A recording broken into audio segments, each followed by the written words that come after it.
jury's all present and accounted for.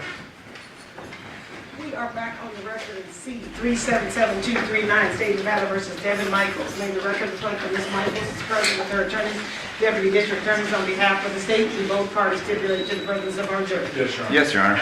All right. Ladies and gentlemen, we have now reached the portion of trial where closing arguments will be given. Since the state has the burden of proof, the state will get to begin and close the closing argument. State, are you prepared to give your closing argument? Yes, Your Honor. All right, whenever you're ready.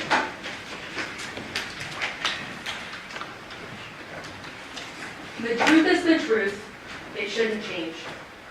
And the truth is, the walls were closing in on Devyn Michaels and the fantasy that she had put together. And what was her response when her children were taken away? Johnathan had custody, and this was in danger. She did the unfathomable. She murdered Johnathan Willette. The crime charged in this case is murder with use of a deadly weapon. You heard from the judge. She did read that to you folks prior to our break. So what it is willful, unlawful, felonious, and with malice aforethought, the defendant killed Johnathan Willette, a human being, with use of a deadly weapon, be it a wooden stick and/or an unknown object, by striking the said Johnathan Willette with the said wooden stick and/or other unknown object, and/or through other unknown means. The said killing having been 1, willful, deliberate, and premeditated, and/or 2nd, committed during the perpetration or attempted perpetration of a robbery. Let's start with the easy one, the deadly weapon. You heard from the defendant that she hit Johnathan Willette with a stick, and he died. So this is clearly showing that that stick that she described to you is a deadly weapon because it resulted in the death of Johnathan Willette. Now I want to point out something very important that's in your instructions, and it's not something to gloss over. The state is not required to have recovered the deadly weapon used in the crime in this case. So keep that in the back of your mind that we are not required to do that. However, we have the confession from the defendant that that is what she used. So that being said, you'll have your verdict form when you go back to deliberate. So I think it's helpful to sort of walk through that. So based on knowing that there was a deadly weapon used beyond a reasonable doubt, we're able then to eliminate guilty of first degree without the use of a deadly weapon, and also guilty of second degree murder, and guilty of voluntary manslaughter. So all that we are left are those charges with use of a deadly weapon. Let's talk about murder. Your instructions tell you that murder is the unlawful killing of a human being with malice aforethought. Whether express or implied, the unlawful killing may be effected by any of the various means by which death may be occasioned. So let's talk about malice aforethought. What does that mean? That is the intentional doing of a wrongful act. So I don't think anyone is going to get up here and say that this was not a brutal first-degree murder. Knowing that, defendant's actions were not voluntary manslaughter. Voluntary manslaughter is the unlawful killing of a human being without malice aforethought, without deliberation or premeditation. It is a killing upon a sudden quarrel or heat of passion caused by a provocation sufficient to make the passion irresistible. That is not what we have in this case. The defendant said in her statement to the police, told the police, that she was giving Johnathan a back massage while he was laying face down on his bed. She was next to him. She got up off the bed, made the conscious decision to then walk over to that fireplace that we all saw, grab what she described as a candlestick, an object, right? Walks over, makes a conscious decision to then walk over, goes to the bed, and while Johnathan is still face down, with his head facing away from her, as she told us, she took that stick and bashed the victim in the head. He had no clue that this was coming. Conscious decisions every step of the way. His body goes limp. This is not voluntary manslaughter. The instruction also tells you if there should appear to have been sufficient time for a cool head to prevail and the voice of reason to be heard, the killing shall be attributed to deliberate revenge and determined by you to be murder. The defendant did mention that the victim, Johnathan Willette, had rubbed on her leg. And then she kind of just shooed it off. It was like, okay. And then, after that, he seemed happy, right? His face was turned away, he thought he was getting more of a massage. But instead, the defendant made those conscious decisions that I just went over and bashed him in the head. This is not voluntary manslaughter. So that being said, when you go back to deliberate, you'll have this form again. We've already crossed off the ones that don't apply, so let's cross off the other one. Voluntary manslaughter with use of deadly weapon. Because no one's going to get up here with reasonableness and say that this was voluntary manslaughter. So then what are we left with? First degree murder. You were instructed that murder of the first degree is murder which is perpetrated by means of any kind of willful, deliberate, and premeditated killing. What are those three elements? Willfulness, deliberation, and premeditation. And I do have a graphic photo here, so I just want to warn everyone, including in the gallery, that there will be a graphic photo. This is first degree murder. What is willfulness? Willfulness is the intent to kill. There need be no appreciable space of time between formation of the intent to kill and the act of killing. What is deliberation? Deliberation is the process of determining upon a course of action to kill as a result of thought, including weighing the reasons for and against the action and considering the consequences of those actions. This is very important, and I am going to spend some time on this. A deliberate determination may be arrived at in a short period of time. The best way to illustrate this is the stoplight example. So all of us drive to work, we're on our way to work, and there's a stoplight. And sometimes that stoplight turns yellow.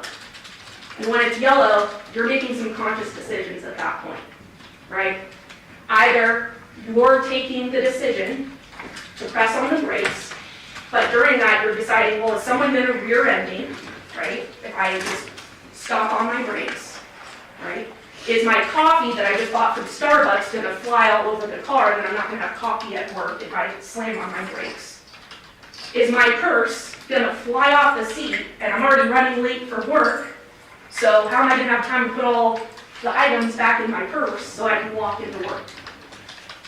If I press on the brakes, I'm going to then potentially be late for work. And I've already been written up a couple of times, so this may be the time I'm fired. All of this is going on in your head when you're faced with that yellow light.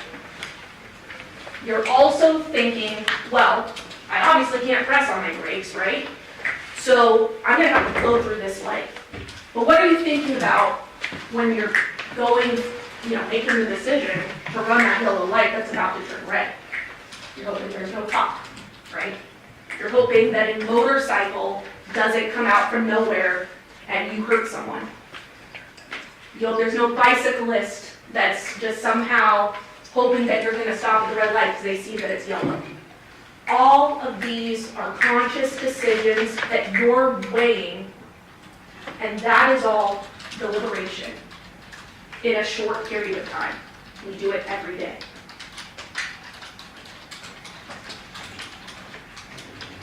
Again, it need not be for a day, an hour, or even a minute, this premeditation, this decision making. It may be as instantaneous as successive thoughts of the mind. The stoplight example. No matter how rapidly the act follows the premeditation, it is premeditated. That is what happened in this case, when the defendant made each conscious decision ending Johnathan Willette's life. We also have another theory of first-degree murder. That's called felony murder. There are certain kinds of murder which carry with them conclusive evidence of malice aforethought. Therefore, a killing which is committed in the perpetration or attempted perpetration of a robbery is deemed to be murder of the first degree. So what is a robbery? You are instructed that robbery is the unlawful taking of personal property from the person of another, or in his presence against his will, by means of force or violence or fear of injury, immediate or future to his person or property, or the person or property of a member of his family. Such force or fear must be used to 1. Obtain or retain possession of the property, 2. To prevent or overcome resistance to the taking of the property, or 3. To facilitate escape with the property.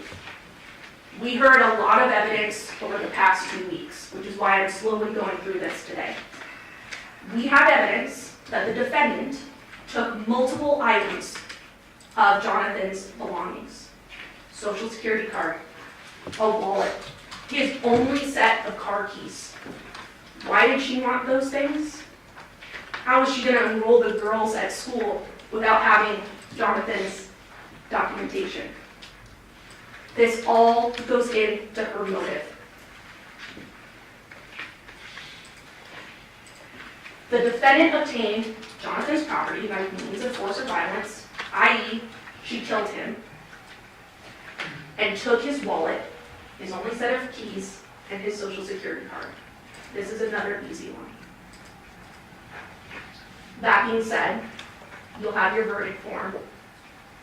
And between both theories of murder, we are confident that you'll be able to check that first box and at this point eliminate the second-degree murder. But that being said, any way you look at this case, this is first-degree murder. And this is important to note, because when you go back there, you're doing an important thing. But what is also important is that while a guilty verdict must be unanimous, you need not be unanimous on the means or the theory of first-degree murder in arriving at your verdict. What do all those words mean? That means when you go back there and you're carefully weighing the evidence in this case, if 6 of you decide that the state has proven beyond reasonable doubt the felony murder theory, and 6 of you decide that it's the premeditated deliberate, that doesn't matter. The verdict would be guilty of first-degree murder. You need not be unanimous on the theory of first-degree murder. So there's been a lot of talk over the past 2 weeks about Deviere, and we're not shying away from this. You saw him testify on the witness stand. There is overwhelming evidence beyond what he told you that Deviere did not murder his father. Let's go through that. We'll start with Deviere's testimony under oath. He tells you that he saw his father, Johnathan Willette, at that Porcupine Rim address, the house that he and Devyn shared, briefly on August 6th. You'll recall that he saw his dad in the garage and just went right back inside. They never had a discussion. And he was home at the Porcupine Rim address on August 6th. He told you that he was helping the girls, his sisters, Devyn's daughters, with homework. The defendant, Devyn, tells him that she's going to help John move some things. He goes on about his night. He stays at the house, he watches a movie with the girls, he puts them to sleep. This is what he's telling us. He goes to sleep around 10 p.m. He woke up, he recalls, around 2 a.m. to see Devyn getting in bed, which they shared at that time, and he just went back to sleep. He woke up at 6 a.m.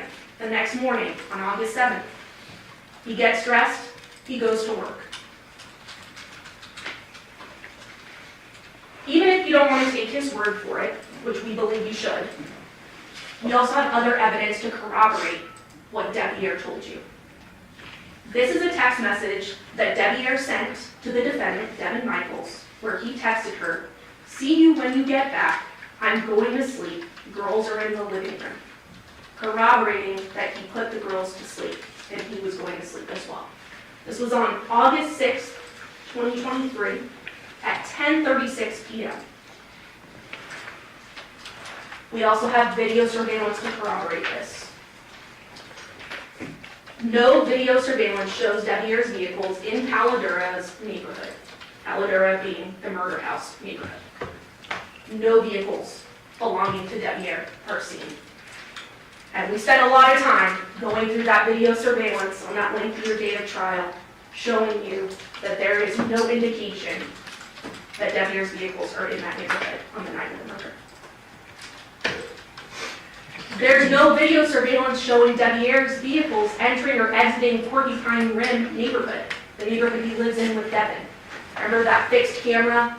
There was no indication that his vehicles left that evening, or entered, for that matter. Deviere's vehicle was in the same position overnight.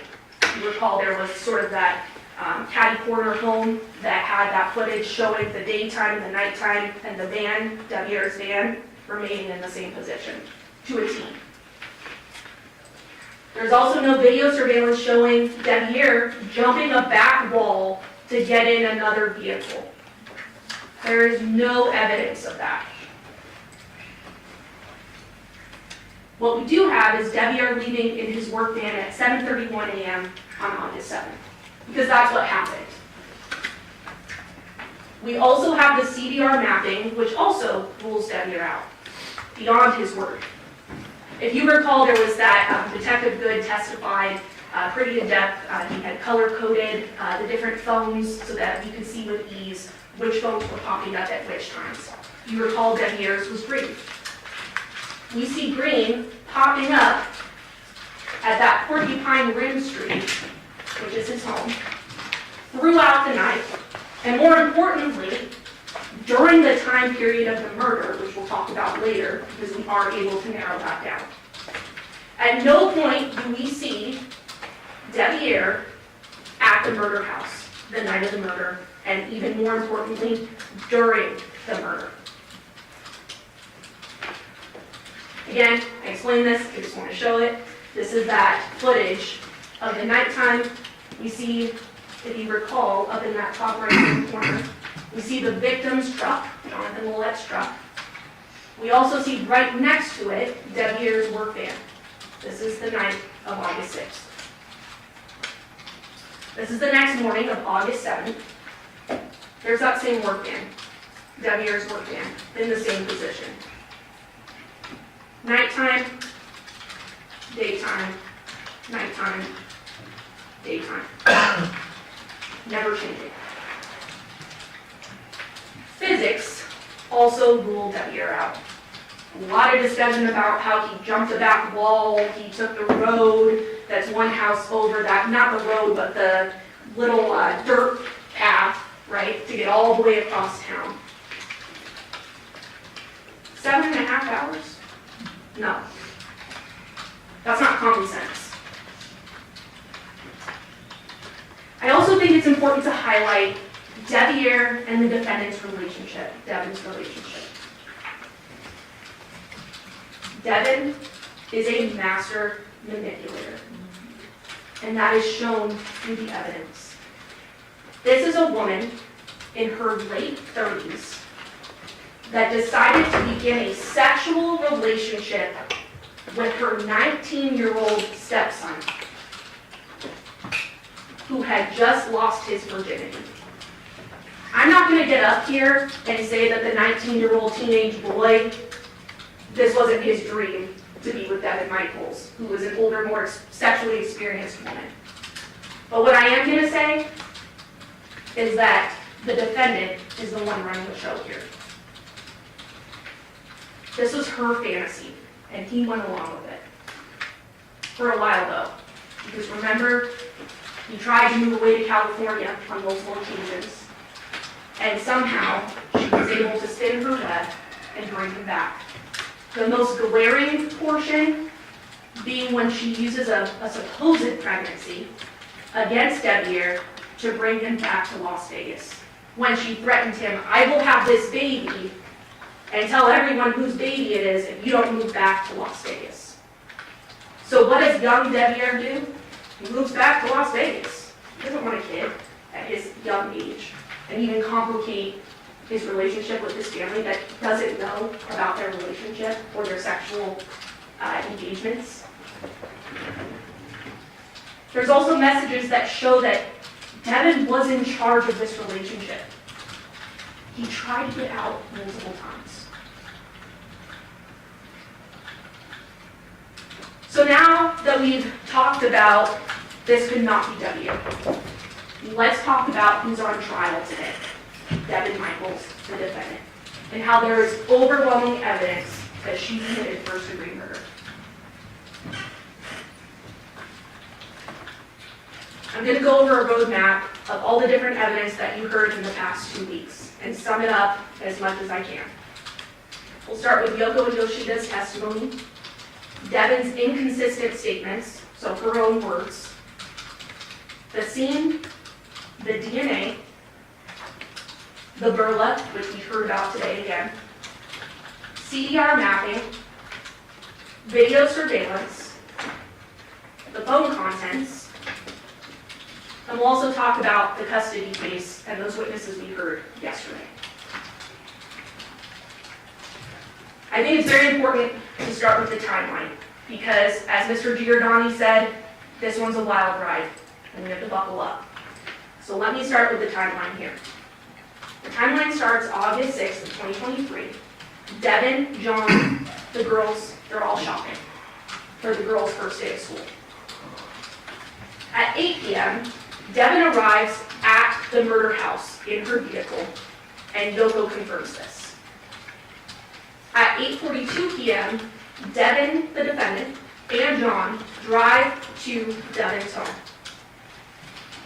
At 9:40 p.m., Devyn and John drive back toward the murder home. 10:04 p.m., Devyn and John they get to Chevron. They're there for a few minutes, as we saw, and then return back to the Paladura neighborhood at 10:12 p.m. And that's even confirmed by Yoko saying that she saw Devyn and John, and that's when John began to prepare a meal for himself. At 11 p.m., a person places something in the Nissan Armada, Devyn's Nissan Armada, moves the Armada in front of the murder house. And what's notable about that, and I think it's important to highlight, is it went from being in front of the camera to being out of the camera, but more importantly, closer to the house, right in front of the driveway, and nose to nose with Johnathan's truck, which we see was in the same position the next day based on the surveillance, as well as the testimony from the officers in this case. We then turn to August 7th, 2023. At 1 a.m., Yoko runs into Devyn for about 15 minutes or so. At 2:04 a.m., Devyn leaves the murder home in her Nissan Armada. At 2:39, she's at that CVS drive-thru that we saw the surveillance video for. And then at 8:40 a.m., there is that 911 call from Johnathan's mother when she discovers her son dead. We can then safely say on this timeline that the murder that Devyn committed occurred between 10:12 p.m. and 2:04 a.m. So knowing this time frame, we're able to look at the corroborating evidence. Let's start with Yoshida's testimony. The day before the murder on August 6th, he sees Devyn at the murder house. And more importantly, he also saw her vehicle at Paladura. We heard from Yoko. Again, around 8 p.m., Devyn arrives at Paladura in her Nissan Armada. Devyn and John then leave in John's truck. Around 10 p.m., Devyn and John return to Paladura. Yoko sees them. After seeing them, she goes upstairs. At 1 a.m., she goes back downstairs. She runs into Devyn, and what did she describe to you? Devyn looks surprised. Why? Importantly, Yoko also says that the light was on in John's room. Of course, you also heard that the way the bed was situated, you would have to walk into the room, down, and go around to actually see the bed. But regardless, she sees that the light is on in the room. Devyn tells her that John started drinking and he went to bed. Yoko told you that she didn't hear anything from John's room. The light was on. Didn't really think anything of it. And that she and Devyn talked and washed dishes for about 15 minutes. Because that's when Devyn told her that Johnathan, the next morning, was going to meet her with the girls, and they were going to go ahead and go enroll the girls at school and take them to school. She confirmed to you that there were only 4 people at the home. Yoko, Yoshida, Devyn, and the victim, Johnathan. At 1:15, she goes upstairs. She goes to sleep after having that conversation with Devyn. Around 2 a.m., she wakes to the dogs barking in the backyard. And if you'll remember, that was abnormal. The dogs, when John was asleep or at night in general, were not in the backyard. So why were they in the backyard barking?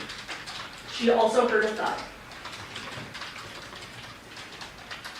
She then goes back to sleep.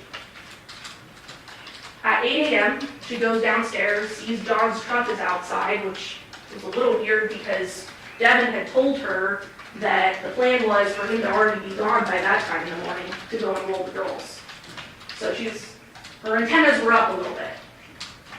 She calls him, calls John, he doesn't pick up, prepares her coffee, goes back upstairs. She called him again, no answer. So now her senses are heightened even more. So she goes back downstairs. She looks around John's room, couldn't see him, because again, the bed is sort of around that corner, as you saw in the photos. She then goes upstairs again. After going upstairs, again, feeling even more heightened concern, she goes back downstairs. And it's at this point she goes deeper into John's lower room, a makeshift bedroom. She sees that the doggy door is down and the dogs are still outside, abnormal. She saw inside the garage door, inside garage door was half open, the one leading into the garage, abnormal. The big garage door was open as well, as you all saw in the photos. It had an opening there, abnormal. So then she investigates more. She goes to his bed, and she sees John wrapped in a blanket. She opens the blanket, and she saw feet. She then goes around to the other side of the bed and sees the amount of blood that's on the other side. Goes upstairs, tells Yoshida, they call 911.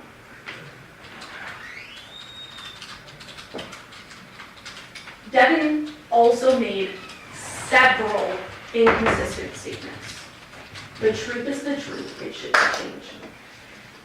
What were those inconsistent statements? The first one, Johnathan's engagement ring.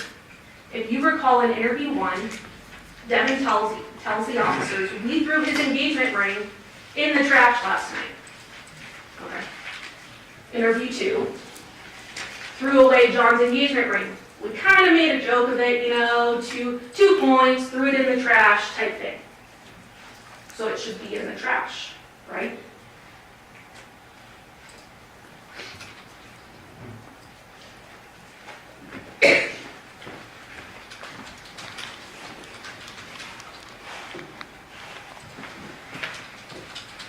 We saw pictures of the trash, of multiple trashes in the Paladura address.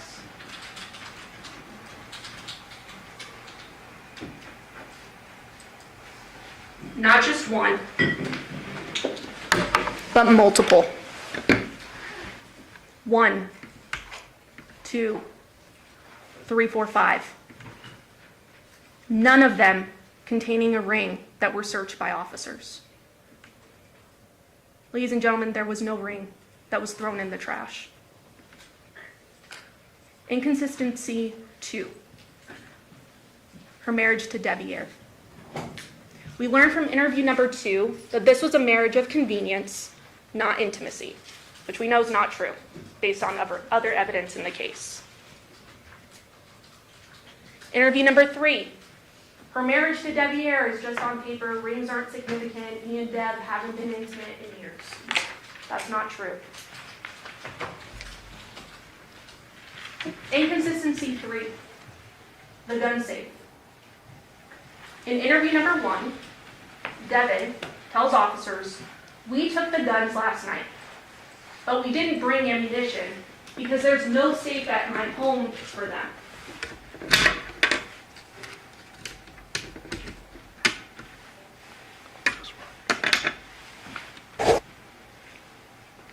Ladies and gentlemen, we saw pictures of a safe.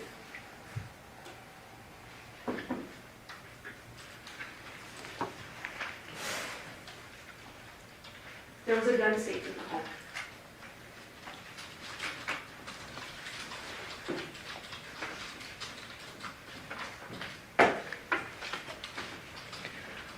There's a close-up of it there. And there's guns and ammunition. Gun safe in the home. No safe. Inconsistency 4, Johnathan's wallet. In interview number 2, she tells officers, John lost his wallet yesterday. He leaves stuff around a lot. Minimizing. Then we have interview number 3, which is after the search warrant of Porcupine Rim, where they start to confront her with the fact that there's Johnathan's items in there, more specifically his wallet. She tells them, at first, nothing of John's is in my house. John's wallet wasn't at his house, so do you know where it is? No, sir.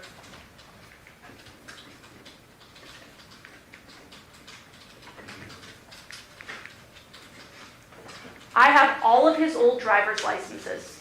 The license you found is an old one. We know that's not true. I tucked the wallet away in bags. I knew, but how would she know that the wallet was wrapped in bags in her underwear drawer? She wasn't confronted with that. Nothing of John's in my house. But there was. His only set of car keys. His current driver's license. His wallet. And what was found inside her purse? Johnathan Willette's Social Security card. Why would she have those things?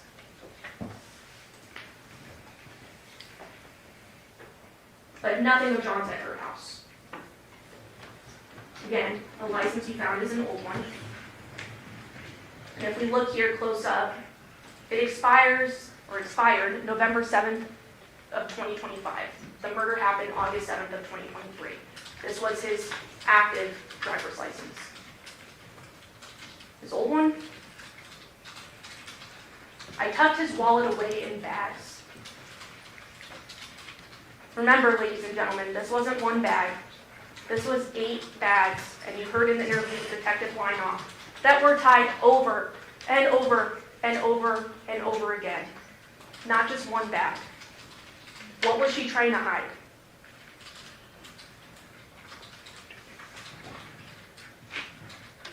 Also, how would she know? Inconsistency 5. Where was John? In interview 1, she tells officers that John was in the garage, awake, smoking when she left. He was smoking when Yoko came down. But remember, Yoko said Devyn told her John was sleeping off his alcohol. So which one is true?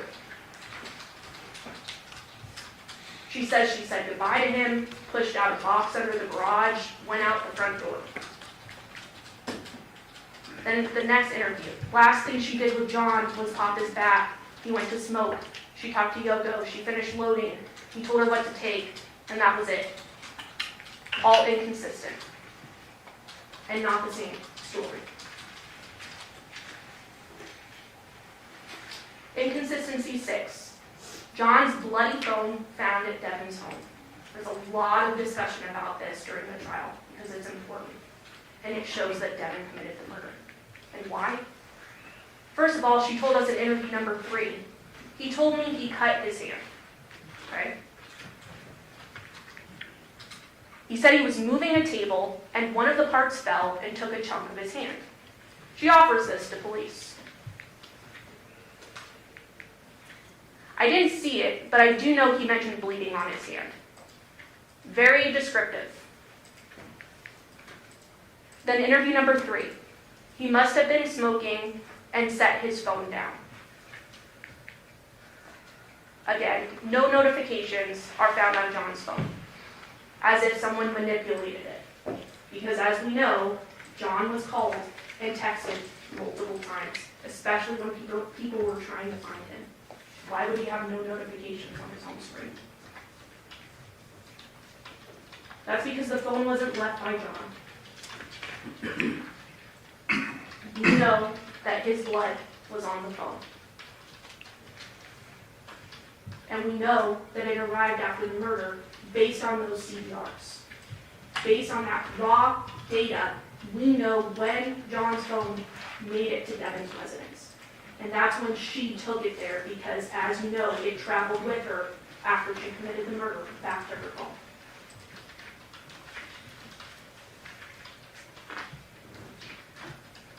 This is also an important one. She tells detectives that it was dark in the room and she couldn't see when she committed the murder. In interview 4, we finally get her confession. She hit him. And that's when we get the details. But she tells us that she couldn't really see what she grabbed off the fireplace because it was dark, but she could see him breathing. She tells the detectives, because they're a little confused by that statement, because she can't describe the object in her very hand, but she's able to see Johnathan breathing. She tells him, well, your eyes can adjust.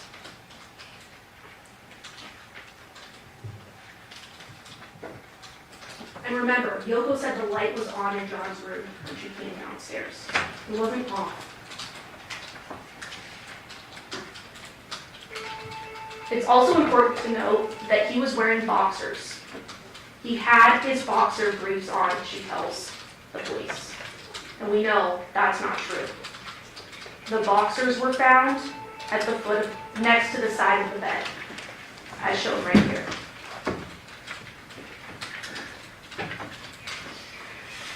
She also can't really account for the time after seeing Yoko at 1 a.m. And this one's really important. In interview number 4, she initially tells detectives, well, I wasn't there for an hour after Yoko came down. That's not true. But then she's confronted that no, there is evidence that you were in fact there until 2:04 in the morning. So detectives trying to solve this case for the family is asking, what were you doing? What were you doing in that time frame? She remembers every detail before. She remembers every detail after. You heard the interview. But she doesn't remember this time frame. Why? Because she did it. She was decapitating Johnathan. I can't remember. I remember talking to Yoko, getting my stuff, leaving, going to the pharmacy, and going home. But she doesn't remember the time frame that she was decapitating Johnathan. Why?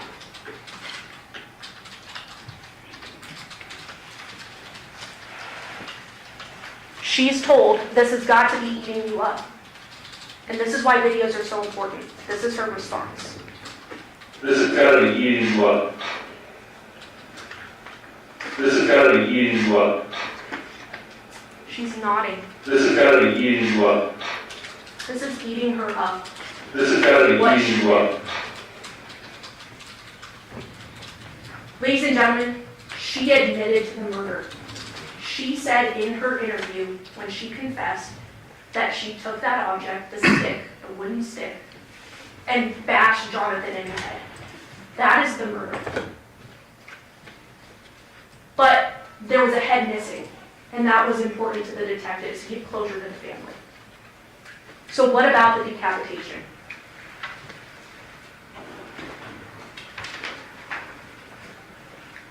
Well, it's, you have to have something for the outer report that's where he was murdered, that you were in the house. That's it. That's the only time you don't remember. I didn't know I was there that long. It doesn't matter if you know. It doesn't say, I don't remember being there that long, I didn't know I left. Okay, so is it possible you did it, you don't remember? Yes, sir, it is very possible. Okay. Yes, sir. It's very possible. The scene does not lie. Defendant can lie, but the scene can't. So what's the hard evidence as well, in addition to her statements that are inconsistent, other than the confession? And we also noticed that there were two blood spots specifically on that sheet that he was wrapped in. One on one side and one on the other, as you can see in that right-hand photo. She rolled him to the edge of the bed to complete the decapitation after she had realized she murdered him by hitting him, as evidenced by the two blood spots that we see there. In that last interview as well, there was a drawing, there was a diagram, there was a sort of a back and forth a little bit with the defense talking about that the detective was the one drawing, but I will leave it up to you to sort of see how that was going down. Devyn drew that line there, and the detective told her multiple times, correct me if I'm wrong, is this where you were, where the X is? Yes, that's where I was. She drew him in the exact position she left him in. There's some truth. The DNA can't lie. We heard that Johnathan's cell phone was found at Devyn's house during that search warrant of the Porcupine Run residence. And we heard from CSA Nicole Merriam, who testified twice, that she swabbed that blood spot right there on the phone, and the testing revealed presumptive positive for blood. It also revealed Johnathan's blood.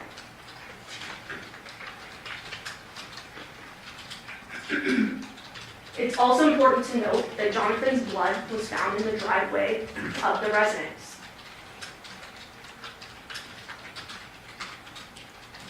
We have that marker A, which you can see there, the blood spots with the cone. And we also have marker B, which was that Johnathan's bed frame, where they saw those droplets of blood. All Johnathan's blood. It also is interesting where these blood spots are, because they're in the driveway in the same exact place Devyn would have walked to go back to her vehicle to drive home, as we know occurred at 2:04 in the morning.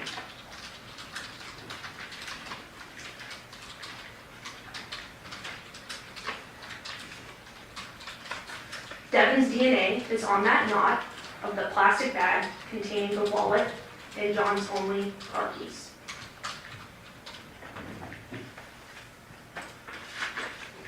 They also tested inside and outside of the wallet, including all the pocket openings. So the inside of the wallet also contained Devyn's DNA. This wasn't Johnathan dropping it in a bag. Why would Devyn's DNA be inside the wallet?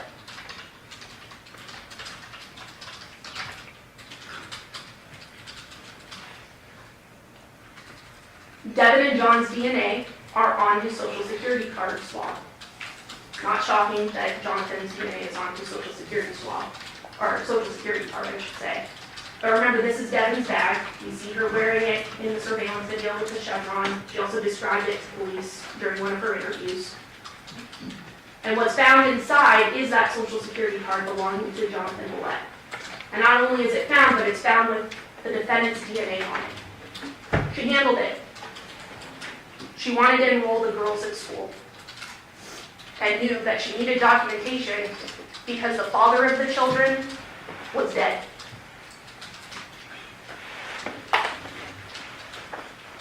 We also heard from the coroner, Dr. Yagi.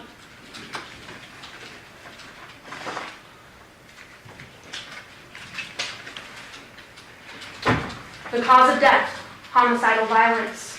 The manner of death, homicide. The internal exam, and this is important, decapitation occurred post-mortem.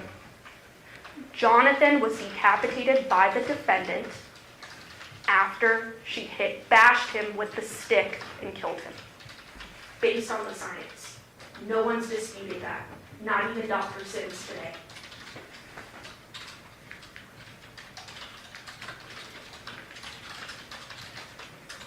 This is also important. No bleeding injuries on John's hands were found. None.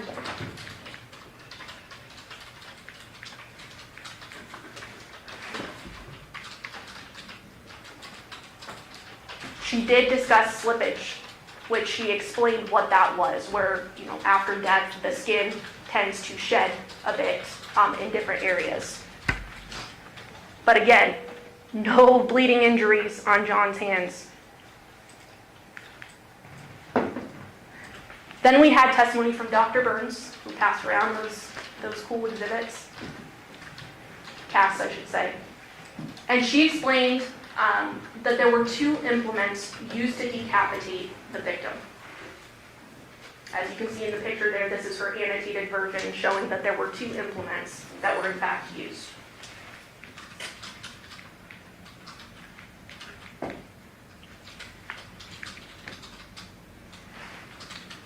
A hand-powered serrated or non-serrated knife was the first.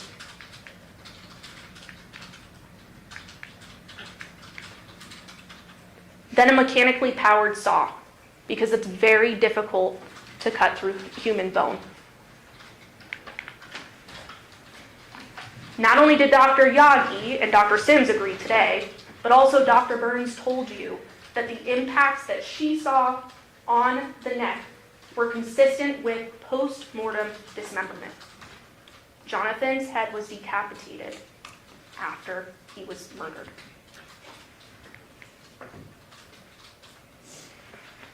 There's a lot of discussion during trial about whether it's possible for a woman to do this. I think it's important to note, as Dr. Burns highlighted, a mechanical saw is made for anyone. Women can do anything, especially ones that have a clear motive.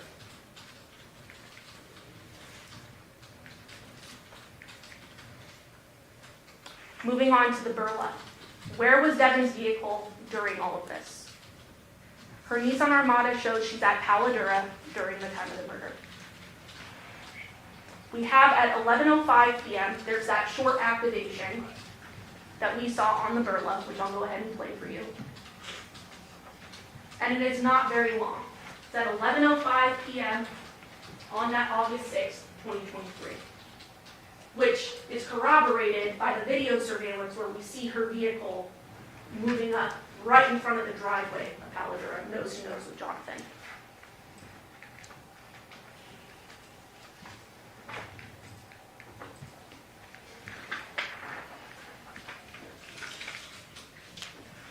Then we have 2:04 a.m. This is when Devyn's Nissan Armada leaves. And we saw that in the burla. She goes from the Paladura address, she goes to CVS, then she returns home to the Porcupine Rim address. I won't play this all for you, you'll have this back at evidence. You've seen it during the trial. We also have that call detail record mapping. Where was everyone's phones during all of this? More importantly, where was Devyn's phone during this? And we had Detective Good testify that the defendant's phone was at the murder scene when the murder was occurring. And what's also interesting to note, which you kind of have to get close to see, but there's sort of this blue dot that is now traveling with Devyn's red device all the way back. And this was at that 2:04 in the morning. So that's how we know that the victim's phone was taken by Devyn back to her home, because we have that Google geofence highlighted by that blue dot there of Jonathan's phone, showing when it actually got to Porcupine Rim, and that's when Devyn got there. We also heard phone content evidence, which demonstrates Devyn's intent in this case. I worry as much as you probably won't believe. I miss us. I'm glad you appreciate what we once had. We will have it all again, Jonathan says. I want our family back. We gotta do as great as we can for the girls to have a good life. The walls were closing in. We have the video surveillance that was played for you in depth during trial. And there's some important notes from that. We saw how much video surveillance was canvassed in that Caladura neighborhood. There was a point where the detective even said he couldn't pinpoint the address that I needed him to because of all these contacts here.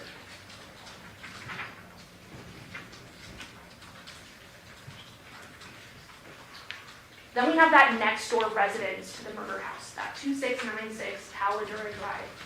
Again, next door. And this is that video I talked about earlier when we do see the Nissan activated and we see it move in front of the driveway of the murder home, 2698 Caladura.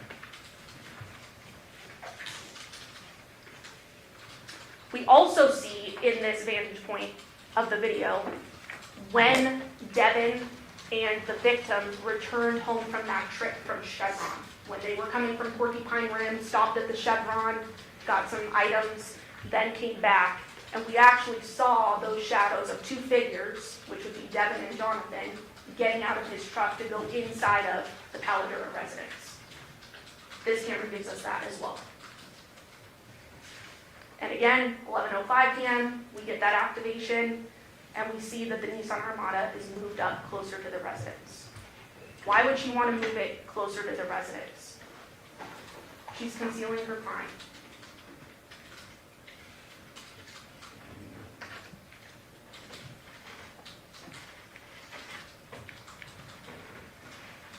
Then at 2:04 a.m., we also get from this residence that the Nissan Armada leaves, putting sort of a bookend on the timing of the murder.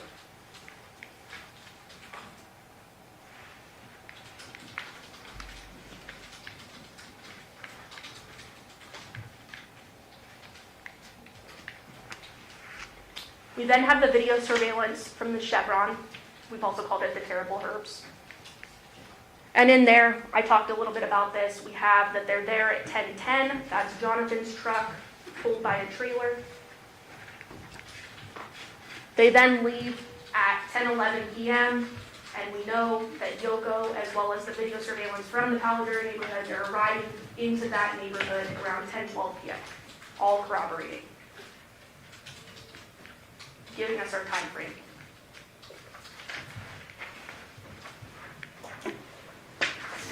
We have the video from the CVS pharmacy, the drive-through, 2:28 a.m. on August 7th of 2023.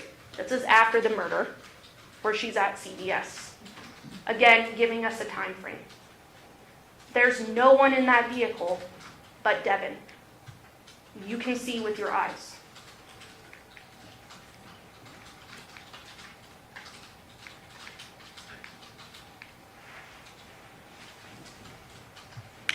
We then have the 6621 Gray Juniper surveillance video camera from Devyn's neighborhood.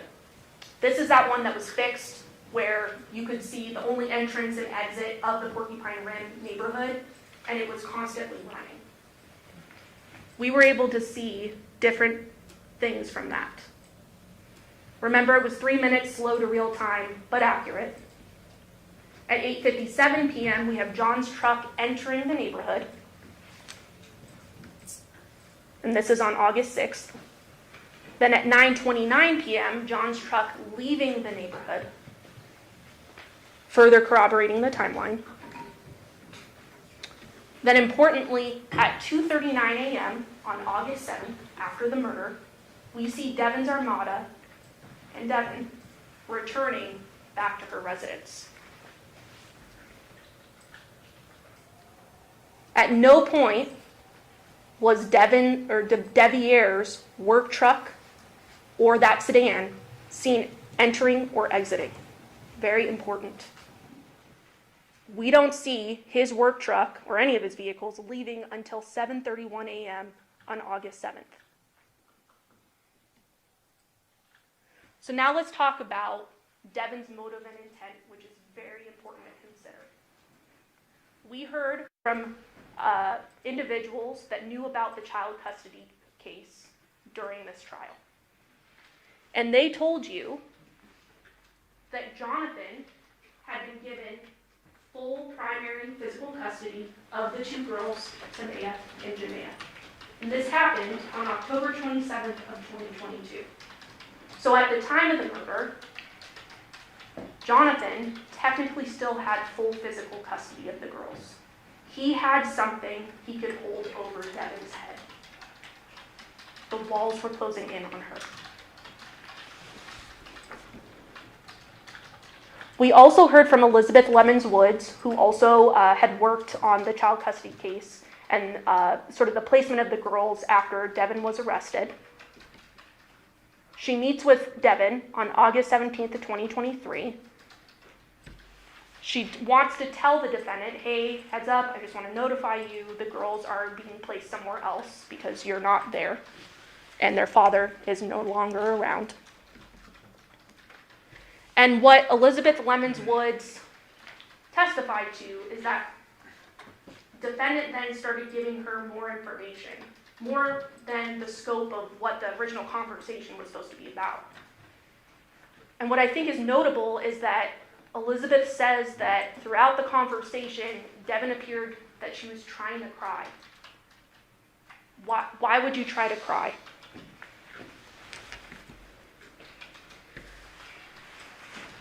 Devyn said during this same conversation, she had to do it. She had to do it.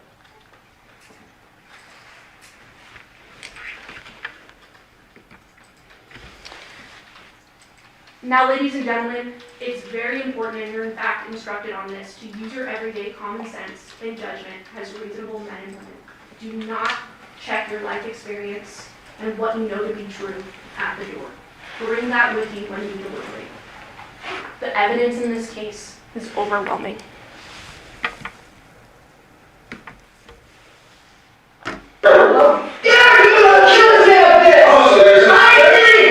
There's some anger now, Mom. I told you from the beginning I did. Is that how you feel against him? It's hard, and Mr. Giordani hit the nail on the head when he said, buckle up, this is a wild ride. This is unfathomable. But this is what happened. We are confident as the state that having all of this evidence in front of you, that you are going to go back to that jury room and you are going to check guilty of first-degree murder with the use of a deadly weapon, because the defendant committed first-degree murder under both theories: premeditation, deliberation, and also felony murder. Thank you. All right, ladies and gentlemen, we need a moment to set up the technology for the defense's closing argument. We're going to take a brief recess. During this recess, you must not discuss or communicate with anyone, including fellow jurors, in any way regarding this case or its merits, either by voice, phone, email, text, internet, or other means of communication or social media. You must not read, watch, listen to news or media accounts or commentary about the case. You must not do any research, such as consulting dictionaries, using the internet, or using reference materials. You must not make any investigation, test, or theory, case, recreate any aspect of the case, or any other way investigate or run on the case on your own. You must inform or press anything regarding this case of crimes made to you. Ladies and gentlemen, it's 2 o'clock. We'll be in recess till 2:15. All rise for the jury.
right, we're going in. All rise for the jury. The other one's up.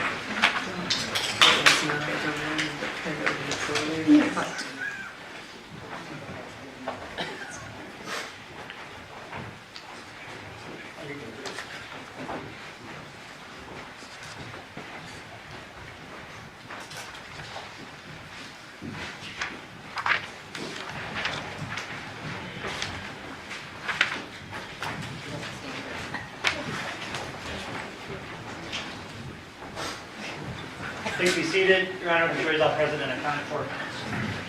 We are going to go back on the record and see 377-239 State Nevada versus Devyn Michaels. May the record reflect that Ms. Michaels is present with her attorneys, deputy district attorneys on behalf of the state. We both parties speaking into the presence of our jury. Yes, sir. Yes, Your Honor. Okay, Mr. Draskovich, are you prepared for your closing argument? Yes, Your Honor. Thank you. Whenever you're ready. Thank you.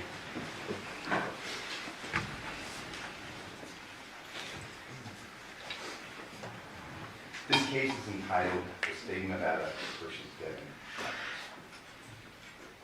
Proof beyond a reasonable doubt is the highest standard in the American justice system. It shows an adoption of a belief that we took from the old common law from England, that it's better to let 10 guilty men go free than to wrongfully convict an innocent person. I would also submit to you that it shows a belief and an understanding from the Founding Fathers that very few people have the resources, the opportunity, or the ability to prove their innocence. You've seen that through the course of this trial. You have officers come in, collect evidence, and officers are people. I'm not going to stand before you and say this officer's a bad person. We talked about it through jury selection. But officers make mistakes. People are subject to biases, to confirmation bias, where they reach a conclusion first and then kind of work backwards. And I would submit to you that that is what happened in this case. And our Founding Fathers understood that. And that's why they placed the burden upon the state, and the state alone, to prove its case, each and every element of its case, beyond a reasonable doubt. I'd like to talk a few minutes about the jury instructions. We had a few technical difficulties, but you all have the same packet. I'd like to discuss just a few of these instructions. I'm not going to tell you which boxes to check. You're smart. You paid attention, very close attention throughout the entirety of this trial. You are the sole judges of the facts. You alone will decide what will happen to Devyn Michaels. Instruction number 3 talks about murder with use of a deadly weapon, and that's what the state wants you to convict her of, first degree with use. But the pleading document is telling. Instruction 3, it states, murder with use of a deadly weapon did willfully and lawfully, feloniously, with malice aforethought, kill Johnathan Willette, a human being with use of a deadly weapon, to wit, a wooden stick and or other unknown object, by striking the said Johnathan Willette with said wooden stick and or other unknown object, and or through other unknown means. And then it lays out the mental state. It has to be deliberate, premeditated, or, of all things, committed during the perpetration or attempted perpetration of a robbery. The following instructions in this packet lay out, after you've assumed that Devyn has killed somebody, her mental states. Instructions 6 through 16 talk about all the different mental states required. That's after you've determined that this person did the killing. There's even a number of instructions concerning robbery. It's instructions 17 through 20. You see, in the state of Nevada, we have what's called this felony murder rule. It's a shortcut. It's maybe basically getting to the shortest distance between 2 points to convict her of first-degree murder. There are, however, other instructions that I would like to spend a little more time on. And again, you are the sole judges of facts. You will review these instructions. But unlike us, who had this case for some time, this case is new to you. You were introduced to this case when we all met and began talking at the beginning of last week. There is an instruction concerning expert testimony, instruction 33. Please look at that. There's a common sense instruction. And I'm going to flip to that. It's kind of telling. Both parties generally point to this idea of common sense. Again, shows the wisdom. Instruction number 34. Although you are to consider only the evidence in the case in reaching a verdict, you must bring to the consideration of the evidence your everyday common sense and judgment as reasonable men and women. Thus, you are not limited solely to what you see and hear as the witnesses testify. You may draw reasonable inferences from the evidence which you feel are justified in light of common experience, keeping in mind that such inferences should not be based on speculation or guess. A verdict may never be influenced by sympathy, prejudice, or public opinion. Your decision should be the product of sincere judgment and sound discretion in accordance with these rules of law. As I go through my comments, and trust me, I'm going to leave things out. It's inherent in the process. Please use your common sense. You've taken good notes and you've paid attention. Please review the exhibits and don't take my word or that of the state of Nevada. Reach your own conclusions. Review the evidence. There is an instruction that I think is of paramount importance in this case, and it's instruction 32. It concerns the credibility or the believability of a witness should be determined by his manner upon the stand, his relationships to the parties, his fears, motives, interests, or feelings, his opportunity to observe the matter to which he testified, the reasonableness of his statements, and the strength or weaknesses of his recollections. If you believe that a witness has lied about any material fact in the case, you may disregard the entire testimony of that witness or any portion of his testimony which is not proved by other evidence. I read this instruction to you with Deviere in mind.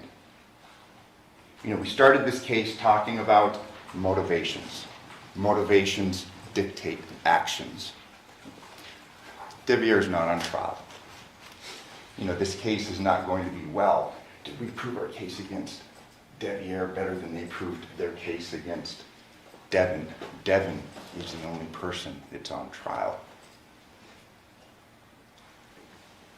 We have gone through the evidence in good faith, and I'm going to discuss that a little bit with you today in my summation, that there is evidence to believe that Deviere committed this crime.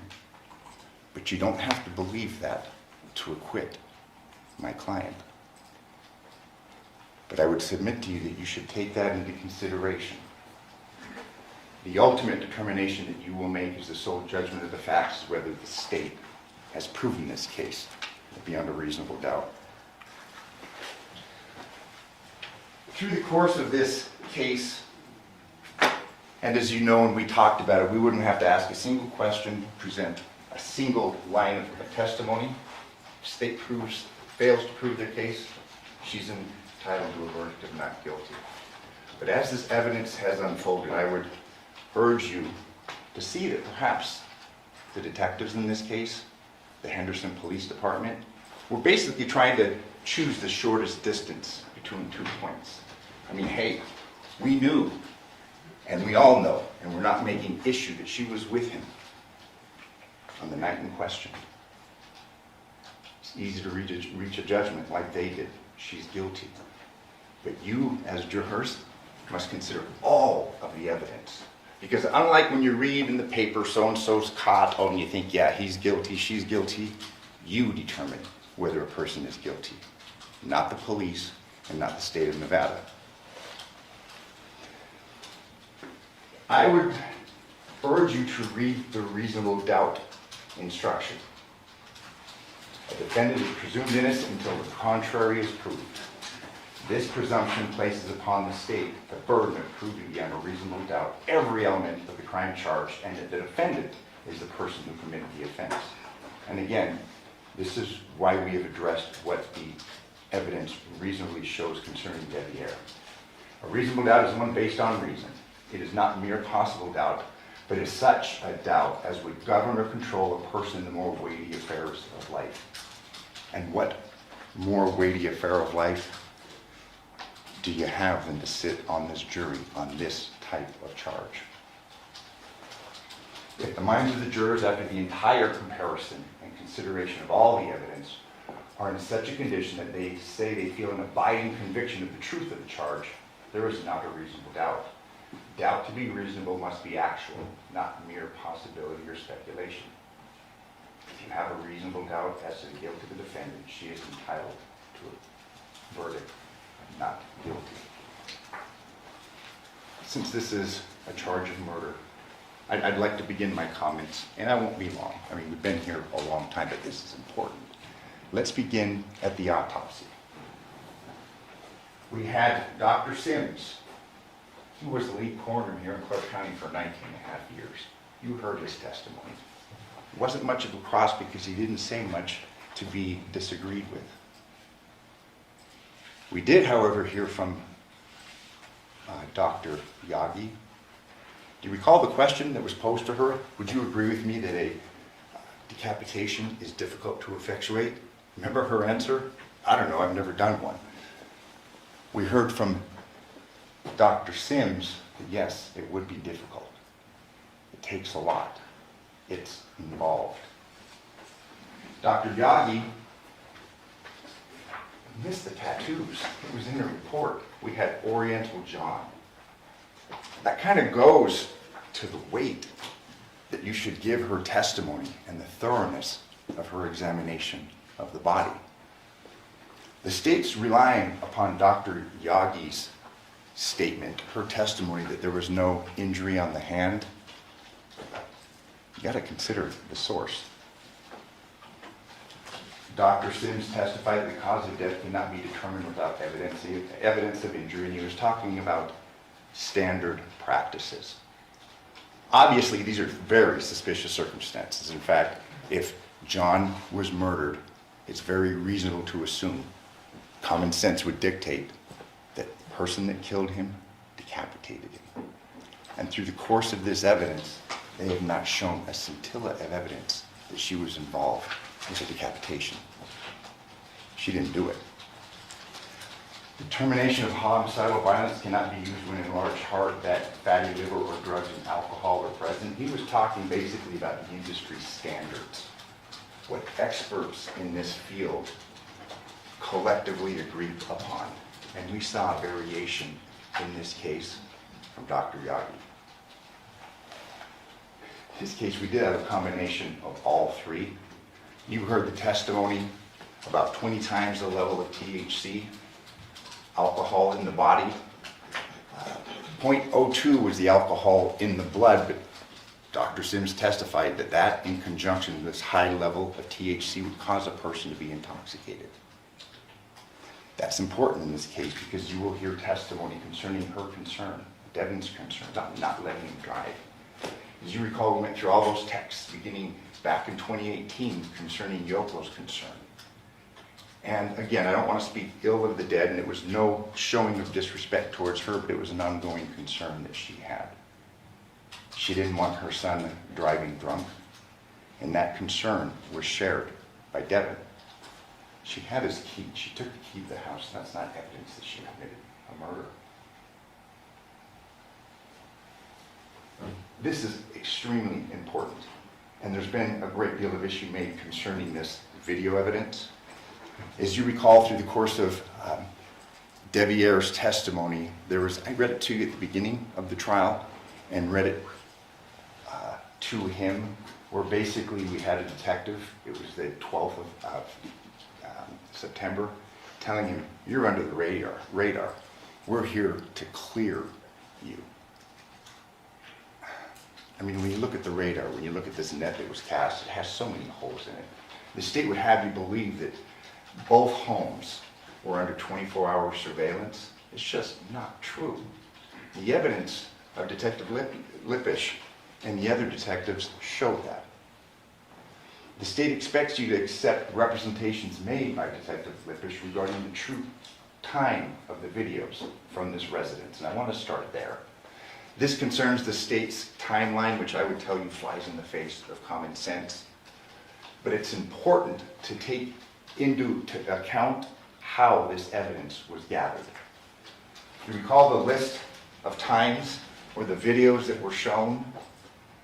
He supposedly didn't, it was on a neighbor's cell phone. We saw no logs. We saw no indication of the veracity or the accuracy of those times. The state's basing this idea that she's pulling up in front of the Talavera residence and is somehow moving her car at 11:04 to avoid detection. You have to take this detective at his word. And again, I'm not necessarily saying he's lying, but he did a sloppy job of collecting that evidence. And this is the video evidence that I'm referring to.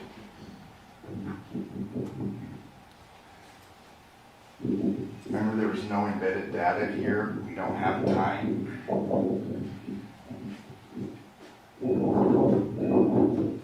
He would have you believe that the vehicle is moved at 11:04. We don't know what time this is occurring.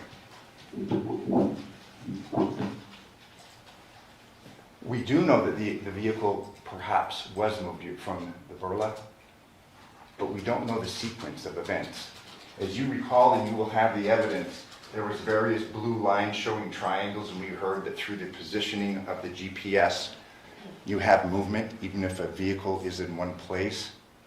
We don't have specific times, and we really don't know the order of how things occurred. We would urge you to believe and to consider that common sense would dictate that this was when Devyn left the residence at 2:04.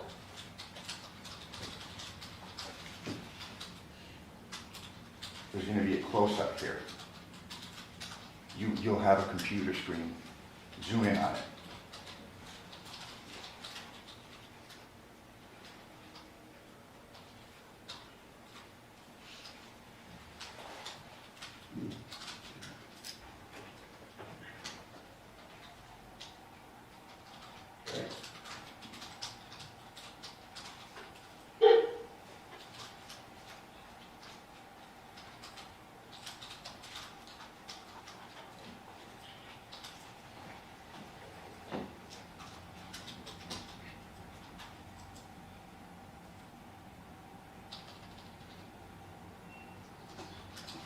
There you see the interior of the vehicle. You see Devyn getting in. You see a bag on the passenger seat.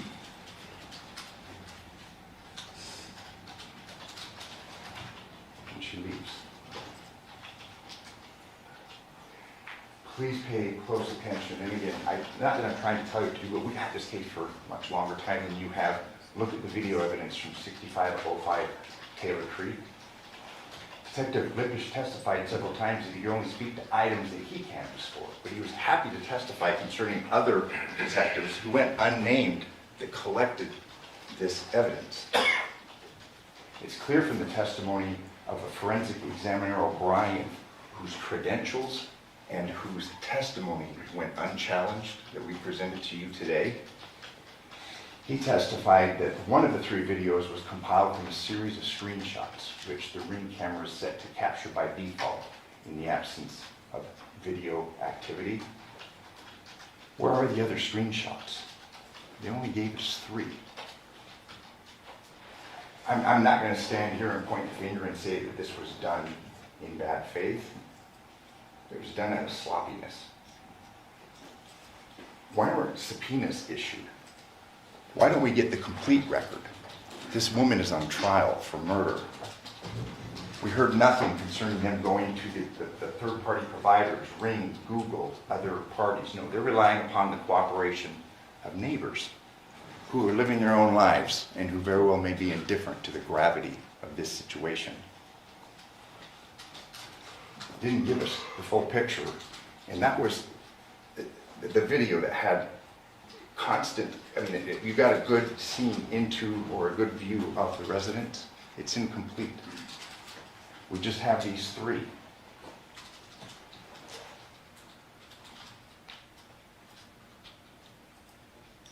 And again, this is at the new residence where it's been referred to. Porcupine here, we've got the truck.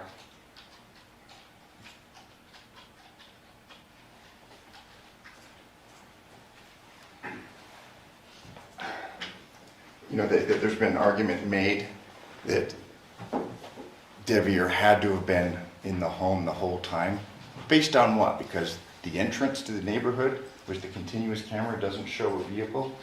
There's other ways to leave that residence. There's a walkway next to it, one house away. There's over the fence. This is something that's been discarded by the state, but again, I would submit to you that it goes to what Devyn is thinking. It goes to her innocence.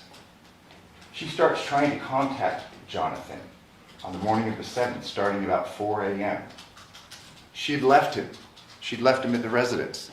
The plan was that they were going to take the girls to school that morning, and we have evidence, and you've heard uncontradicted evidence that that's what she did.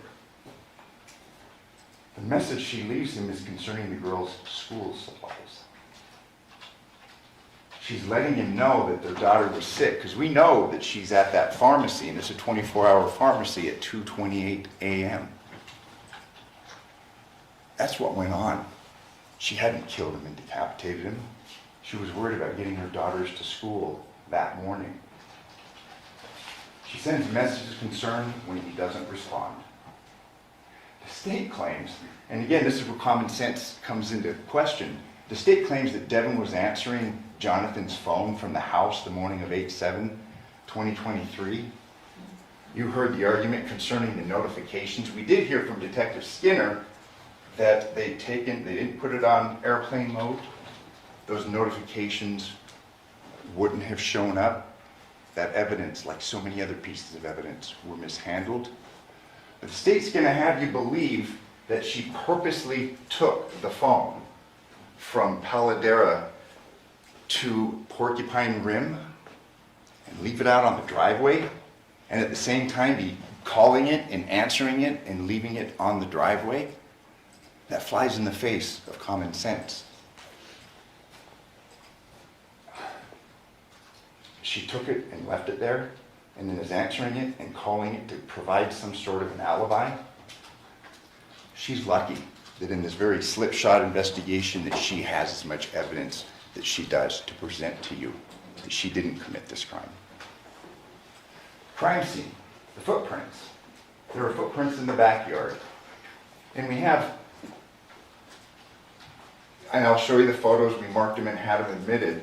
We have this, the Henderson Police Department documenting these footprints, but then trying to basically throw shade on that, saying, well, they could have been there for some time. They weren't important. When you look at the photo, you can see that they're fresh. They wanted to argue that they're male or female. They didn't do any follow-up. There was no footprint comparisons to anybody's shoes in this case, much less Deviere's. You recall Yoko's testimony, there were 4 dogs in the backyard. If that footprint had been there for very long, common sense would dictate that the dogs would have walked through it. They would have been sullied. They weren't. They were fresh. Again, they were not analyzed or tested. And there it is. And Detective Ozawa just kind of discounted that and said, well, we don't know how long they were there, but apparently no one really looked at Yoko's testimony and Yoko's statements. 4 dogs were out there for most of the night. This was a big point of contention. And again, these aren't red herrings. These go right to the very heart of the case. There was no blood cast off in the bedroom. In spite of evidence, uncontroverted evidence, that a mechanical powered saw was being used to decapitate Johnathan. You recall Coroner Yagi went so far as to try and compare a beheading by a mechanical tool there at a crime scene, and Dr. Sims took issue with this. She tried to compare that. These crime scene analysts tried to compare that to the dismemberment of a body under controlled conditions by specialized tools in the morgue. Bodies that have been refrigerated, but nonetheless, she testified that they still wear protective goggles and aprons to protect themselves from this cast-off. Luminol, we heard no testimony whatsoever that luminol was used by the crime scene analysts. That would show indications of blood or attempts to wipe it up. Nothing. What's clear, and it was kind of laborious at the beginning of this trial, was Yoko's testimony, because her testimony was so crucial to the timing of this case. There were some difficulties with the interpreter. However, I'd submit to you, she speaks pretty good English. It was important to memorialize what she told officers the morning of in the 40-minute conversation, as well as what she testified to the grand jury. She testified that she saw Devyn at 1 a.m. and Devyn didn't have any blood on her. If you follow the state's timeline, it's sometime around then, and it's unclear, she's involved in this murder and decapitation. She stated that no gloves were worn by Devyn when she met her at 1 a.m. And you recall the testimony concerning the dishes and the alcohol bottles. And there were some issues concerning Johnathan's level of drinking. 15 minutes. She testified that the light was on. That brings to question the veracity and the reliability of the statements through her multiple interviews that Devyn made to the detectives. There was no blood visible on Devyn's shirt at the CVS drive-thru pharmacy. And thank God that she stopped there. Because again, we have real time. We have real evidence that shows that she didn't commit this crime and not some detective's opinion. There's another issue concerning this, the mixture of ammonia, bleach, the stench. Remember that? We heard that the first responders, that they said that the smell got worse the longer they were there. If we're to believe the state's timeline, this is smoking for 9 hours. That flies in the face of common sense. Ammonia evaporates quickly. And again, your common experiences. The state never, and one of you posed a question to Dr. Sims. Again, it's the state and the state alone that bears this burden. Where was the expert to talk about that? That was important. This case was out of the ordinary. It's clearly gruesome, but because it's gruesome doesn't make that woman guilty. It isn't evidence that she committed this crime. Here we are, 2:27 in the 24-hour pharmacy, and you'll have this. Look at her.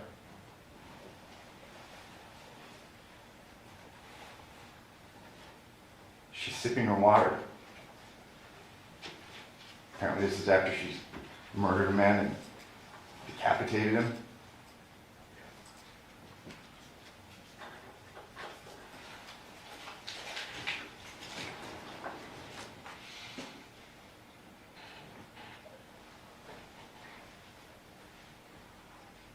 She's reaching out of the vehicle. No marks, no blood, nothing. And Sims testified that this would have been messy.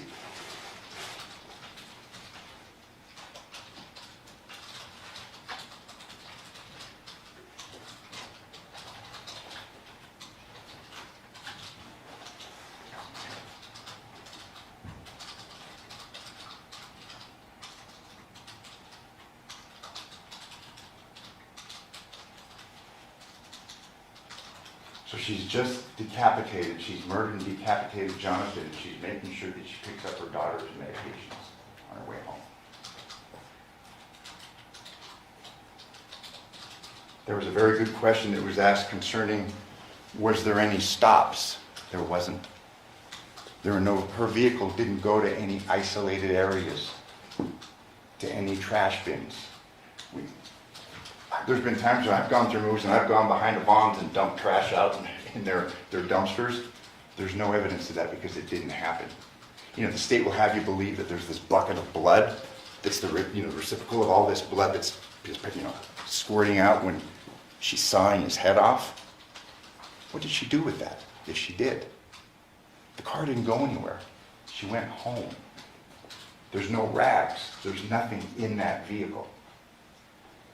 We do know that they recovered, and this is based in part of the video that we saw from the terrible herbs.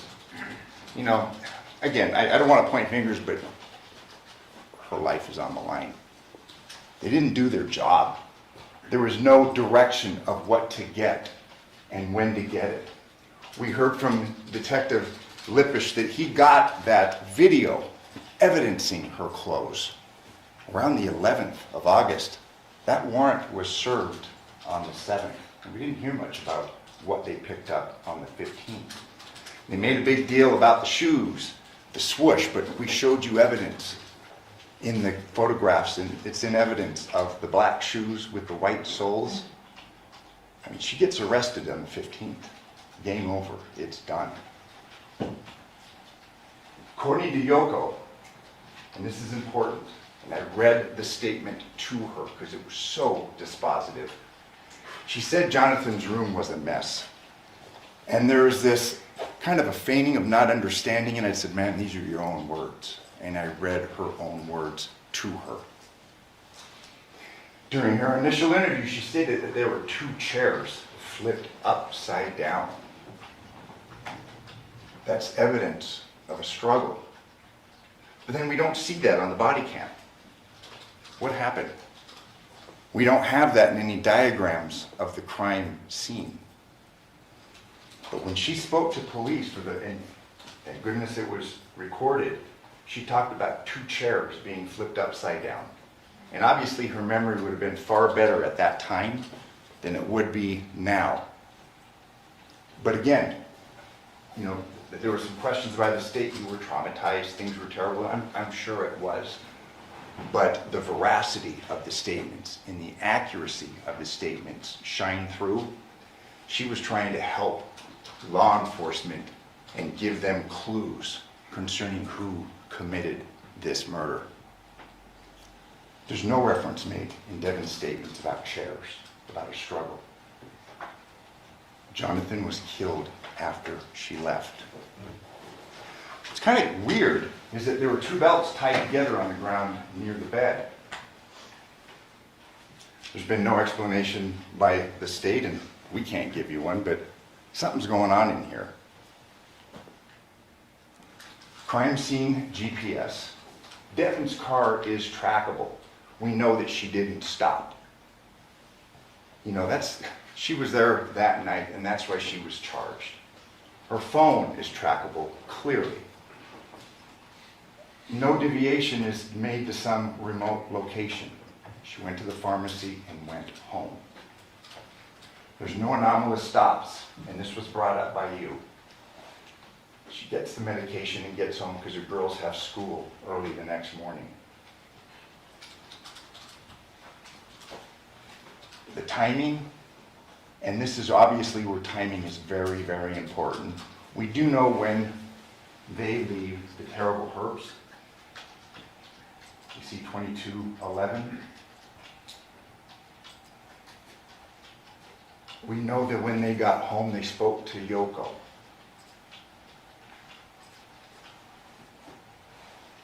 We don't know how long they spoke, but do you recall Yoko's testimony? Her words were, it was a very good day. She'd known for months that they were getting together. They were trying to unite the family. And you know what? No union is perfect. Hey, we all know that. There are ups and downs, but she and Johnathan had a union. The state in their first closing, they're going to get a second one, try and paint her as this devious, manipulative, conniving temptress. But think about that, the flip side, a 19-year-old. When we talk about motive, What drives a person to murder? Is it not passion of a young man? His first love? His first love that's coming to an end when dad's coming in and moving him, the dad that he said was never there for him.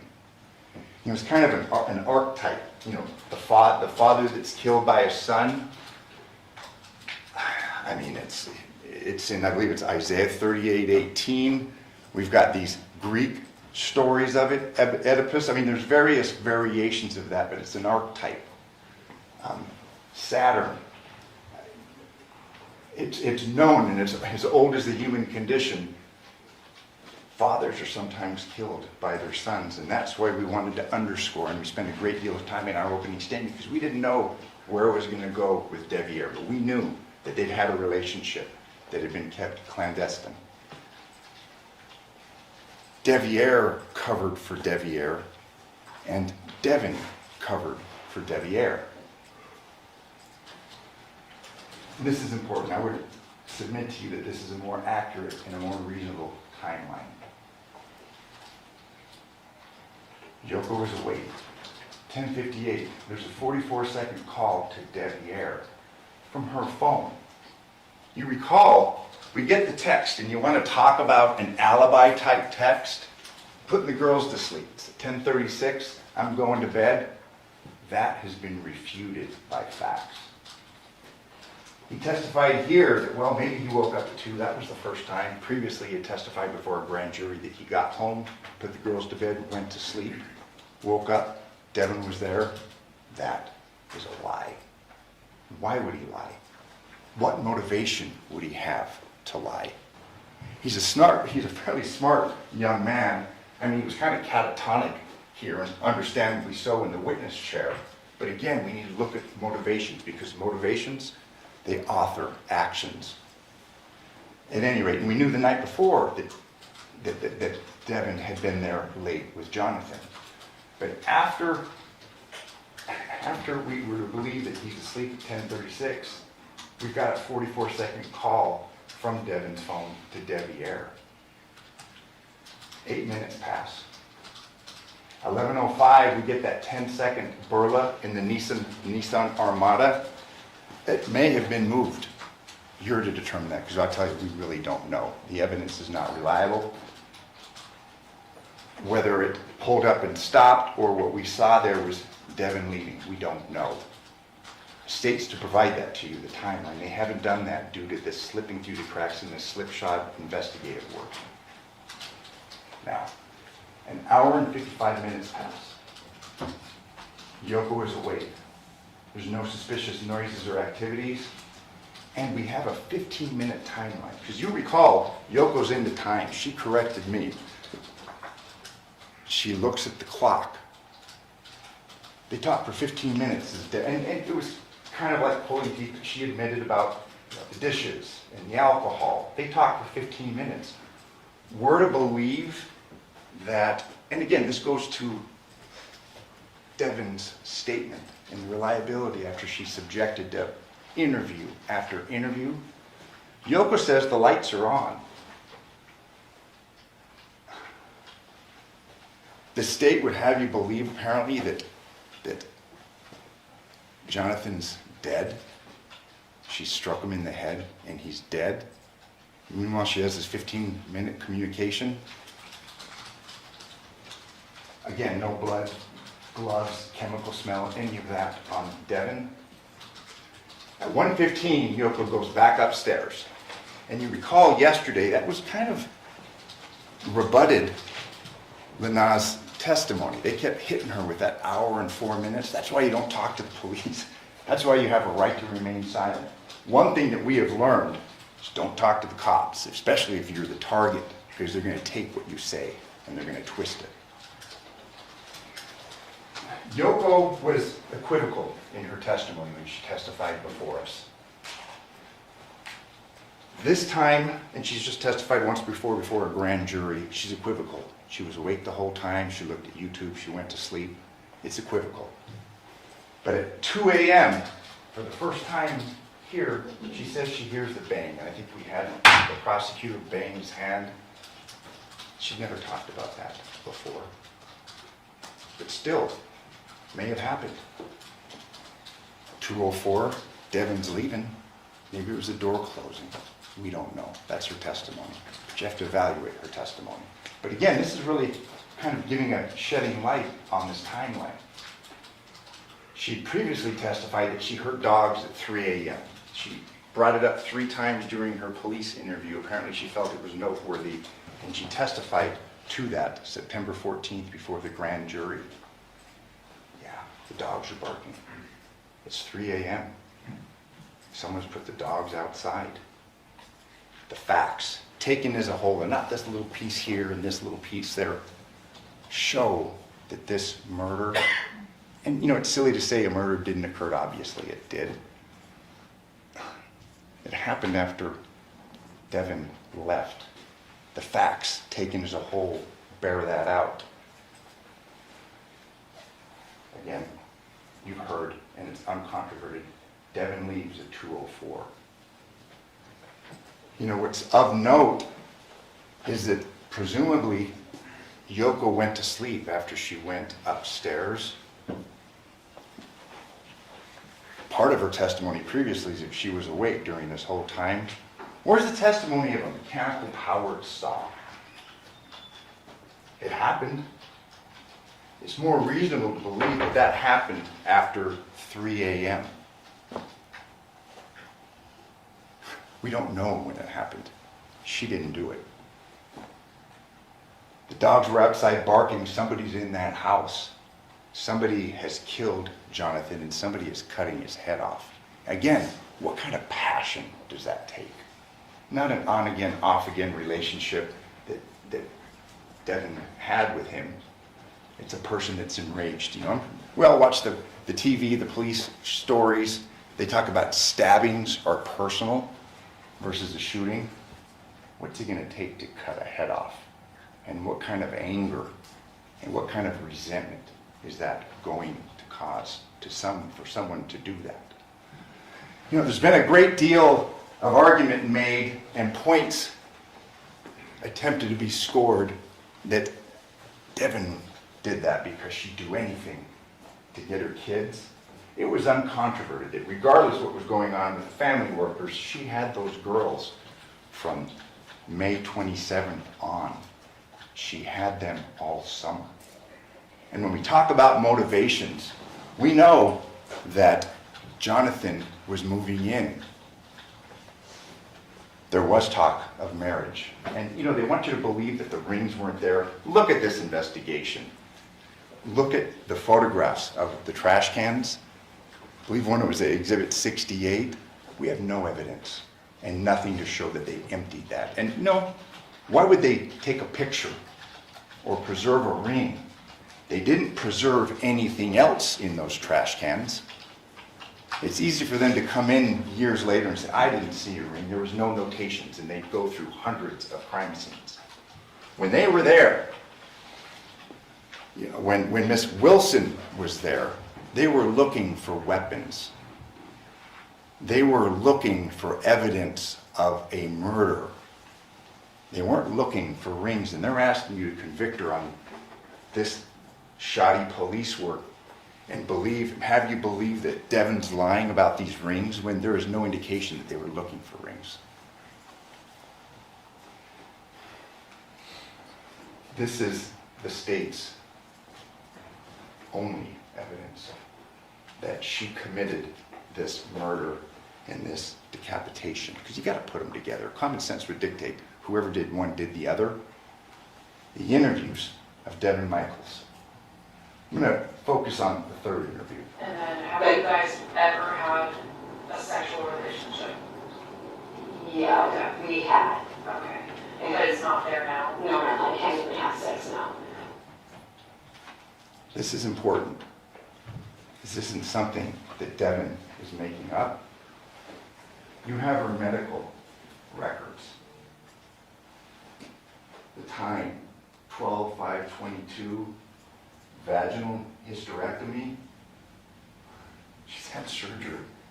She's not having sex. She's telling the detectives the truth.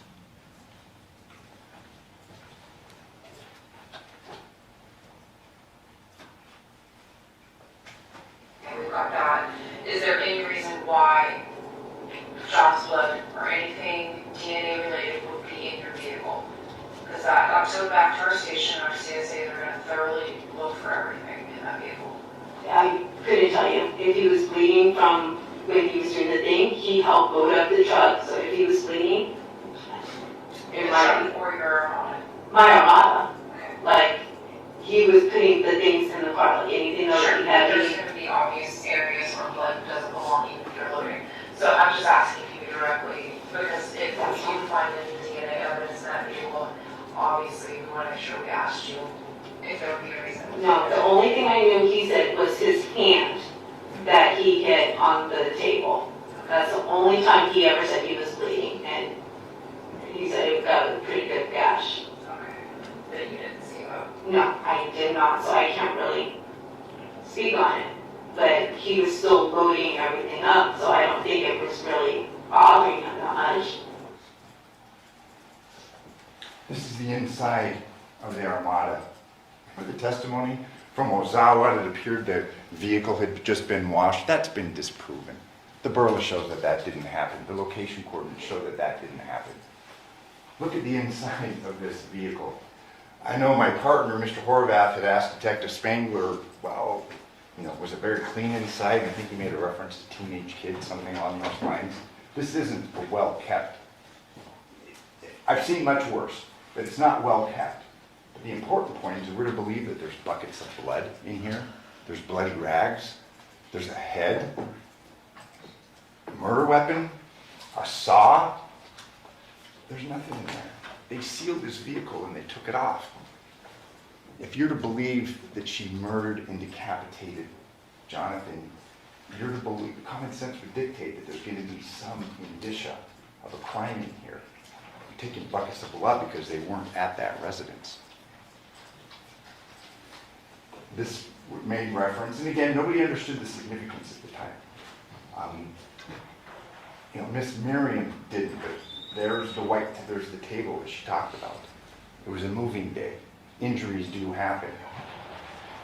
We're to believe, again, Dr. Yagi's, the reliability of her testimony. She said there was no bleeding injury. Well, we've got an injury right there. Whether it's bleeding or not, we don't know. But that's sign of an injury. And remember, this is the same doctor, the same coroner that said John didn't have tattoos on his arms. Big point was made about the telephone. And we're to believe that Devyn is so sophisticated and so cool and so cunning and so informed that she can murder this guy, decapitate him, not leave any evidence, and then drop his phone in her driveway. A more reasonable explanation, it's tired. She's got girls that are going to school in the morning. She's been carrying things, it's late. She obviously brought the phone. Whether it was knowing or not, we don't know. It appeared that it had fallen on the side. And she tries to give an explanation. You recall about the cigarette butts? She didn't know the phone was there. That's why she was calling the phone, following up with Johnathan. She knew he wasn't dead because she didn't kill him. Another thing that was a big point of contention, sometimes little things can have very large implications. Remember the issue about the blood on the screen? Papakostas, the DNA expert, testified that she couldn't confirm that it was blood. There was a presumptive test, but the confirmatory test, and some of you are far more knowledgeable than I am, it was not. She couldn't confirm that it was blood. So then the state recalls crime scene analyst Miriam to apparently discredit their DNA expert in reference to the blood. And this is the entity that's charged with proving this case beyond a reasonable doubt. They're calling a crime scene analyst on a presumptive test to discredit the DNA expert who gave testimony, uncontroverted testimony, concerning the lack of a confirmation for this blood. We know that John's DNA is on the phone. I would submit that it is somewhat significant in determining whether the state's proven his case. Devyn's isn't. It was handled. Maybe there weren't epithelial cells left from Devyn. Clearly, Devyn took the phone, knowing or not, and I would submit to you that given the circumstances and the chaos of a move, she didn't know she had the phone. It's not evidence that she killed him. Just like the key, it's not evidence that she killed him, or the wallet. She's going to go through all this work to leave this, this crime scene spotless or clean and not leave anything behind, no blood, nothing in her car. Yeah, she's going to drop the phone and then make calls to it. This is what the state is relying upon, this interview. And you recall the tenor of this interview? Please don't just look at one part or another. Listen to the whole thing. The power dynamic. You've got two large men. You've got a woman who they had said, we Mirandized you earlier today. You have to ask yourself what went on. What happened before this interview? John? Is Johnathan when you last saw him? Yeah, but he had his boxers on. Okay, he had his boxers on. I don't know, he had his boxers on. His boxers were black boxer briefs. He had boxer briefs on. That's what I'm talking about. This shit's getting real. Keep looking at that. Take another look at this. This was into the interview, and it was a fairly lengthy interview. She'd had multiple interviews before. We heard in this interview that they had told her previously, that day, about the decapitation. So there's more going on. She knew. It's at 16:01, and it's interesting that the state showed you the exhibit, the one that she supposedly wrote. When you look at the original exhibit, it says handwritten by Devyn Michaels. It wasn't. She drew a line, and that's significant. It was Detective Christopher that wrote that. And again, this is in the crises, in the crucible of a very confrontational interview. She didn't author that. And I'm assuming that Mr. Giordani is going to stand up when I sit down because he gets the last word, and he's going to say that somehow, how could she have known that? She hadn't been shown the photos. This gentleman had seen the photos, and he filled in those details. And she's sitting there, having been arrested previous to this interview, and facing the horror of being accused of a crime, a murder, that she didn't commit. Here's the boxers. Why lie? Why lie? When she left, he was wearing those boxer shorts. She was consistent in that. Why choose that hill to die on? She was telling the truth.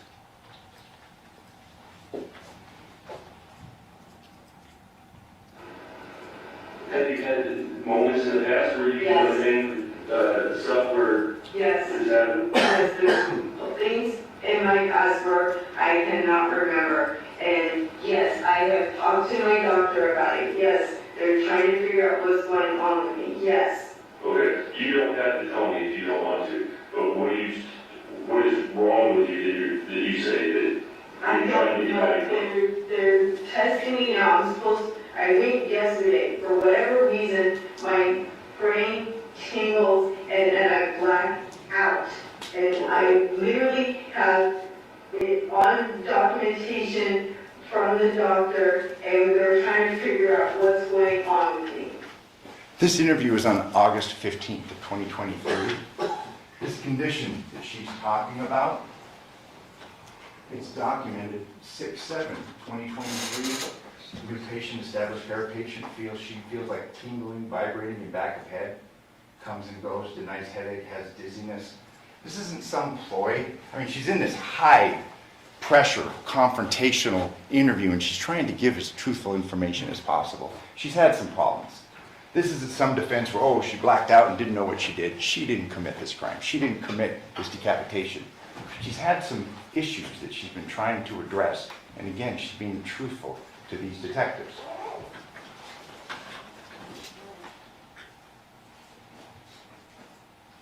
It's confirmed. I think we're done. Absolutely. You're earlier than everything. You came in at the audacity to give them closure. Shame on terrible. Get out of here, Oh, so there's I didn't do it! there's some anger now, huh? I told you from the beginning I didn't do it! How do you feel against him? No! It's not against you!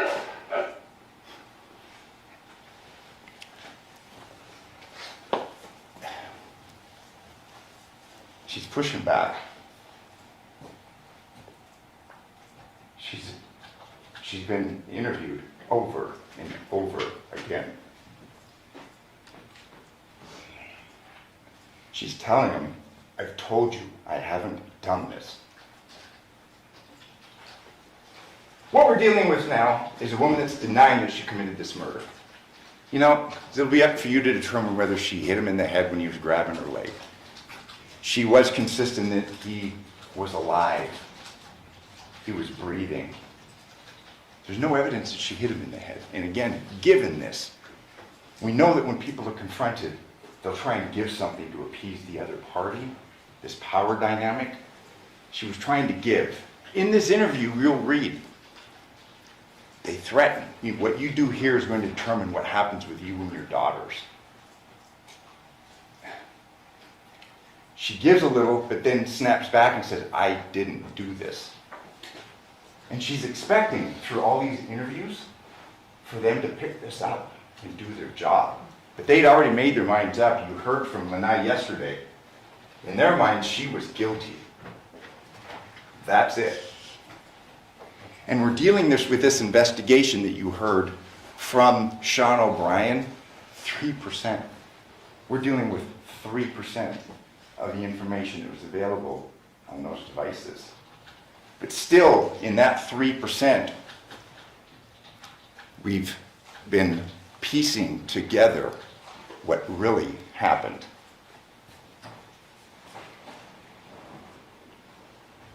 We do know, and it's clear, incomplete Celebrite reader files. Critical database files are missing from the phones. Now, years later, we're trying to piece together a defense to defend a woman that didn't commit this murder. There's artifacts which would indicate a need for further investigation. And Sean O'Brien testified that generally, as he's been a forensic analyst, he's been involved in law enforcement. There's supposed to be this back and forth. Hey, get us this. You know, as this investigation develops, we need more information. There was no indication that that occurred in this case. She's at the house. She's the low-hanging fruit. She's guilty. The end. All investigation stops. Image of Devyn and Deviere. And again, we would like to have more, but we can show you this image. Now, all the images that are available on a cell phone, I think I probably have 4,000. You know, it's going to be the state's position, well, this is just randomly popping up.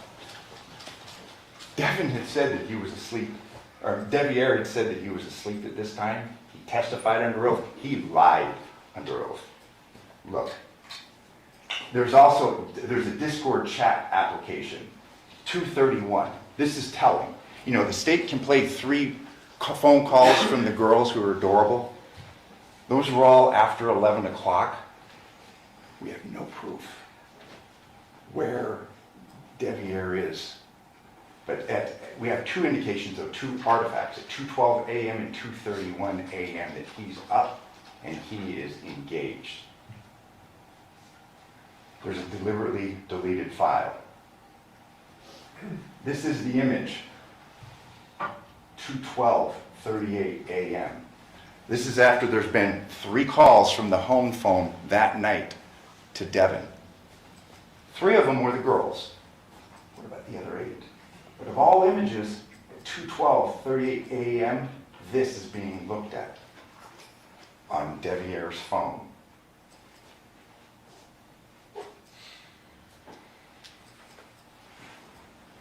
Gamebox. Again, and this is important, this was not preserved, this was overlooked. There's photos, he was a gamer, they had issues. Gamers are on their game platforms and they talk to other people. We have a Discord file, there's a remnant of that. He's using that at 2:31 a.m. in the morning. He's up. He didn't drive his car over there, and again, I can't tell you for certain if he committed this murder. But he could have easily gotten out of the house, and he's not going to walk. He's going to talk to a fellow gamer. We now know that he's up, and he's lied. He's lied under oath. What does he have to lose? I mean, he was able to avoid the motives through the course of this investigation concerning getting kicked out of his house and losing his wife, who he, based upon all the photos, and we didn't have to go through those, you saw them, he was in love with her. But we do, in this 3% that's available to us, we can show you that he was up. Not one indication, but two. And given the nature of that photograph, the multiple phone calls that were made earlier, and now we have this discord, we have a remnant that he's on and at, it's not too hard to imagine that he went there. Those are the facts. And the timelines, you recall the detectives that for the Henderson Police Department that testified, they set out timelines, but they didn't do a more in-depth analysis. And this is what our analysis, with only 3%, we were able to show he was awake. This was deleted, it's there. I'm not saying that was that night, but that's something that should be taken into account, headed there now.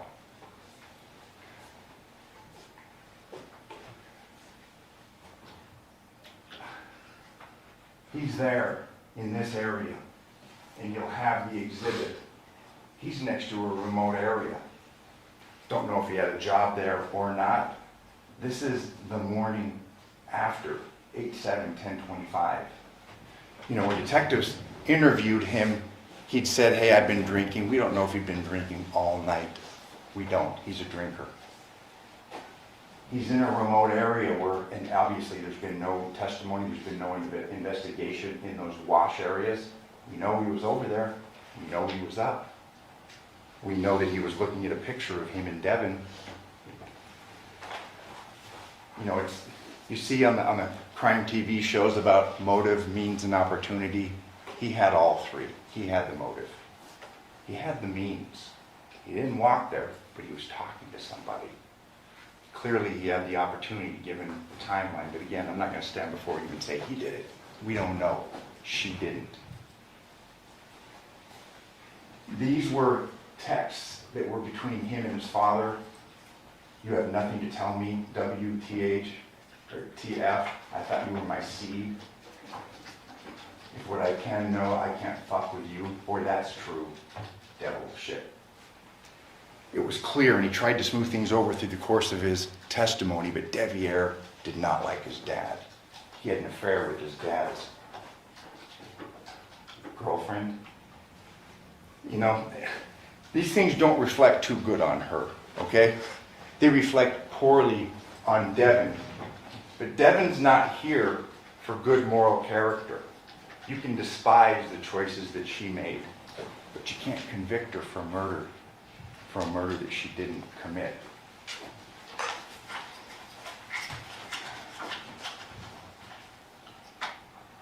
This is their home. The home that he's being kicked out of. Again, there's the walkway down the side. There's the way to get out the back. There's no cameras that were pulled on Rebecca. We don't know. The police did a slipshod investigation. We can't show you him walking away. They didn't collect the evidence, but the motive would point to Deviere. This gun, there was an issue made concerning that. That gun was looked at the afternoon of, I'm sorry, that's another gun. There's guns in his possession.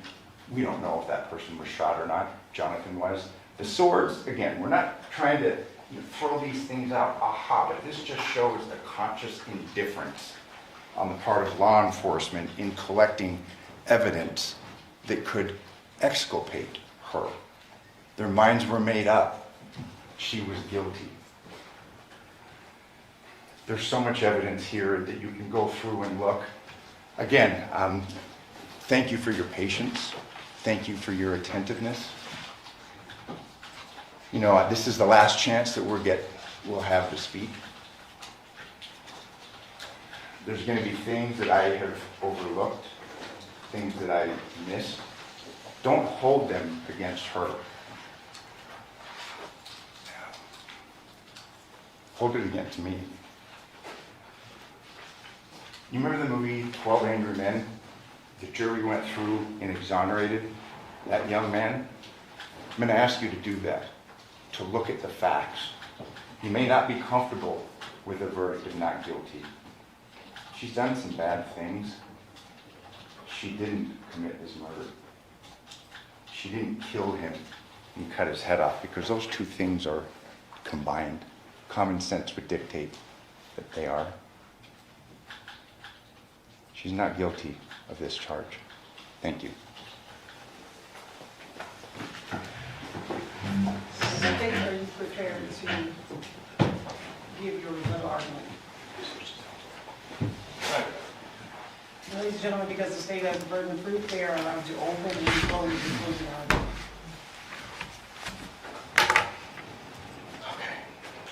Let's talk about reality now. I want to commend my colleagues over here who represented Ms. Michaels first, because they've done an exceptional job, and Ms. Michaels is entitled to a fair trial like we talked about in jury selection. They've done a good job of coming through and poking as many holes as they can in the evidence, and I commend them on that. But make absolutely no mistake, that woman is guilty as sin. That family deserves justice. Those girls deserve justice.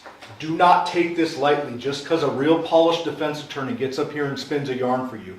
Do not take this lightly. Those people deserve justice. If I were to tell you that a defendant confessed to a crime, described how she did it, everything she said matches the crime scene, except for the part where she minimizes or potentially blacks out the aftermath, you would say, well, that's pretty damn obvious. And some of you were probably sitting there when we played that confession the other day, yesterday maybe it was, or the day before, and go, why didn't you guys play this 2 weeks ago? We could have kind of sped this process up. Maybe you're thinking that. Because we have to show you that the cops did their job and she is overwhelmingly guilty. We wouldn't be doing justice to that family right there if we just played that confession and walked. And we didn't. We put 2 weeks worth of evidence up here to show you Deviere sure didn't do it, and she did. There is no reasonable doubt in this case whatsoever. And I want to address kind of an elephant in the room. You know, Mr. Draskovich just got up here at the very end and he told you those two things, common sense dictates those two things go together. And I kind of agree with that, right? The person who killed him, probably decapitated. But make no mistake, she's not on trial for decapitation. She's on trial for murder. She told you she did the murder. Now, she minimized it. She told the detectives that she hit him over the head and he was still breathing. Of course she did. But she admitted to the act that caused his death. Are we really, as reasonable men and women, going to believe this was a fatty liver or a marijuana overdose? Are you kidding me? That guy was murdered. And then his head was chopped off. And here's the elephant in the room. I don't care if you for some reason believe Deviere somehow snuck out of his home like a ninja, crossed town, and cleaned up the job. I don't care. She's not charged with decapitation. Look at the pleading document. She's charged with killing John. That is it. That is your job. Did she kill him or not? And the answer is absolutely yes. I need to show you a couple instructions because they're important. Bear with me. I know you're probably tired because we all are. But this is too important to just gloss over. This is the beyond reasonable doubt instruction. Mr. Draskovich addressed it. I want to tie this into another instruction. Doubt to be reasonable must be actual, not mere possibility or speculation. Instruction 31, direct versus circumstantial evidence. The top part is really important. I'm going to address that in a minute, but this one down here that's underlined is also important. You must not speculate to be true any insinuations suggested by a question asked the witness. A question is not evidence and may be considered only as it supplies meaning to the answer. So everything Mr. Draskovich said through the course of this trial was a question, right? It was a question. That ain't evidence. So you tell me what piece of evidence, what single piece of evidence suggests Deviere did this? Not one. Not a one. And when you start accusing an innocent guy of murder, Deviere, you got to think about this for a second.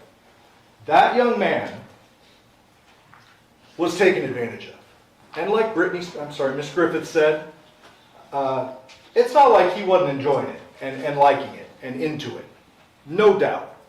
Mr. Draskovich in his opening statements suggested that Miss Michaels has a history in the adult film industry.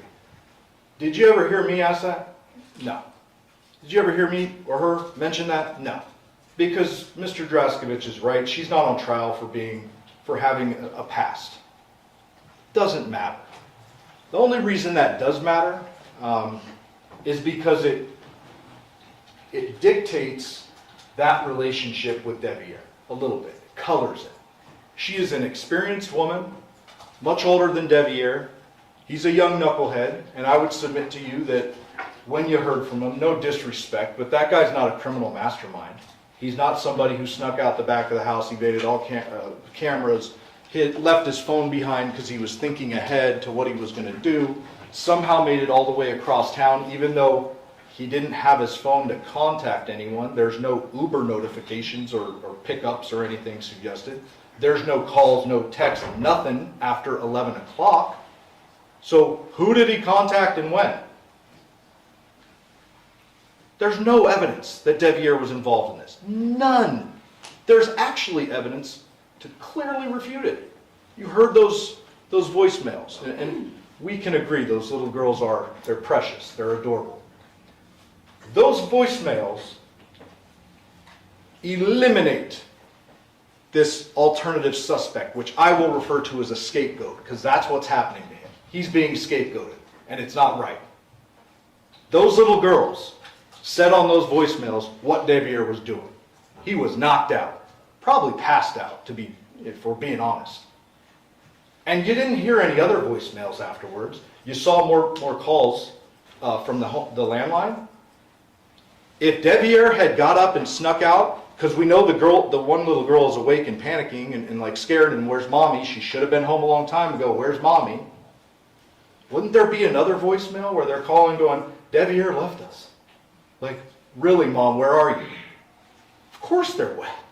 Of course there would be. And there isn't. That's because Deviere was home. And you know that because he texted and he said, I'm going to sleep. He's no criminal mastermind. His phone is at home.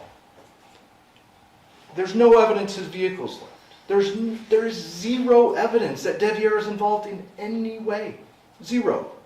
And so Mr. Draskovich brought up a good point with the instruction that Miss Michaels is the only one on trial. That's instruction number 36. I want you to think about this for a second before you let a guilty person walk. Okay? Think about this. Imagine if I were to stand in front of a bunch of jurors and try to prove Deviere's guilt. Imagine that. That's not what we're doing here. That's not what this is about, but imagine that for a second. Can you think of a single piece of evidence I could with a straight face present to a jury and say Deviere did this? A single piece? Other than speculation and really good questions by a really polished defense attorney? There is not a piece of evidence. I would be laughed out of the courtroom if I tried to prosecute Deviere for this homicide. Because he didn't do it. He had no reason to do it. Go look at the text messages between him and his dad. We included a bunch of them. Did he worship the guy? No. Did he hate him? Who cares? He didn't kill him. There's no evidence to suggest it. He says throughout the text messages to his dad, hey, what's up? You'll see it. There's like years of it. There's 2 years of it. And then those texts that Mr. Draskovich just showed you with the devil shit, I would submit that's a reasonable thing when you learn that your son is having sex with your ex or is married to her. That's reasonable. But then, you know, they left out a text that's right after that where dad is reaching out to Deviere like months later saying, hey, this wasn't some big, you know, homicidal relationship between dad and son. Now, when you're thinking about motive like that, you've got to think about this defendant. She told you in that interview with Detective Lina and Christopher why she did it. She said it clear as day. I didn't think he was really going to move in. The walls were closing in on her, and she made a real horrible decision. A real bad decision. She said that she very specifically got up. He was down on the bed getting a massage. Got up because she was a little pissed off, I think were her words. Maybe don't quote me on that. Something like that. Walked across the room, grabbed this heavy blunt object, bashed him over the head, and he went limp. That's a confession to homicide. Okay. On top of that, she told a DFS worker, when you're thinking about motive, in the context of losing her children and homicide, specifically, which she brought up, she said she had to do it. She had to do it because that's how she felt. And I'm going to answer or try to answer a couple of unanswered questions for you. We all get this evidence before trial. You know, we're all obviously somewhat prepared. I'm not like tooting our horns, but we're prepared. We know the evidence when we come into this case. There were clearly going to be unanswered questions in this case, right? There's a missing head. There's a missing murder weapon. There's missing implements. No doubt. But think big picture, forest from the trees. Think about reality, right? Criminals ditch murder weapons all the time. Criminals try to cover up what they've done all the time. Just because she ditched the head and therefore the doctors can't confidently say what injury did it, does that mean she gets a reward? Like, does she get to benefit from the actions she took to cover up? Of course not. Does that mean we can't convict her of murder? Of course not. And that is why I asked Dr. Sims those questions earlier. I didn't challenge his credentials. Like I've dealt with him on cases before, as you probably noticed, and he's a smart enough guy. He's very educated, but he's not disputing that a blunt blow could kill a man, right? He is saying exactly what Dr. Yagi said, the decapitation is post-mortem. And you know what he didn't say, which should be very notable for you? That there were other bleeding injuries on the body, including the hand, right? Because there weren't. He didn't say that because there weren't any bleeding injuries to the body except for up here. And that's how we know she did it. That droplet of blood, you can go back and forth about the DNA analyst not confirming it's blood. Well, DNA analysts actually look at DNA profiles. And DNA is in every single cell of your body, including your blood. And so no, a DNA analyst is not going to come in here and say, John's blood was on the phone. She's going to say, John's DNA was on the phone because she's a DNA analyst. That's what that is. John's droplet of blood being on that phone convicts the defendant even without her confession. Set those, two confessions actually, because she told the DFS worker she had to do it. But set those aside for a minute. There are no bleeding injuries on his body, except for up here. The phone left at 2:04 with a droplet of blood on it. That means the murder happened before 2:04. It had to have. Nothing else would make sense. Nothing else would make sense. She, the defendant, traveled with that phone. Okay. So then you got this other big glaring unanswered question. How could someone be capable of doing that? That question, I can't answer for you. Okay? This is reality. It happened. I would submit to you that there is a chance that what she said about that hour and 4 minutes is true. Maybe our psychology major could talk about this. But I would submit to you that she may have been genuinely telling those detectives the truth, that she didn't remember chopping John's head off. Because this is beyond anyone's wildest dreams. Violent beyond all imagination. And there is a good chance she blocked it out. That doesn't mean that she walks out the door because she says she can't remember. It convicts her. There is no way she didn't do this. The evidence is absolutely overwhelming. And I need to address a few points because I just can't leave them unsaid, so please bear with me. Mr. Draskovich called into question Deviere's testimony, and I want to bring this back for a minute. I think Deviere is pretty well excluded, but he walked into this courtroom, and I want you to remember that I asked him the question, did we bring you back? We didn't have to arrest you or anything. He came back willingly. He flew here, right? He brought his girlfriend, a little more age appropriate now. I guess he's learned his lesson, but walked in the courtroom willingly with that big old camera and all you strange faces to him. And he sat on this witness stand. He swore an oath to tell the truth. He got up here. He testified. He looked at his wife. He looked at all of you. He looked at me. He looked at the marshal with the gun and the badge. And he testified to the best of his ability. Now, I am not and will not endorse his character. I don't know the guy. I've met him a couple times because he's a witness. But you got to see him tell you the most intimate details of his life. And I asked him straight up for a reason, and I did this early in the trial because we just learned he's the defense.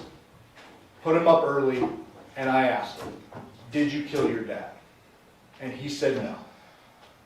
Now, I know he's a stranger to you, and you can't just accept his word, but you've got to consider the circumstances and what it took for him to do that, to put himself in front of the world, and testify about all this. Willingly. He came back. We flew him back from California, and he came in here and he answered questions from a very skilled defense attorney for however long he was on the stand. Think back to that. Did that kid strike you as someone who snuck out of his home, plotted this big old thing, and killed his dad and then somehow covered it up? Or did he strike you as someone who got himself in a bad spot, his words, tried to fill some shoes he had no business filling, and made a series of mistakes in relationships? That his testimony from the stand has to be considered in context. And it's all corroborated. Now, I would submit to you that if he came up here and he said every word consistent, precise with everything he said over the last 2 years, then you might rightfully be a little suspicious. Like, oh, what is he studying for this? He had some inconsistencies. We don't shy away from that. He's not perfect. I asked him a question. I think the word I used was tumultuous, and he's like, what does that mean, sir? I don't know what that means. He's not a criminal mastermind. No disrespect to Deviere, but he's not a criminal mastermind. He's a scapegoat. Don't let that happen. Need to address our pleading document. Mr. Draskovich brought this up, so I just have to address it. So you heard in the beyond a reasonable doubt instruction, it says the state must prove every element of the offense beyond a reasonable doubt. This is a legal pleading in Nevada. We are permitted to use unknown means and manner of death and unknown deadly weapon. this goes back to what I was saying earlier and what Ms. Griffith said about the deadly weapon instruction, where it says the state is not required to recover the deadly weapon used and present it in trial. There's a reason for that, because like I said earlier, this happens all the time. We don't reward criminals who are smart enough to get rid of the weapon. In addition, we don't reward criminals who are smart enough to get rid of the head after they've crushed it. Okay. That's why we are legally permitted to do this. Unknown object, unknown cause. Only question is it murder? Is it not? Did she do it? That's it. And it's absolutely first-degree murder. Mr. Draskovich brought up the robbery instruction, or the robbery pleading felony murder stuff. So I need to address that as well.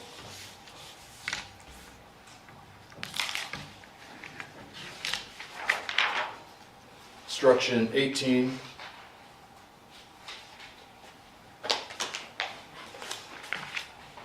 So, when you first heard the charge read by the clerk, I'm sure you're like, what do you mean by robbery? This doesn't really,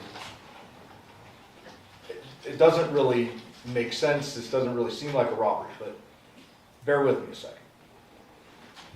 Taking property by means of force is a crime. The motive and reason behind it is separate. So yes, she took his wallet, his keys, and his social. We're not saying she took that for its value, right? It's not like the traditional robbery. The evidence says she took that for a reason, and it all comes down to one thing, and that's the girls.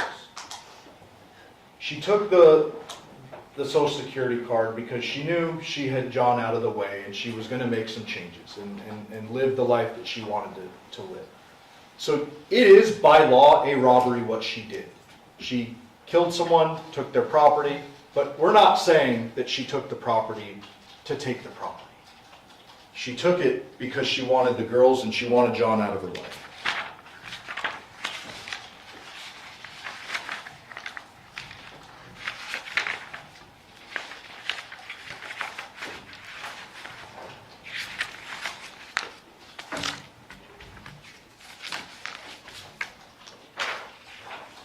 Instruction 29 is the motive instruction, or we call it the motive instruction. Motive is not an element of the offense or the crime charge.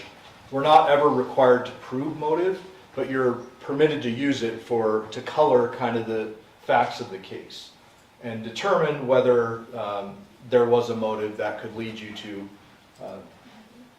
convicting on the crime.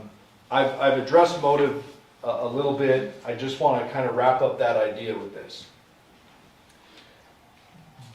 John and Yoko and his side, they had a very different understanding of the moving situation than the defendant. Okay. She didn't want it to happen. Go look at the text, especially the ones that Miss Griffith showed in her closing.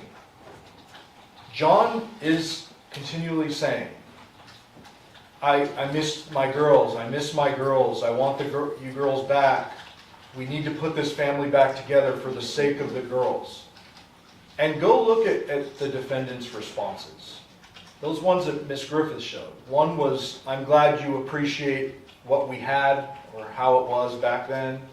And then that last text she put up where John is saying we need to do this, we need to have them under the same roof. She doesn't respond. So go look at those when you're thinking about motive and tie it in with the last statement, the confession. There is no doubt that both sides have been aware of this potential for a move. What I would suggest to you the evidence says is that she didn't want John moving in, and John did. John wanted that. And it didn't become real until that night. And you know that because of the conversations with Deviere. He's still there. He's literally still living there. So if he was going to be moving out for John to move in, why isn't he moved out already? That's because no one expected John to try to make the move that night. And that's when the walls started closing in on her. She's thinking in her head, I want my girls back. I want my girls. That's it. This guy can't move into my house. That's not what I want. She wanted him out of the way. And she did what most reasonable people wouldn't do. She made the decision to take a blunt object and bash him in the head and kill him.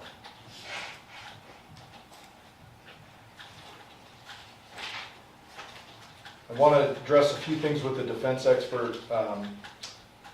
Mr. Draskovich showed a couple of cameras and a couple of texts or activity, 212 and 230. One's a Discord, one's a photograph. Remember what their own expert said. That wasn't active activity. That could have been background activity. It could have been active. He can't say that.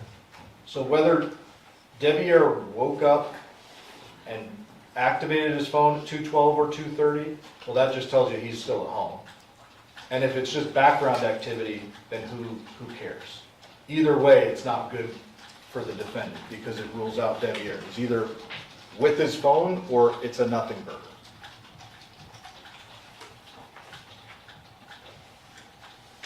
Mr. Draskovich talked about the boxer shorts being off, and I already mentioned this. The defendant may very well have blocked out what she did after she killed him. And whether she took the boxers off or not doesn't really matter. It's probably very likely that he was naked when they were having this massage situation, but the boxers being on scene have no real import in this case. Mr. Draskovich talked about the CVS pickup, and I got to address that. So he said, and he showed you the video, there's no blood on the defendant in that drive-thru. Now, we all watched it together. I don't see any blood from here up from what you can see. But do not forget, that shirt was never recovered. Neither were the shoes. Now, I'm not arguing to you or suggesting that I know what the defendant was wearing when she decapitated him. She could have been naked. She could have put John's shirt on. She could have changed her clothes, a number of things. But what I am telling you is that white shirt, from here up, maybe no blood on it, but it's never recovered. So we don't know if there's actual blood on it. Mr. Draskovich asked you a question, and I need to provide an answer. He said, is that a woman picking up this medication for her girls that's just done this, has the wherewithal to have just done this and go pick up medication? Yes. Yeah. That's reality. You heard the voicemails. The little girl was saying, you were going to get my medication. I'm not saying that the defendant is a bad mother. I will not say that. That ain't right. She took her children's father away. That's a bad thing she did. But did she care about her girls? Obviously. She stopped to get medication? Obviously. That doesn't exonerate her in any possible way. And neither does the post-homicide messages she sent to the victim's phone in the early morning hours. There's two very real explanations for those messages. Number one, you already know the extremes she went to cover up what she did to his head. She took it. That's extreme. She poured chemicals. She took a bunch of stuff from the scene, probably a towel too that was on top of him when she did the chopping. It's not outside the realm of possibility that she sent a text and made it look like she thought he was alive. That's certainly not unreasonable. The other explanation, as I've intimated to and pretty much said directly, is that she doesn't remember the real bad stuff. And legitimately, in her mind, he was still alive after she hit him. Because from then on, she blocked it out. So take those text messages for what they are. They're either she's alibying herself or covering up, or she genuinely doesn't remember the wet work. That's what that is.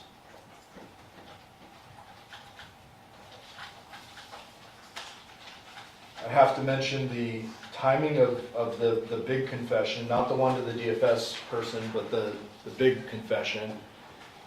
If this is all, there's no evidence to say this, but according to Mr. Draskovich, this is the defendant covering up for Deviere. If that is true, why does she confess after she's arrested? Right? She's already been arrested. Deviere's gotten away with it. Why does she confess after? Unless it's what happened. Mr. Draskovich showed a couple of videos, the small movement off screen. Remember the 2696 video?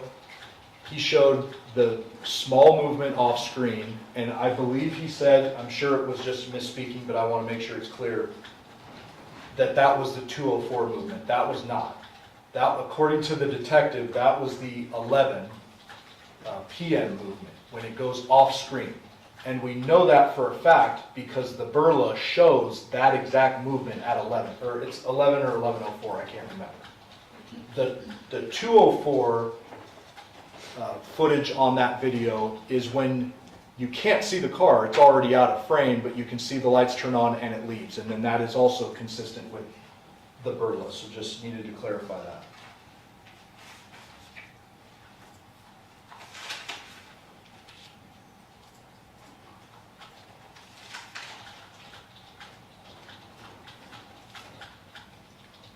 Want to briefly address the girls. So you didn't hear from them in this trial. You can probably imagine why we wouldn't want to put them through anything more than what they've been through. I would just ask you to, that's my decision. I live with that decision to not call them. But I would submit to you that you heard everything you needed to hear from the girls in those voicemails. Deviere was home. Deviere was asleep. That's it.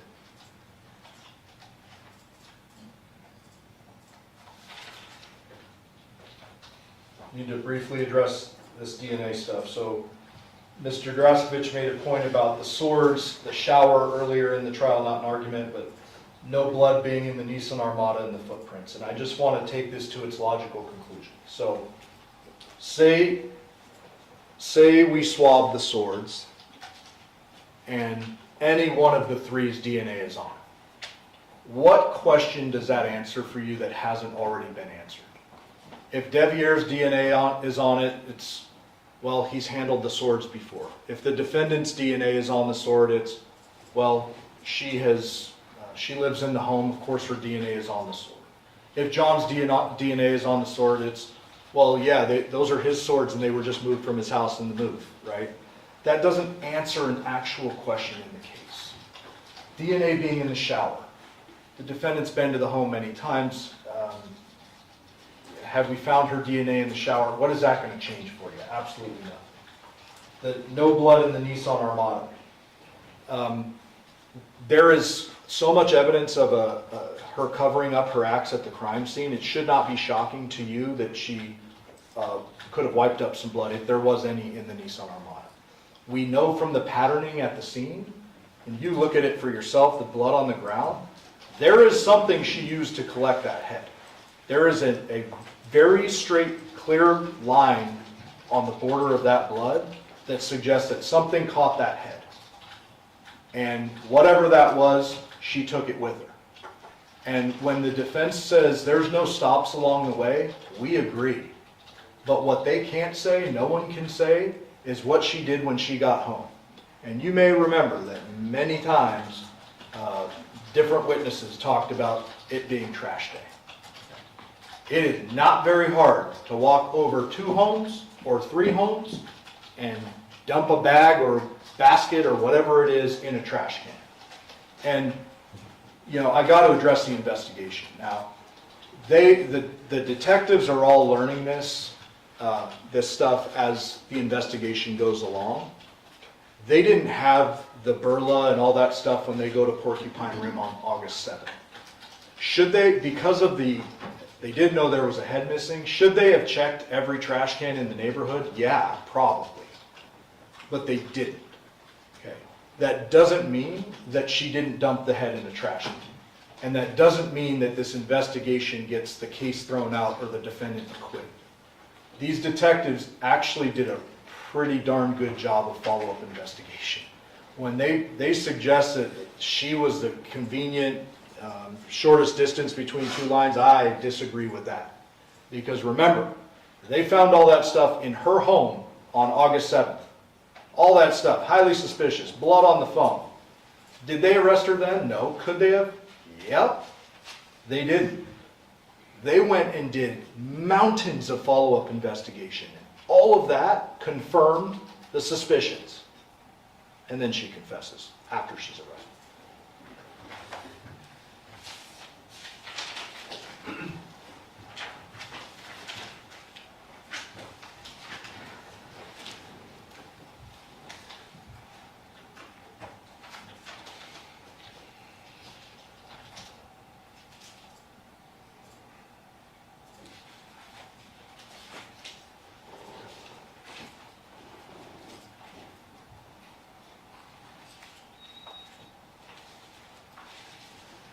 Too important to miss anything, so bear with me. I know it's getting late.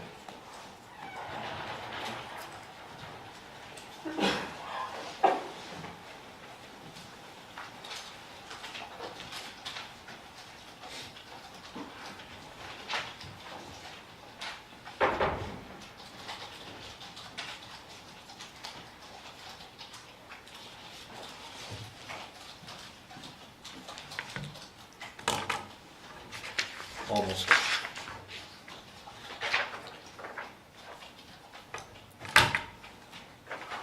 Instruction number 35 is important. In arriving at a verdict in this case as to whether the defendant is guilty or not, the subject of penalty or punishment is not to be discussed or considered by you and should in no way influence your verdict. I want you to take that to heart. There's a phrase that's commonly thrown around in this courthouse. It goes, admit what you can't deny, deny what you can't admit. I'll say it again. Admit what you can't deny, deny what you can't admit. I want you to think big picture, forest from the trees, just one more time. When there is a confession and DNA and mountains of phone evidence and video surveillance, what could the defense possibly do?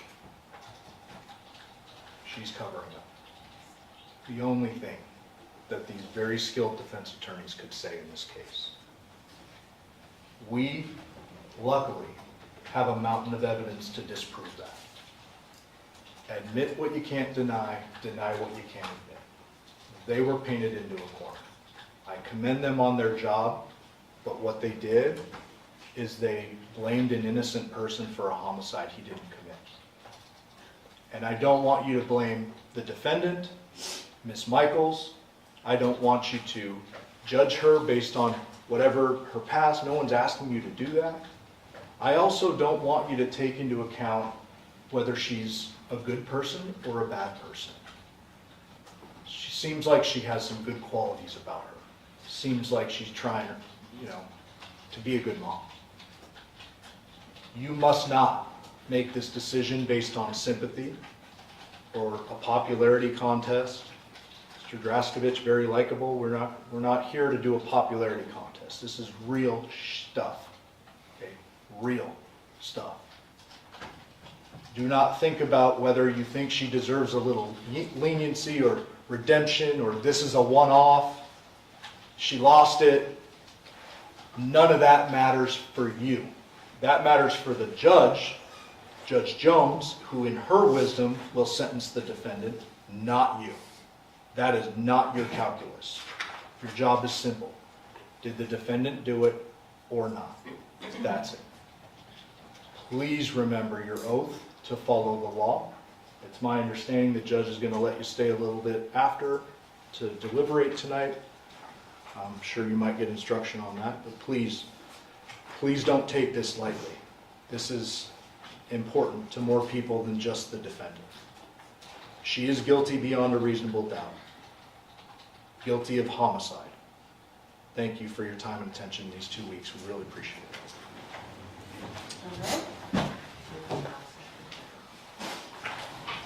I'm now going to ask the clerk to swear in the officers to take charge of the jury and the alternate jurors. You do solemnly swear that you will keep this jury together in some private and convenient place, that you will not permit any person to speak to them, nor speak to them yourself, unless it be by order of the court, except to ask them whether they have agreed upon a verdict, and that you will return them into court when they have so agreed, so help you God. Yes. All right, ladies and gentlemen of the jury, as you know, a criminal jury is composed of 12 members, and there are 14 of you who are here. That is because 2 of you will serve as our alternate jurors. This means you are not discharged from your service as a juror. Your service may still be needed if one of the other jurors is no longer able to participate in deliberations. In this case, our alternate jurors are juror number 13, Ms. Fitzpatrick, and jurors 1.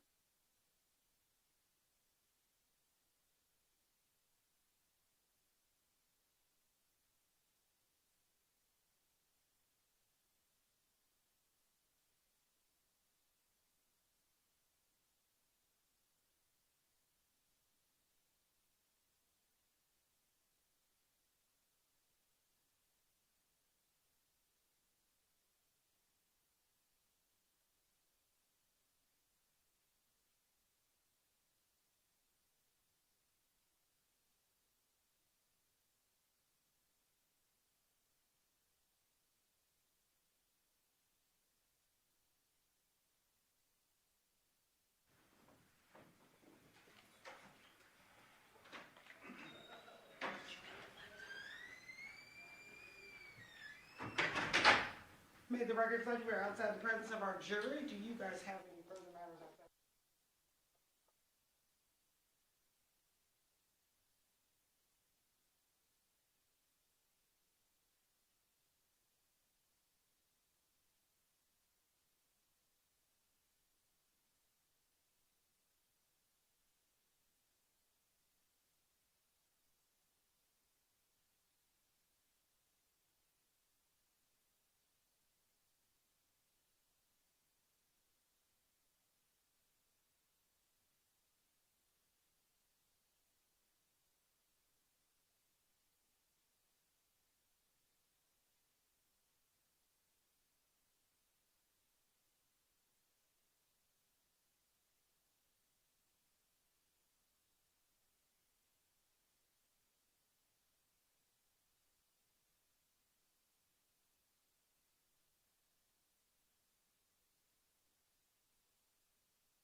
interior of the vehicle.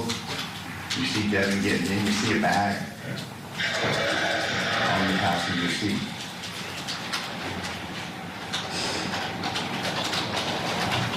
And she leaves. Please pay close attention. And again, not that I'm trying to tell you to, but we've had this case for much longer time than you have. Look at the video evidence from 6505 Taylor Creek. Detective Lippich testified several times that he could only speak to items that he canvassed for, but he was happy to testify concerning other detectives who went unnamed that collected this evidence. It's clear from the testimony of the forensic examiner O'Brien, whose credentials and whose testimony went unchallenged that we presented to you today. He testified that one of the 3 videos was compiled from a series of screenshots, which the Ring camera is set to capture by default in the absence of video activity. Where are the other screenshots? They only gave us 3. I'm not going to stand here and point the finger and say that this was done in bad faith. It was done out of sloppiness. Why weren't subpoenas issued? Why don't we get the complete record? This woman is on trial for murder. We heard nothing concerning them going to the third-party providers, Ring, Google, other parties. No, they're relying upon the cooperation of neighbors who are living their own lives and who very well may be indifferent to the gravity of this situation. Didn't give us the full picture, and that was the video that had constant, I mean, you got a good scene into or a good view of the residence. It's incomplete. We just have these 3.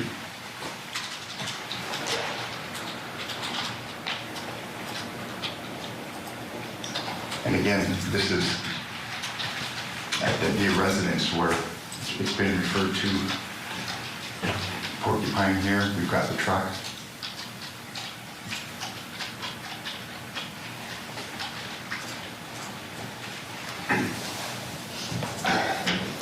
You know, there's been an argument made that Deviere had to have been in the home the whole time. Based on what? Because the entrance to the neighborhood with the continuous camera doesn't show a vehicle. There's other ways to leave that residence. There's a walkway next to it, 1 house away. There's over the fence. This is something that's been discarded by the state, but again, I would submit to you that it goes to what Devyn is thinking. It goes to her innocence. She starts trying to contact Johnathan on the morning of the 7th, starting about 4 a.m. She had left him. She'd left him at the residence. The plan was that they were going to take the girls to school that morning, and we have evidence, and you've heard uncontradicted evidence that that's what she did. The message she leaves him is concerning the girls' school supplies. She's letting him know that their daughter was sick, because we know that she's at that pharmacy, and it's a 24-hour pharmacy at 2:28 a.m. That's what went on. She hadn't killed him and decapitated him. She was worried about getting her daughters to school that morning. She sends messages of concern when he doesn't respond. The state claims, and again, this is where common sense comes into question, the state claims that Devyn was answering Johnathan's phone from the house the morning of 8/7/2023. You heard the argument.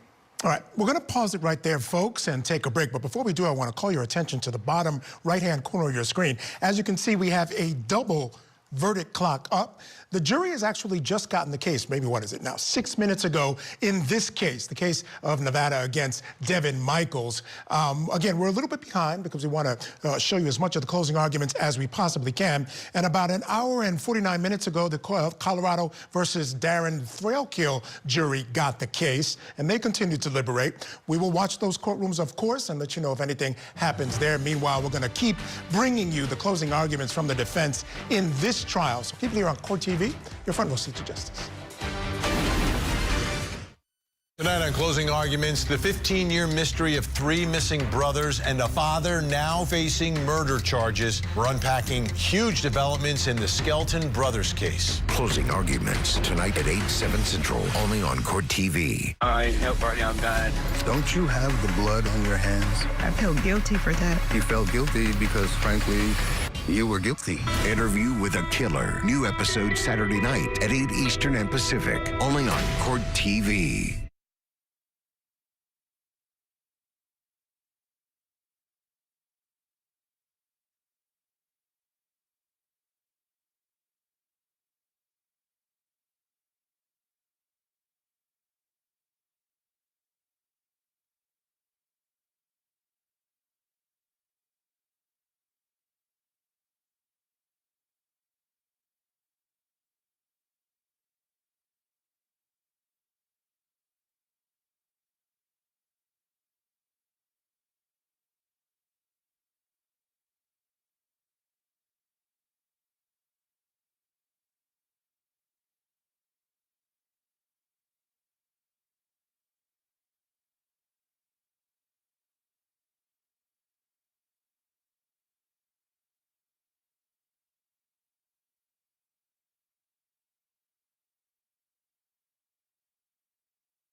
TV.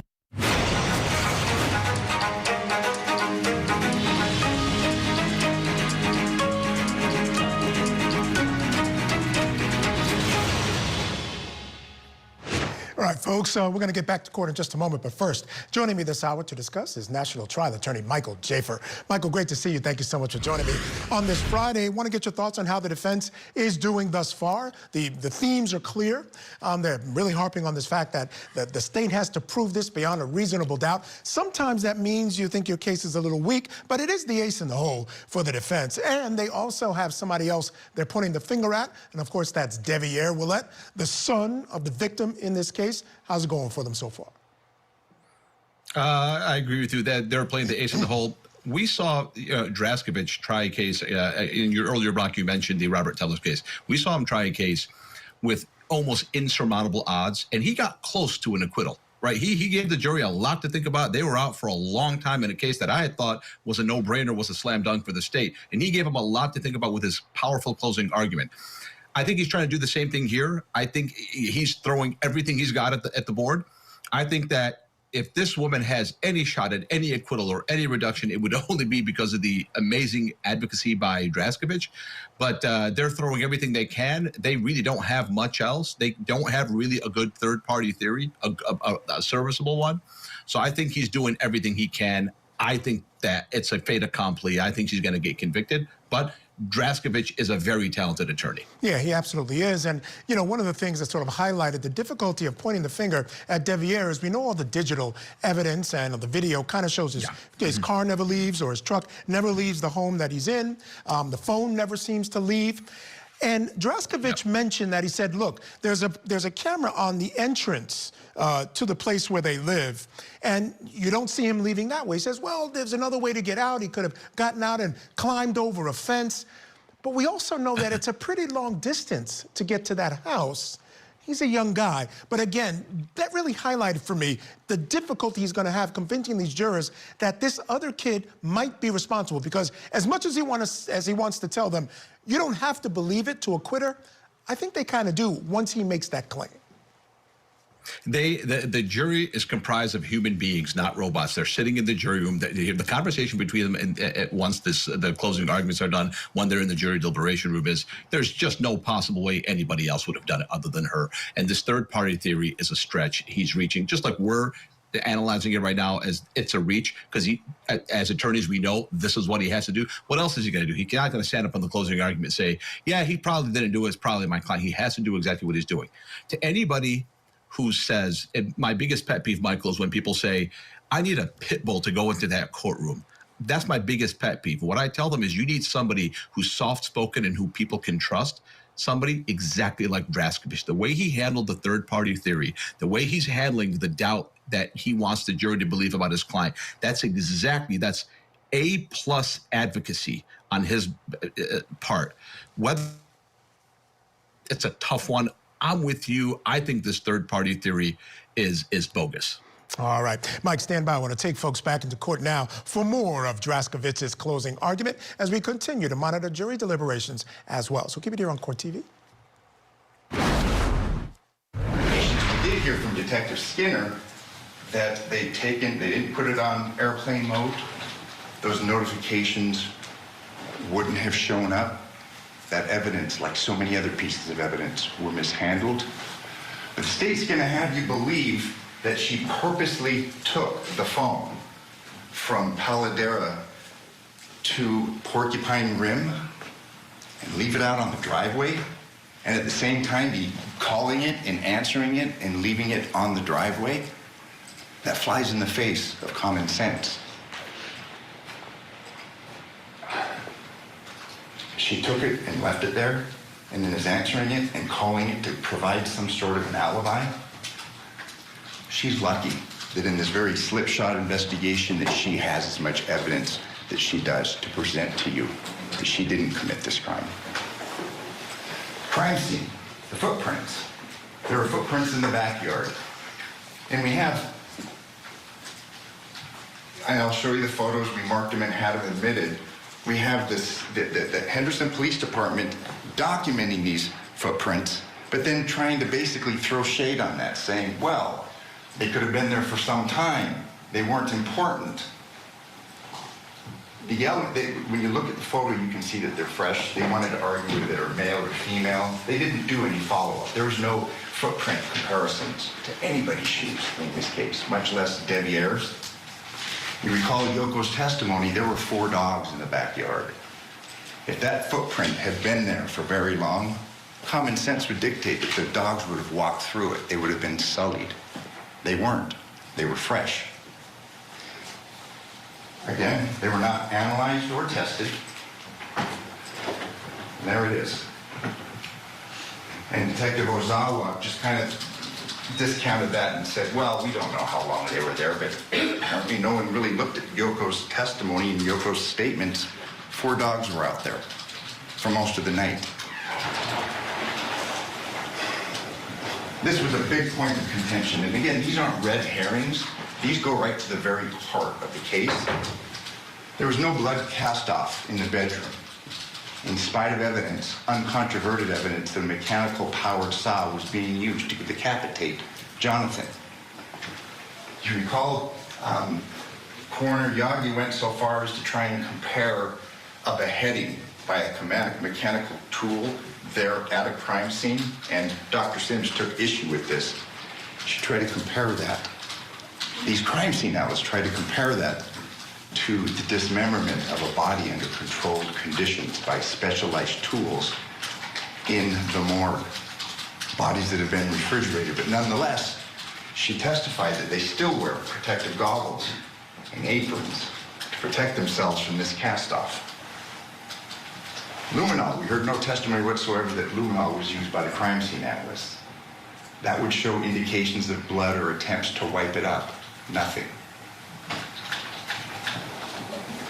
What's clear, and it was kind of laborious at the beginning of this trial, was Yoko's testimony, because her testimony was so crucial to the timing of this case. There were some difficulties with the interpreter. However, I'd submit to you, she speaks pretty good English. It was important to memorialize what she told officers the morning of in the 40-minute conversation, as well as what she testified to the grand jury. She testified that she saw Devyn at 1 a.m. and Devyn didn't have any blood on her. If you follow the state's timeline, it's sometime around then, and it's unclear, she's involved in this murder and decapitation. She stated that no gloves were worn by Devyn when she met her at 1 a.m. And you recall the testimony concerning the dishes and the alcohol bottles. And there were some issues concerning Johnathan's level of drinking. 15 minutes. She testified that the light was on. That brings to question the veracity and the reliability of the statements through her multiple interviews that Devyn made to the detectives. There is no blood visible on Devyn's shirt at the CVS drive-thru pharmacy. And thank God that she stopped there. Because again, we have real time. We have real evidence that shows that she didn't commit this crime and not some detective's opinion. There's another issue concerning this, the mixture of ammonia, bleach, the stench. Remember that? We heard the first responders that they said that the smell got worse the longer they were there. If we're to believe the state's timeline, this is smoking for 9 hours. That flies in the face of common sense. Ammonia evaporates quickly, and again, your common experiences. The state never, and one of you posed a question to Dr. Sims. Again, it's the state and the state alone that bears this burden. Where was the expert to talk about that? That was important. This case was out of the ordinary. It's clearly gruesome, but because it's gruesome doesn't make that woman guilty. It isn't evidence that she committed this crime. Here we are, 2:27 in the 24-hour pharmacy, and you'll have this. Look at her.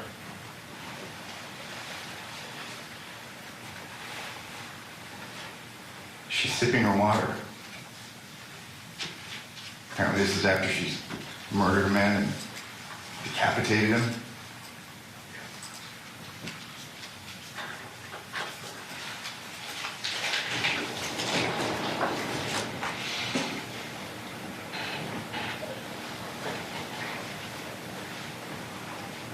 She's reaching out of the vehicle. No marks, no blood, nothing. And Sims testified that this would have been messy.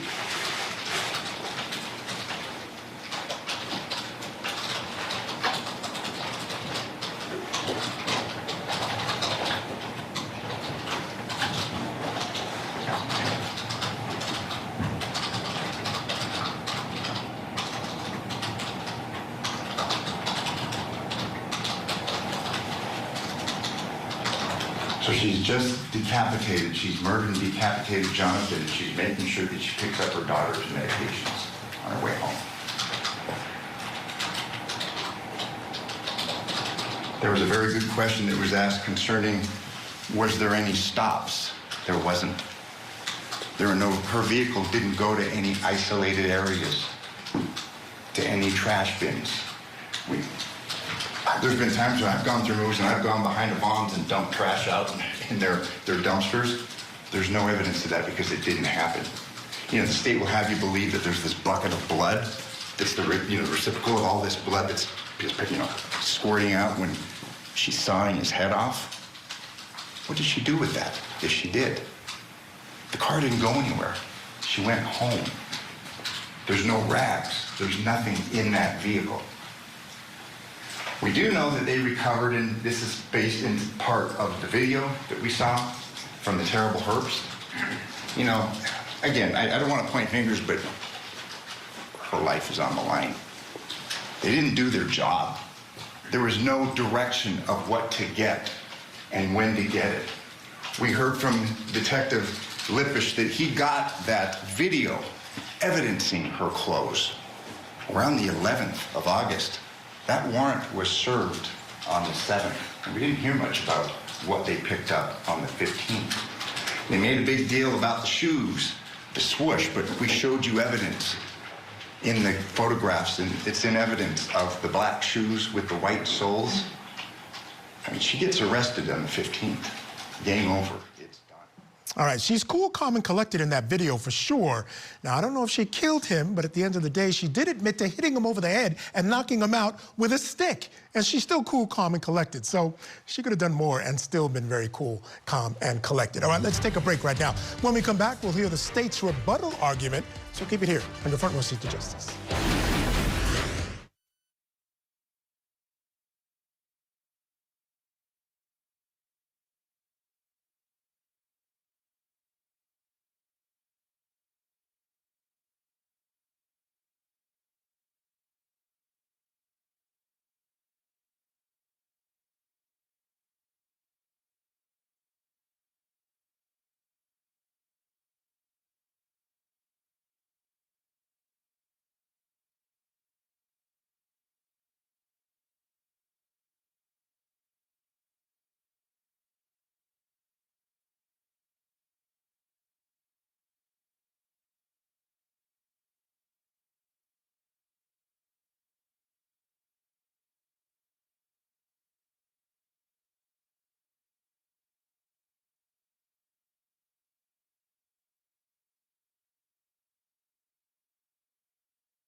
Welcome back to our special coverage of the love triangle beheading trial in Nevada. I'm Michael Ayala.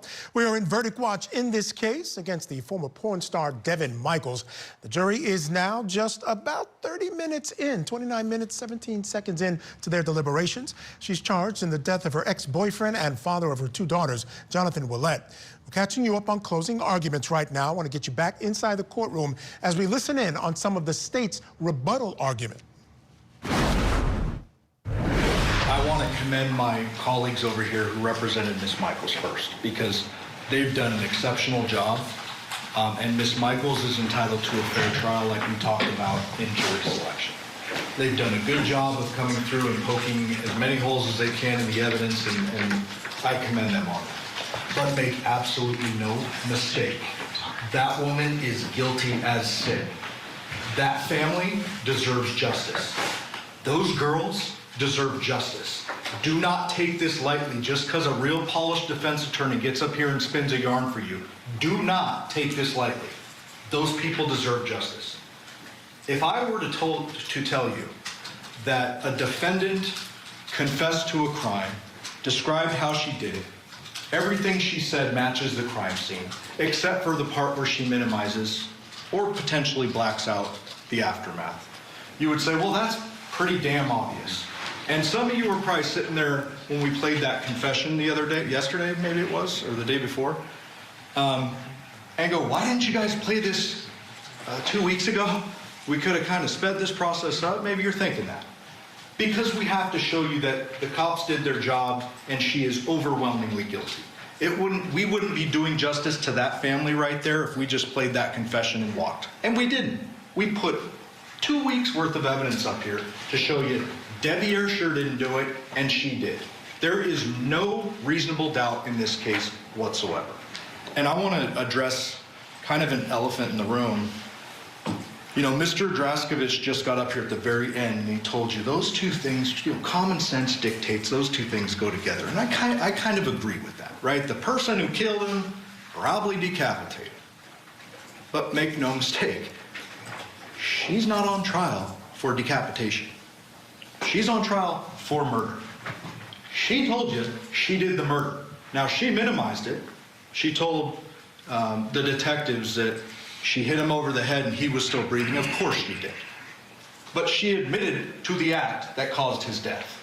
Are we really, really, as reasonable men and women, going to believe this was a fatty liver or a marijuana overdose? Are you kidding me? That guy was murdered, and then his head was chopped off. And here's the elephant in the room. I don't care if you, for some reason, believe Deviere somehow snuck out of his home like a ninja, crossed town, and cleaned up the job. I don't care. She's not charged with decapitation. Look at the pleading document. She's charged with killing John. That is it. That is your job. Did she kill him or not? And the answer is absolutely yes. I need to show you a couple instructions because they're important.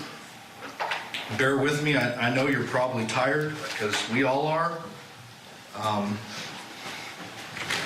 But this is too important to just gloss over. This is the beyond reasonable doubt instruction. Mr. Draskovich addressed it. I want to tie this into another instruction. Doubt to be reasonable must be actual, not mere possibility or speculation. Instruction 31, direct versus circumstantial evidence. The top part is really important. I'm going to address that in a minute, but this one down here that's underlined is also important. You must not speculate to be true any insinuations suggested by a question asked the witness. So a question is not evidence and may be considered only as it supplies meaning to the answer. So everything Mr. Draskovich said through the course of this trial was a question, right? It was a question. That ain't evidence. So you tell me what piece of evidence, what single piece of evidence suggests Deviere did this? Not one. Not a one. And when you start accusing an innocent guy of murder, Deviere, you got to think about this for a second. That young man was taken advantage of. And like Miss Griffith said, it's not like he wasn't enjoying it and liking it and into it. No doubt. Mr. Draskovich in his opening statements suggested that Ms. Michaels has a history in the adult film industry. Did you ever hear me ask that? No. Did you ever hear me or her mention that? No. Because Mr. Draskovich is right. She's not on trial for having a past. Doesn't matter. The only reason that does matter is because it dictates that relationship with Deviere a little bit. It colors it. She is an experienced woman, much older than Deviere. He's a young knucklehead, and I would submit to you that when you heard from him, no disrespect, but that guy's not a criminal mastermind.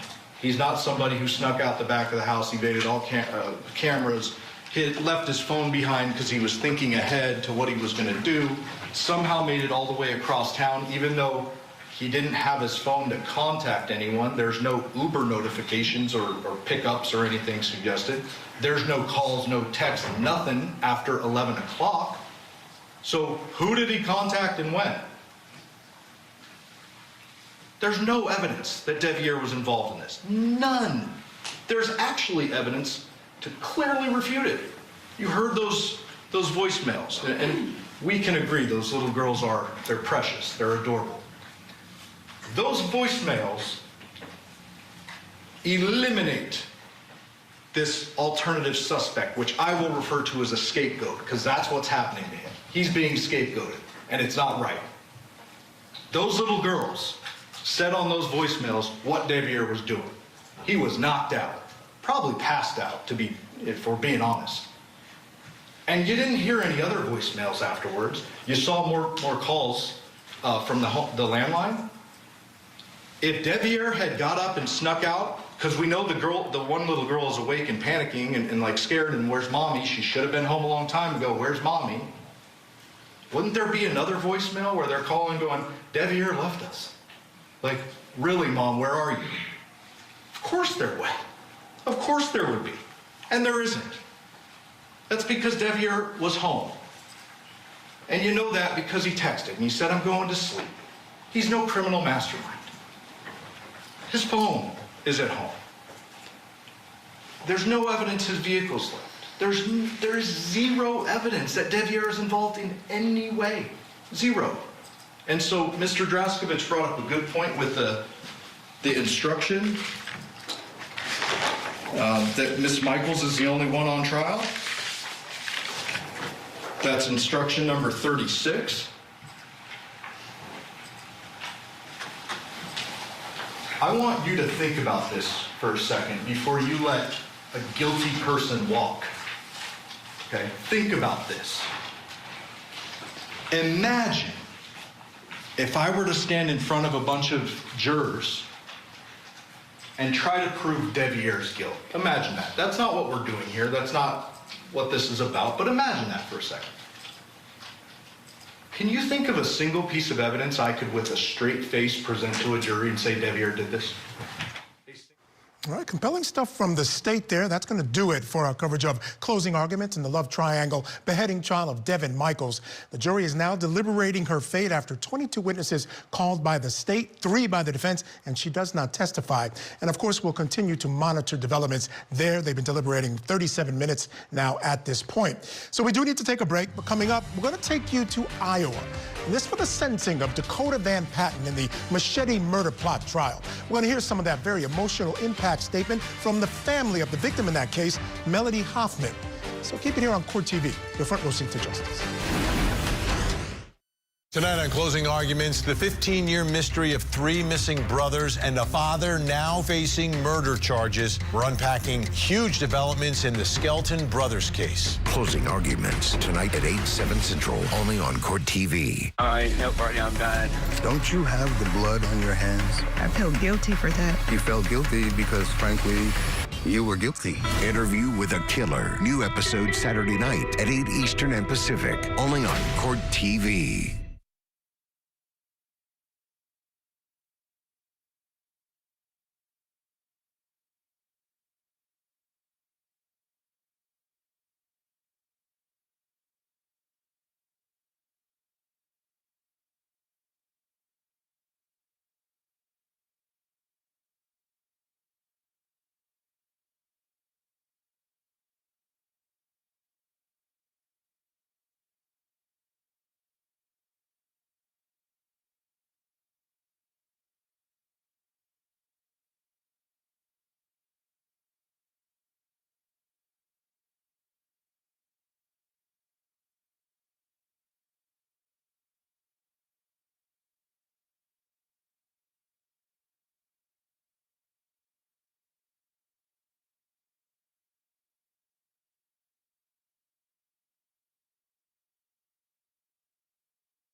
to turn now to Iowa for the sentencing of Dakota Van Patten in the machete murder plot trial. A jury found him guilty in September of helping McKinley Louisma kidnap and murder Melody Hoffman, the woman that Louisma had been dating. Hoffman's body was found by a lake in February of last year. A medical examiner testified that she was stabbed numerous times and had been strangled. Investigators were able to determine that the men were with Hoffman when she was killed by tracking activity on her iPhone and her Apple Watch. Surveillance video played during the trial also showed that Van Patten and Louisma bought gloves and 2 machetes. And to add that, to a growing list of evidence, Hoffman's eyeglasses were found at Van Patten's home, and Van Patten was seen wearing those glasses in Snapchat pictures after her death. Now, the judge listened to impact statements from the victim's parents before issuing his sentence, so let's take a listen. When an individual commits an act so cruel and devoid of empathy that it extinguishes not only lives but the future of generations, society has a moral duty to remove that individual permanently from it. Justice in such cases has to be done. Human beings are defined by empathy, compassion, and the capacity to value life. These qualities distinguish us from the cruelty of nature and the chaos of violence. When someone deliberately chooses to destroy innocent life, especially one that is nurturing a new life, they reject the essence of humanity itself. To act without empathy is to abandon what makes one human. Therefore, such an individual cannot be regarded as part of the same moral order. I know Melody would want me to forgive you, but I'm not sure that'll ever happen. But if it does, it's only for her and not you. You've taken so much from me, my family, friends, and even complete strangers that never had the chance to meet her. Melody will live on forever in each and every one of us. She will be remembered for the kind, caring, loving, organized, silly, artistic, music-loving, slime-making, selfie-taking, video-making, supper-cooking, animal-loving girl we all remember. I don't believe for 1 minute that McKinley made you do it, or that you made him do it. I believe that you're both 100% guilty of murdering Melody, our daughter, and their loved one. You're both cowards. Neither one of you had the to stand up to each other and do the right thing. I also know that you two are the most naive, stupidest criminals that ever walked this planet. Every time you lie down on that cold-hard bed, every time you wake up to the concrete walls and iron bars, every birthday, holiday that you don't get to celebrate, every time you have to ask to use the restroom, every time you step out of line, every time you have a nightmare. Melody is providing for you. She will forever provide those bars that obstruct your view for the rest of your life.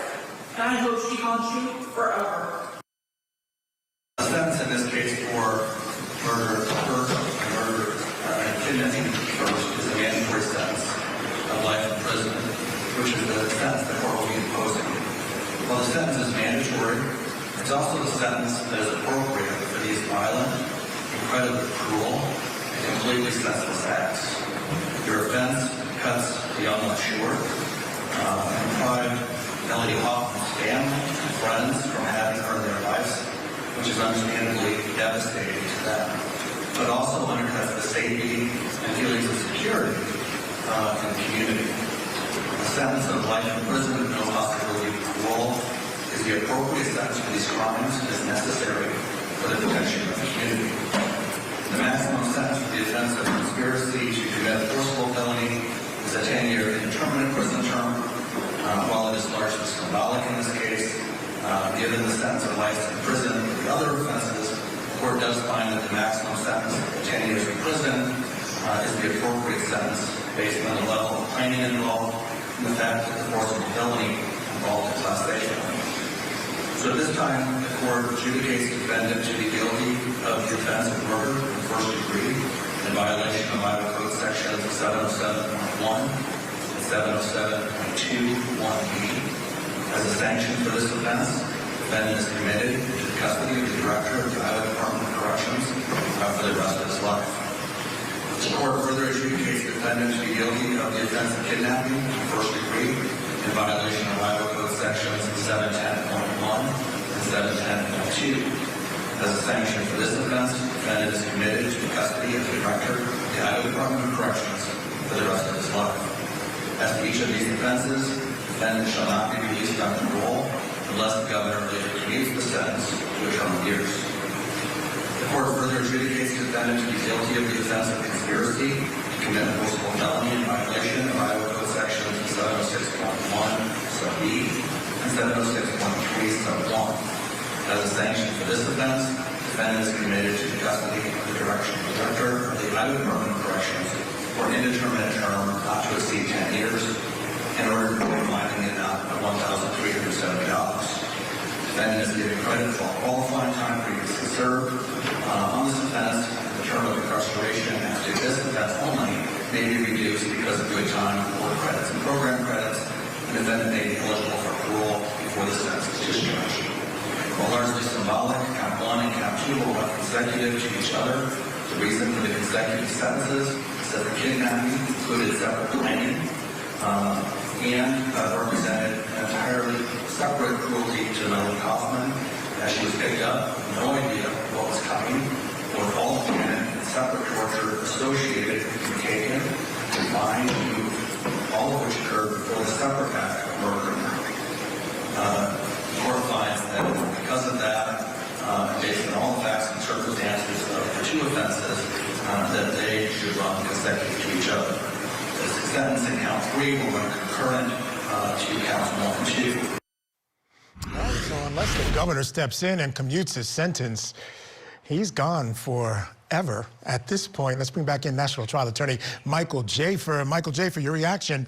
It was mandatory. It was a first-degree murder conviction along with a couple of other things, as you heard, laid out by the judge. But he really wanted to make sure to highlight some of the real heinousness of this crime. Particularly, this was a young lady who had some developmental issues. And, they planned this thing out. They pick her up. She had no idea what was going on. And it was just a particularly ugly crime. You mentioned the amount of time he's going away. This kid is 19, 20 years old. People who are alive to know, were there when JFK was assassinated. The amount of time that JFK was assassinated till today, this kid will be in jail longer if he lives into his 80s.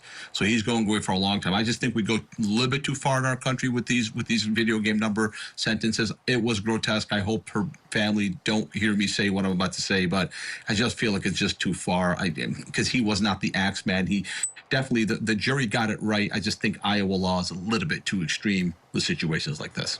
All right, Mike, I'm with you on kind of some of the draconian sentences in this country, but I will say this, in this particular case, again, the heinousness of the crime, the fact that she was developmentally disabled on some level, the prosecutors made the point in their closing argument that the killer, her boyfriend, Luisma, couldn't have done this without the help of this guy. So you got that aspect of it, right? Then there's this whole planning aspect. He's all involved in that. Really doesn't have a whole lot to do with this thing, but he's more than happy to go along with the planning of this, the helping. Apparently he helped tie her up. And then, Mike, here's the worst part. Tells me a little bit about who this kid might be and the character of this young man. He has a memento, which is her glasses, which he doesn't keep in his place. You know what he does? He puts it on and he goes on socials and kind of celebrates with it, Mike. So in this particular instance, while he was an accomplice, I'm okay with the sentence. I'm okay with it. I'll tell you why. You said about her developmental disability. When they were showing pictures of her, I find myself looking away because I don't want to ruin my weekend. Like, it really is depressing to see that they did it to this girl, because I know kids who are developmentally disabled. She was lured into a trap. So I'm with you. I just feel like, man, 19 years old, his prefrontal cortex is not fully developed. I feel like when he's 25 years old, when his brain stops to develop. Right now, a young man, 19, his brain is a raging storm. I just feel like, hey, 50 years, I'm with it all day. It's just, man, life without parole. For a 19-year-old guy, he made a devastating mistake. He should be punished for decades. Just, man, it's just a tragedy all the way, no matter what happens. All right, looks like we lost Mike there. Okay, Mike, thank you so much for being with me tonight. Truly appreciate it. Again, I'm Michael Ayala. It's been a pleasure being with you tonight. Folks, I want you to stick around because coming up next, it's closing arguments with Vinnie Politan. He's going to take a look at new charges filed against John Skelton after his 3 sons vanished 15 years ago. Plus, he's going to talk to a close friend of the 4 Pepperdine University students killed by a speeding car.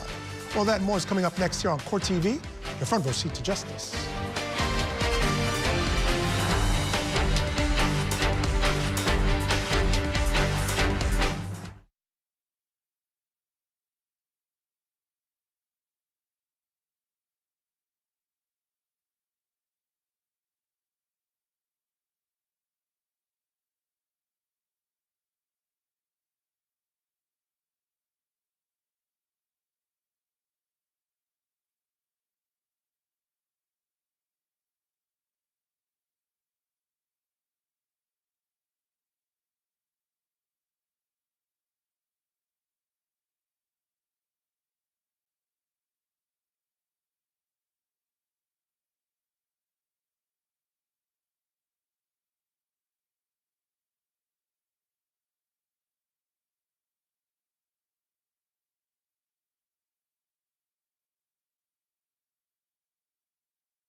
Devyn Michaels is now at the center of a chilling murder case involving the father of her children, John Willette. Prosecutors say Michaels lured Willette into a deadly confrontation, then staged the scene to hide her role.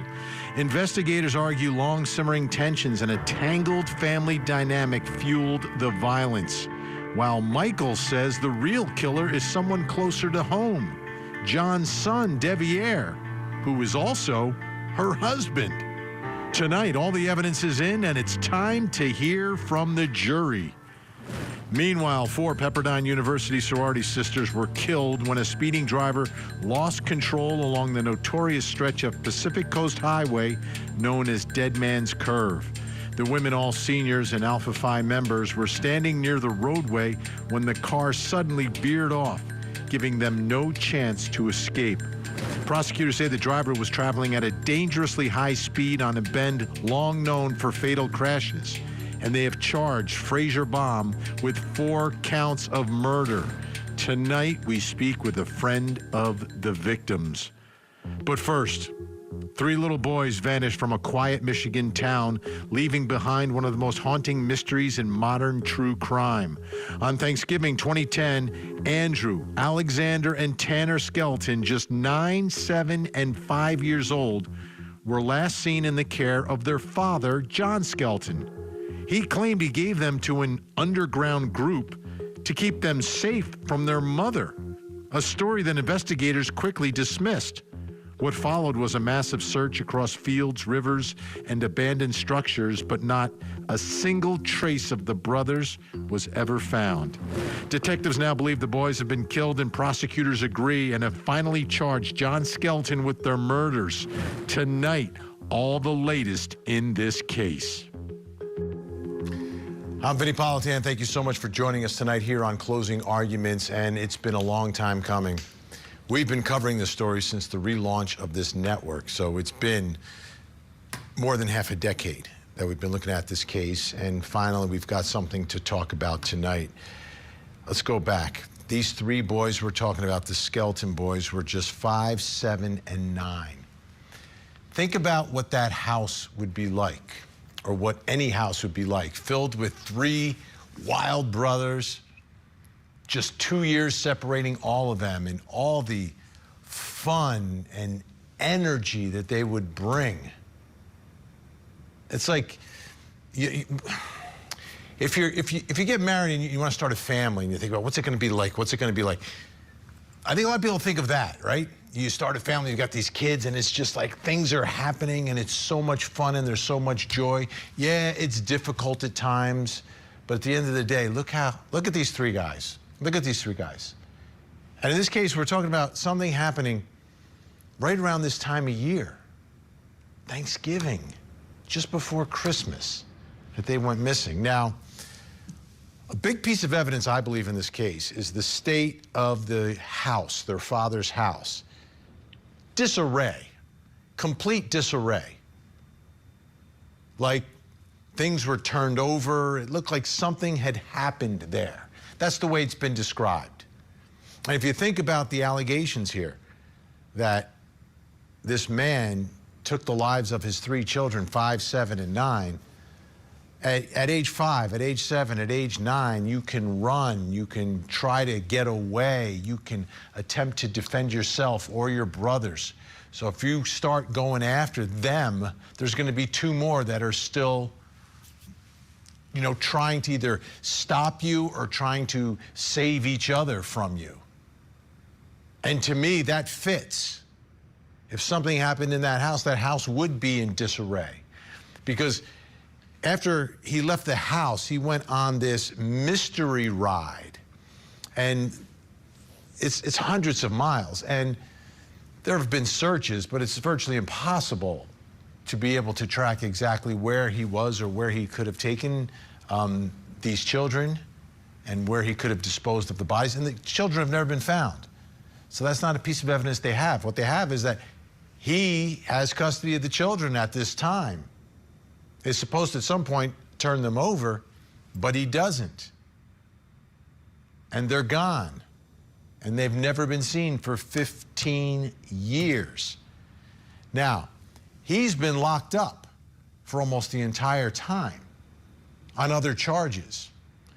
And all along, we're wondering, well, when are they going to charge him? When are they going to charge him? When is he going to say something? Is he going to cut a deal?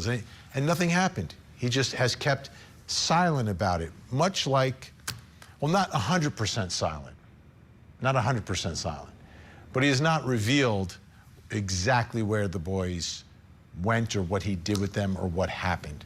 So that hasn't happened. There's been no admission by him. He denies all of it. So here we are. He's about to get released on these other charges. So the clock is ticking. And now prosecutors, because you only get one shot at it, right? They're going forward. And they have charged him with 3 counts of open murder, 3 counts of tampering with evidence.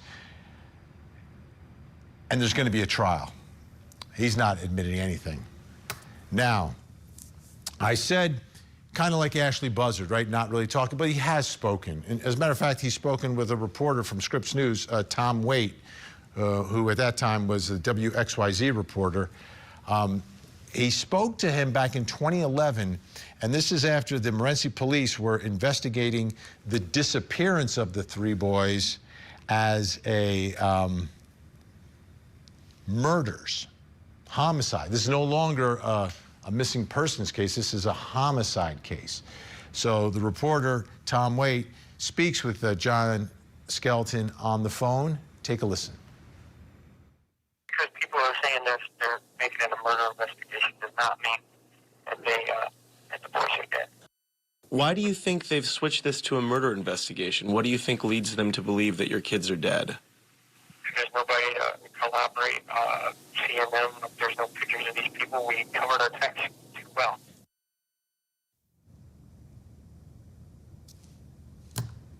It seems pretty calm, right? There have been times where he's been calm. There's times where he's been arrogant through the years about all of this. It's really strange. It's really, really strange, his attitude all along in this case.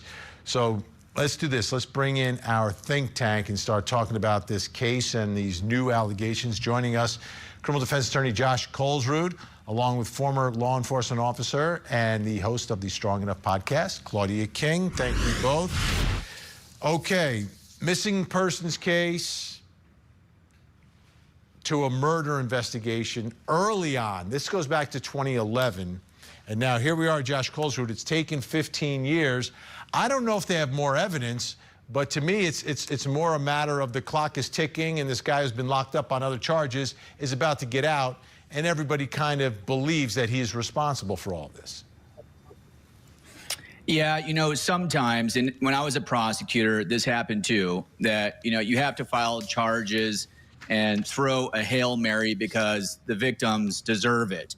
Because you have to ask yourselves, you know, why didn't these charges come earlier? You didn't need to wait 15 years to have a judge declare that the boys were dead.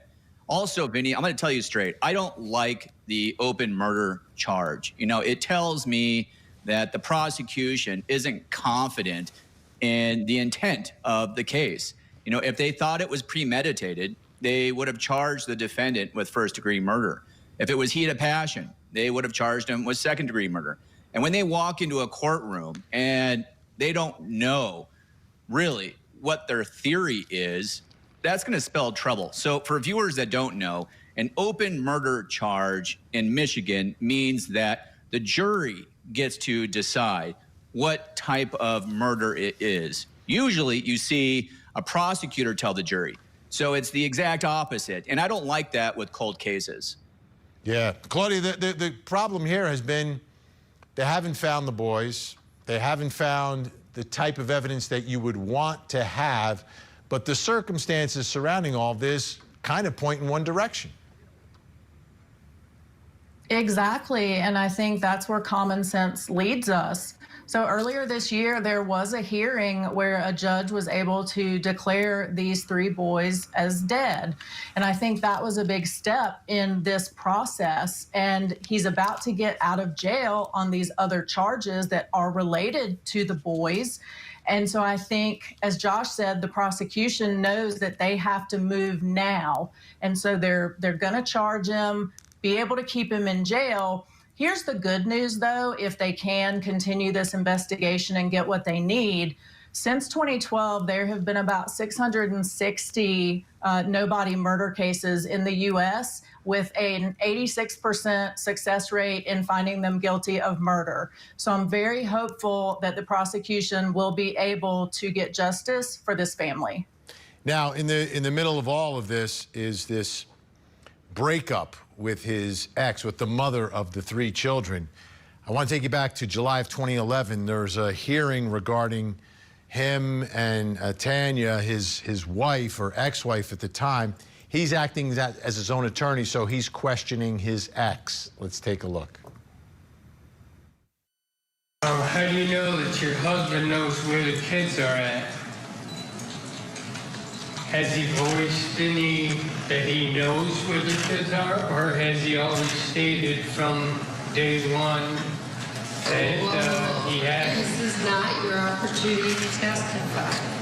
The question is, do you believe that your husband knows where the children are? Yes, I do. Do you believe the children are safe? No, because they're not with your parent. All right, joining us now is entertainment host Holland Reed. Holland, great to see you. I always find it awkward when someone uses themselves in the third person. I mean, that's what we just saw there. He's talking about, he's cross-examining his ex, and he's referring to himself as your husband. Kind of strange. This is a strange guy. I hate the word narcissist in today's society because it's overused, but if this is not the definition of narcissism, then what is? The audacity that he has to not only produce closure for this family. I mean, this is coming down to, it's an ambiguous loss. They don't have closure. No one has closure. And he has the audacity to cross-examine. It makes no sense to me, and I can only hope that even with no bodies being produced, that there's something that comes of this. This is community anguish at this point. It's been 15 years, and people want closure, and they want to find out or figure out what happened to these boys, and the audacity is what takes me out more than anything. So let's take a look at this from the Detroit Free Press. Skelton has offered conflicting accounts, claiming he gave his sons to an underground group to protect them from alleged abuse by their mother.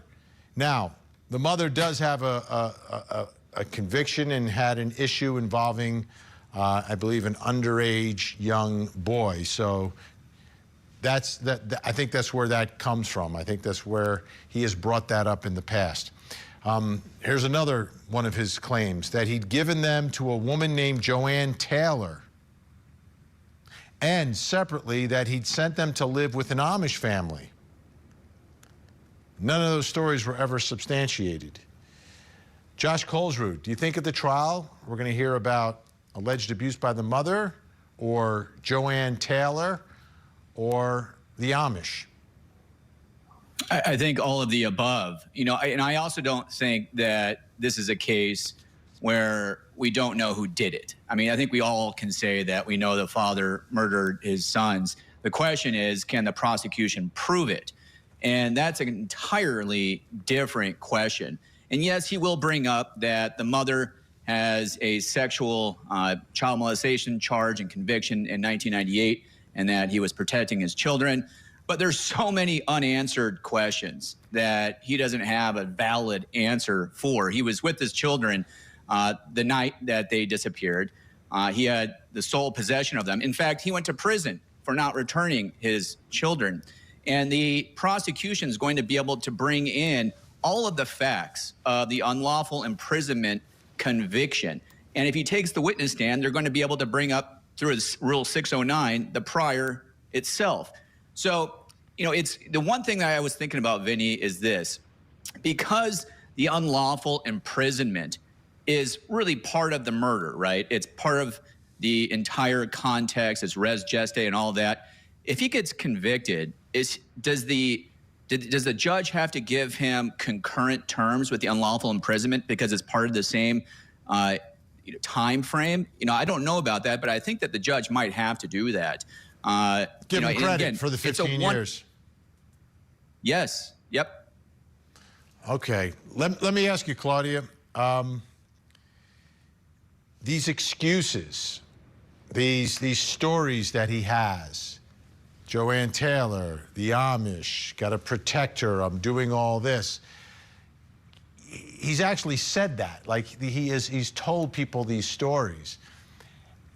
And from the way he just kind of, the way he is, what Holland was talking about, the way he is, I could see him talking about this again and believing he can convince people that there's an Amish family that is raising them, and maybe the Amish family couldn't contact anyone and the kids never saw that they were missing on the internet because they're with an Amish family and they don't use any of that stuff. I agree with you, and where I see the stumbling block at this point is that all these boys, if they were alive, would be adults now. So I guess technically if they were raised Amish and decided to stay Amish, they still wouldn't know that they were missing. But any other case, they're adults, they would see this, they would see that their amazing, loving father was being charged with murder, and how could that be because they're alive? And so they would definitely rush forward and say, no, here we are. And since that has not happened, I think, again, what Josh said, we all know what happened. We know who did it. But yeah, he's definitely going to bring up all these excuses, if for no other reason than he wants to hear himself talk. And we've seen that time and time again with defendants just like him. All right. Think tank staying with us. When we come back, we're going to talk about this case out of California. 4 sorority sisters all killed at once, run over by this car that is going at an extraordinary speed around Dead Man's Curve out in California. We'll talk about that, plus coming up next hour. Tonight on Betty Politan Investigates, a morning routine turned into a nightmare in Whitestown, Indiana. Maria Perez de Velasquez, a house cleaner, was shot at the wrong home while her husband watched in horror. Did the homeowner act in self-defense, or should charges be filed for this tragic mistake? Tonight, we investigate. Mama tried. Now my daddy's crying because I'm in here. You are the common denominator that led to JD and Big Doug shooting each other in the dark of night. All right, help party, I'm dying. Don't you have the blood of both these men on your hands? I felt guilty for that. You felt guilty because, frankly, you were guilty. Interview with a Killer. New episode Saturday night at 8 Eastern and Pacific. Only on Court TV.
we're talking about the actual speed limit was 43% of the speed that he reached.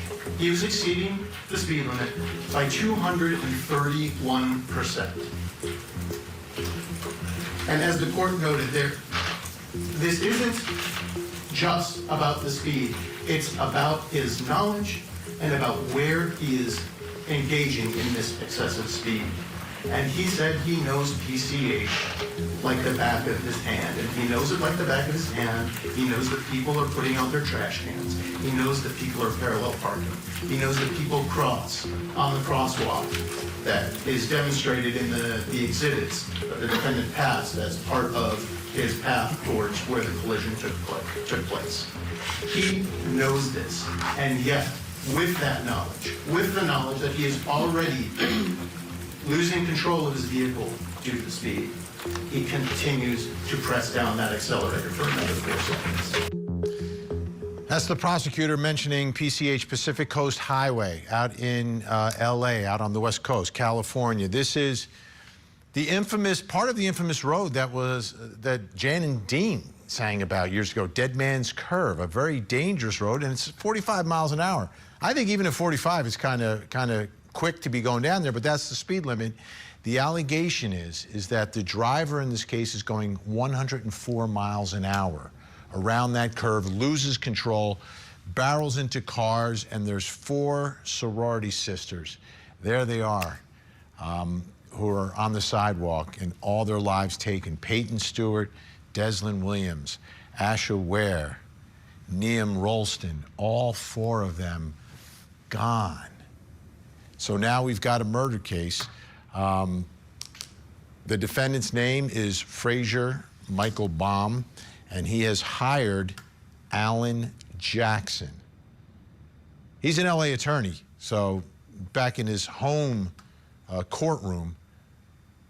But we know what happened in the Karen Reed case, turned that thing upside down and won that case, became one of the most famous attorneys in America. We at Court TV have known him for years, but he'll be representing Frazier Baum. So a lot at stake here. I want to bring in a guest because I think this is an important part of the story. Someone who knew all 4 victims very well. Her name is Georgia Puckett. She was a close friend to the girls as well as their sorority sister. Georgia, thank you so much for joining us. We really do appreciate it.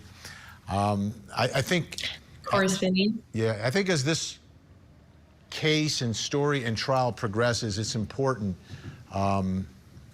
to learn about the victims, because sometimes they get lost in everything in these trials. So thank you so much. I want to go back in time to the moment that you, your friends, your sorority sisters first heard and learned about what happened. And could you explain what that moment was like and the reaction of all your friends? Yeah, I mean, honestly, first of all, thank you, Vinny, for having me be able to speak about my girls tonight. I think that it's very important to be able to have their voices and their stories continuously being told. And that night is a night that I will never forget. It was absolutely awful. And it's something that I don't believe anyone should have to live through. 2 years ago, I had just gotten back from fall break, and me and Asha actually flew into LAX that afternoon together and drove back to Pepperdine together. So I was with these girls earlier in the day. We were all planning to go to our friend's house later that night. And when I was at cheer practice with Bridget Thompson, who was 3 of the girls' roommate, we were driving over to our friend's house and started receiving text messages after phone calls from all of our other friends saying that our girls were on Find My iPhone outside of our house, or outside of our friend's house, but they were nowhere to be found. And now there's all of these cars piling up, and there's all of these police cars, you know, coming down the road and sirens blaring. And it looked like there had been an accident right down the road from where their location had said that they were. And as Bridget and I are driving on PCH to get to our friend's house. We were about 10 minutes away from the girls and from the accident. And so by the time we came up on the stoplight, the police had already barricaded the road. We had gotten out of the car and had just started begging and pleading with the cops to let us through, that it was our friend's house, that we had thought that our friends were involved in this accident and that they weren't responding to us. And that's honestly when we had a feeling that they were involved in this. What were the plans for that night? Was it just a get-together at a house? Yeah, it was just a get-together at a house. It was the night back from fall break, and so none of us had really seen each other for, a week. And I remember earlier in the day, flying into LAX with Asha, we were planning to go together. Later on campus, I saw Neve and Peyton, and we were with our other friends, and we were all planning to, drive to the event together before I remembered I had a cheer event to attend with Bridget. So we, had a carpool differently. And honestly, it was a very rare situation that we weren't attending an event all at the same time, all in the same car. As the case moves along, eventually there will be a trial. Are you going, and your sisters, are you planning to go to the trial? A lot of our girls who are still in LA have been actively involved in attending the trial and all of the preliminary hearings. And they are very great with letting all of us know who aren't in LA anymore about what's going on and about, the next trial dates and everything. So I am not able to be physically there. I am not in LA at the moment. I moved away for grad school, and so I physically won't be able to attend the trial, but me, along with all of our other friends who have moved away, we all keep up with it virtually, online, on our text threads, and we're actively just always refreshing the news, always watching, the live updates and getting all the live updates from all of our girls and all of their family members who are keeping up with the case. Yeah. Georgia, thanks so much. We appreciate you joining us tonight and sharing that with us, and we'll keep in contact with you. So, again, thank you. We appreciate it. Vinny, thank you so much for having me. All right. Let's bring back in our think tank. Still with us, Josh Colesrud, Claudia King, Holland Reed. Holland, this is mass carnage on the streets, right? It's not purposeful behavior. Obviously, no one was planning this, but we're talking about 104 miles per hour down the Pacific Coast Highway. That is beyond, to me, beyond outrageous. Generally, I'm not big on, criminal charges in cases that are not, purposeful conduct. Like it wasn't intentional. He didn't intend to do it. But he intended to go 104 miles an hour down this road. And to me, it's inexcusable and criminal. Vinny, it is. And I'm going to have to make a confession right now because my heart is racing listening to that young woman speak about her friends, and God bless the families and those young lives that were lost. I have been on both sides of this coin with that highway, that stretch. I lived in Los Angeles. I have been top down. I've been in the fast cars, the privilege, the excitement. I have been, I wouldn't say 100 and some miles per hour, but it is absolutely beautiful and it's exhilarating. There's a sense of privilege and excitement that comes along with this. And I'm listening to them and I'm going, well, I was in my 20s at the time. But on the flip side of that coin, I'm also a mother of a 24-year-old that sent my kid to college. And the last thing that I want is my child standing on the side of the road, going out or having a fun event, and then their life is taken because of sheer irresponsibility. And my brain is kind of doing, gymnastics right now, because I do remember those days of being young and excited on Pacific Coast Highway in California. And I also now know what that means to be on the other side of responsibility. I don't know about the criminal charges. I don't, as far as what's, if it's an overstep or a murder, but there was definitely, this is an area, and sorry if I'm talking too much, this is an area where the culture, it is a little bit of privilege. It is a little bit of excitement. But it's also been known for a very long time that this is a stretch of 2 miles, also over 3,000 accidents, over 50 lives lost in the last, I'm not sure how many years, but it is important for that to be known as well, that the community has been advocating for this to be regulated more. And this right here, it breaks my heart as a mother, and then also as a older former 20-year-old that did not know what I was doing at the time. And so I'm just praying for the families. Claudia, we've been covering some stories out of Florida where we've watched super speeders under the new super speeder law in Florida. No accidents, just going in an excess of speed, kids getting locked up. I mean, there's a reason for that. It's deterrence, and it's so dangerous. Triple digits, and you're like 17, 18, 19, 20 years old? Come on. Yeah, I think this is incredibly tragic. This is an absolutely horrible situation, like Holland was saying. And I do think that he needs to be held criminally responsible. But I do think that vehicular manslaughter is the right charge. And I fear that the second-degree murder is an overcharge. My fear is that we saw Alan Jackson before in Massachusetts, and a lot of people thought that second-degree murder was also an overcharge, and we saw what he was able to do there. So that's my fear, is that he's going to be able to somehow twist his way out of this and get his client away without any justice at all. So I would love to see just the vehicular manslaughter stick, because he needs to pay, he needs that deterrent. 4 lives were lost, and it's incredibly tragic.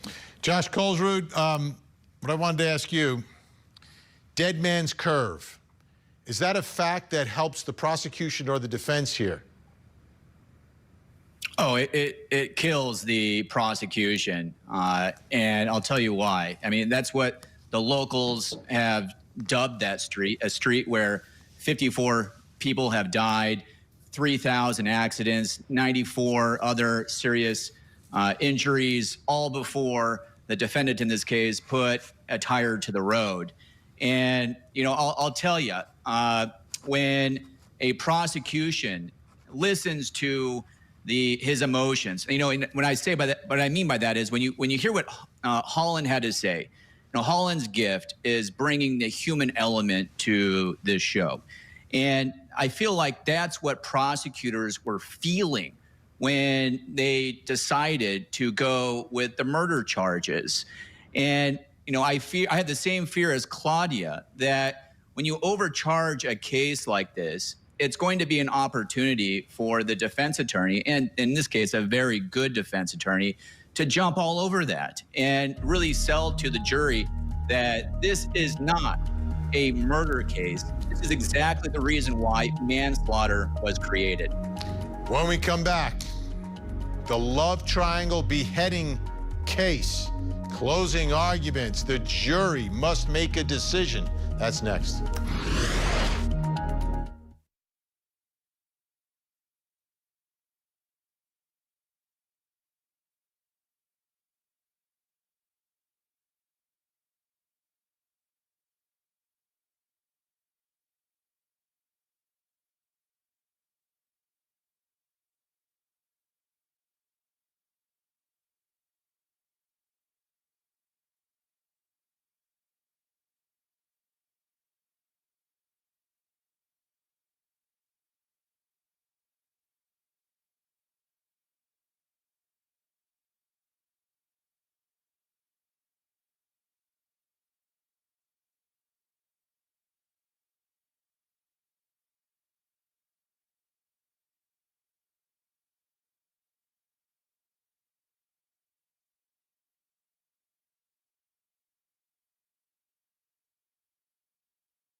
You left him there. You hit him in the head. He's unconscious, not moving. But there wasn't this much blood.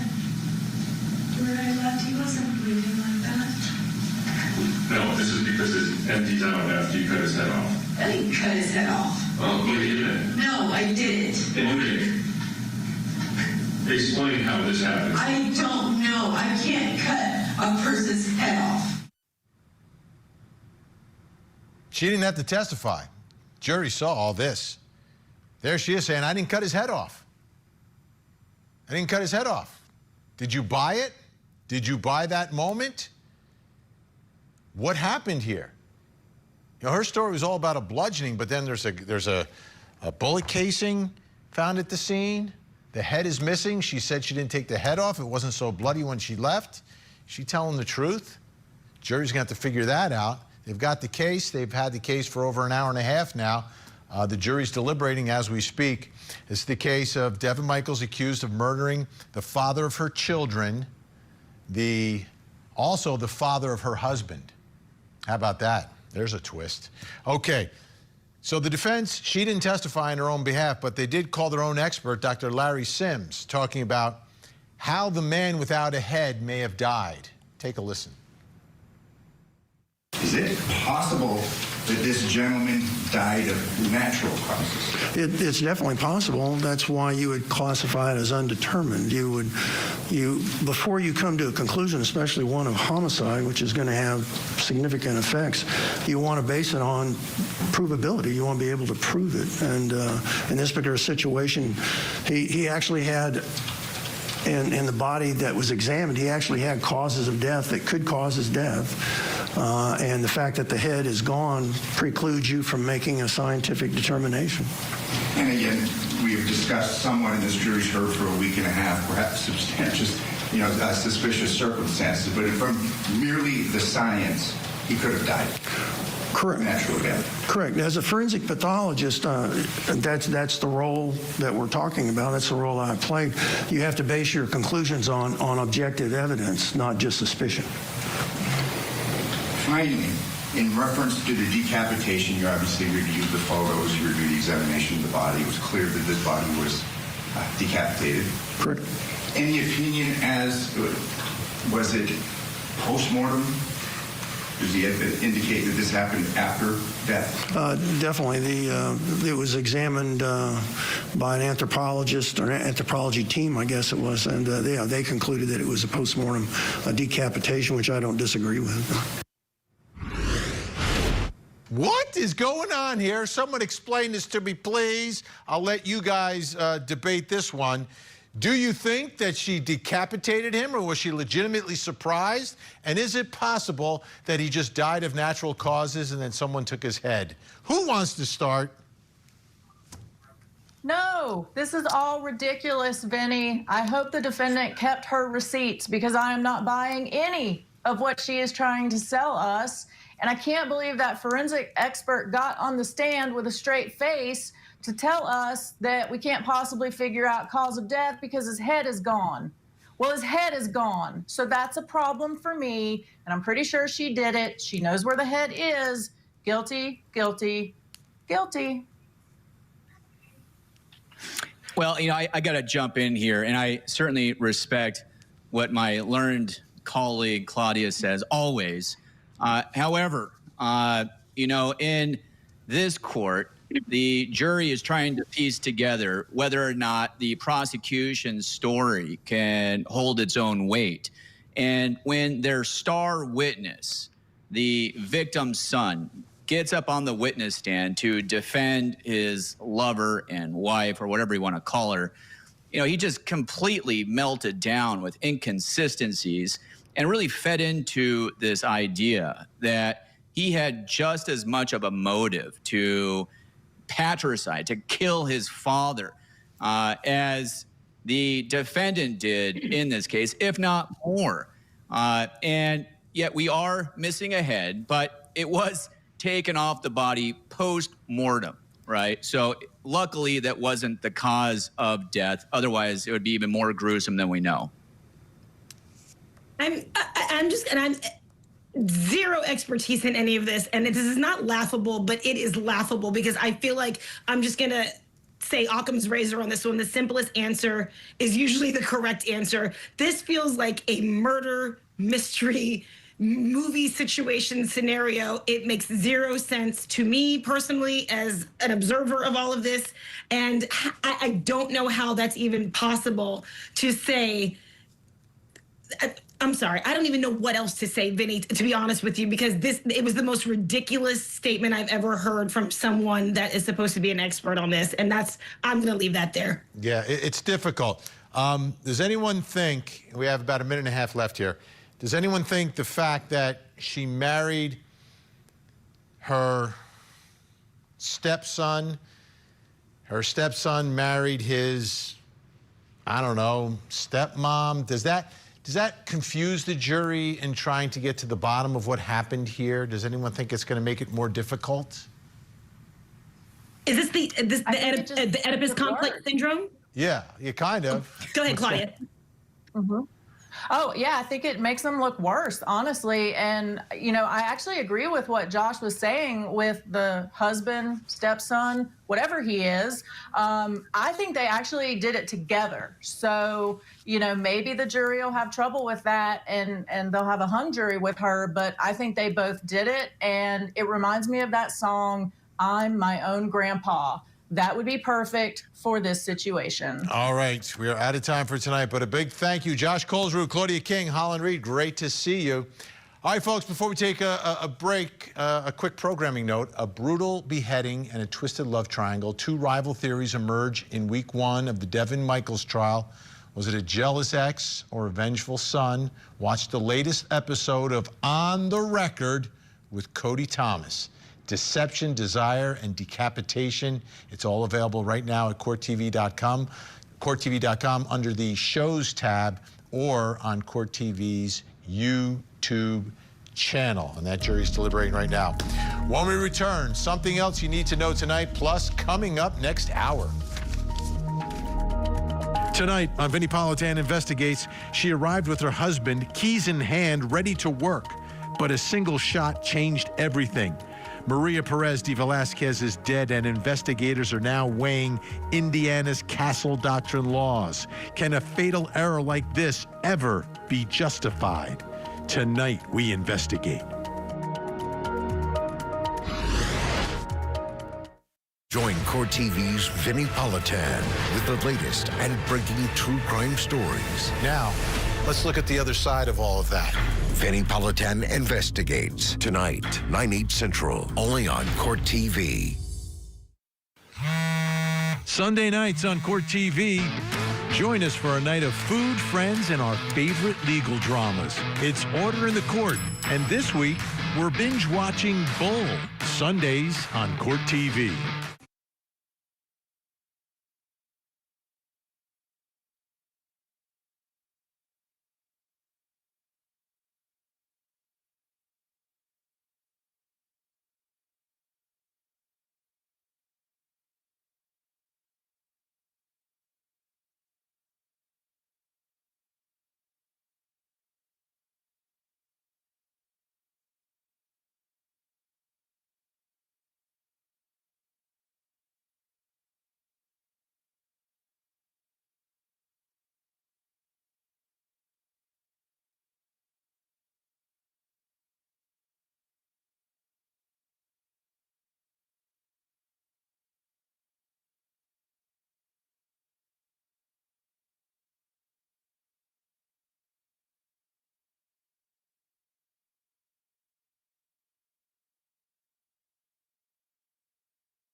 Time to reveal something else you need to know tonight. Let's take a look at the big board.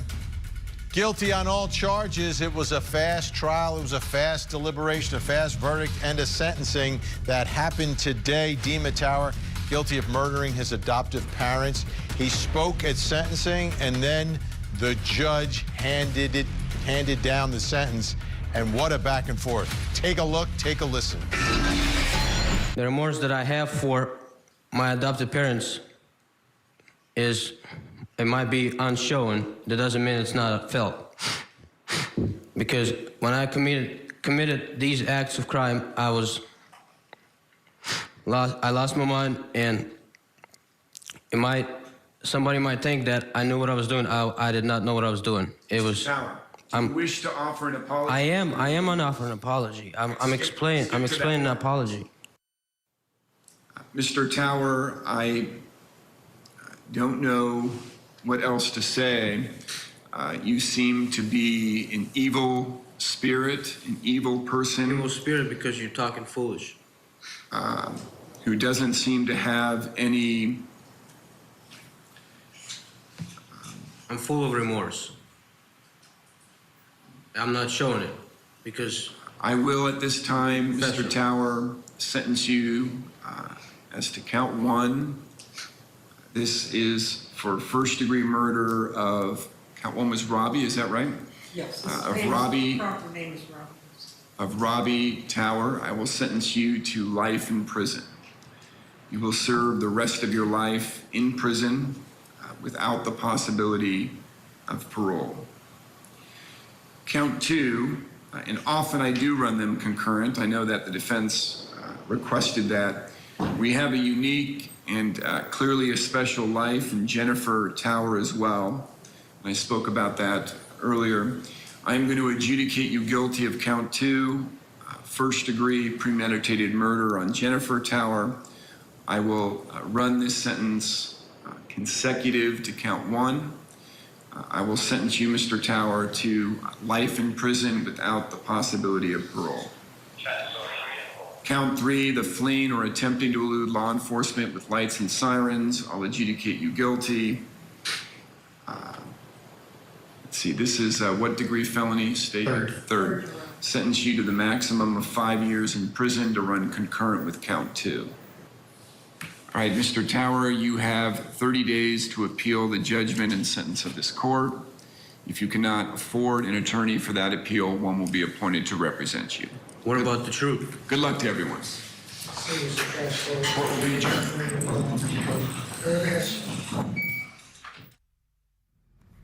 Life without parole.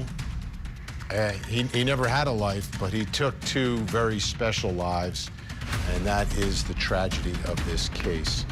All right, folks, take a look at your screens. We have a missing child who needs your help tonight. This is Micaiah Neal. Micaiah is 16 years old, missing out of O'Fallon, Illinois since the 12th of November, earlier this week. If you see Micaiah, pick up the phone, make a call, make a difference. You can call 911, 1-800-THE-LOST, or you can call the O'Fallon Police Department in Illinois. That phone number's on your screen right now. Take a look at the picture. Let's see if we can get Micaiah to a safe place tonight. Don't go anywhere. We have another hour of live true crime. Vinnie Politan Investigates is next. In the meantime, please don't forget to hug the kids.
I'm Vinny Politan. The subject of my investigation is the tragic death of a house cleaner, shot through a door at a home she thought she was supposed to be cleaning.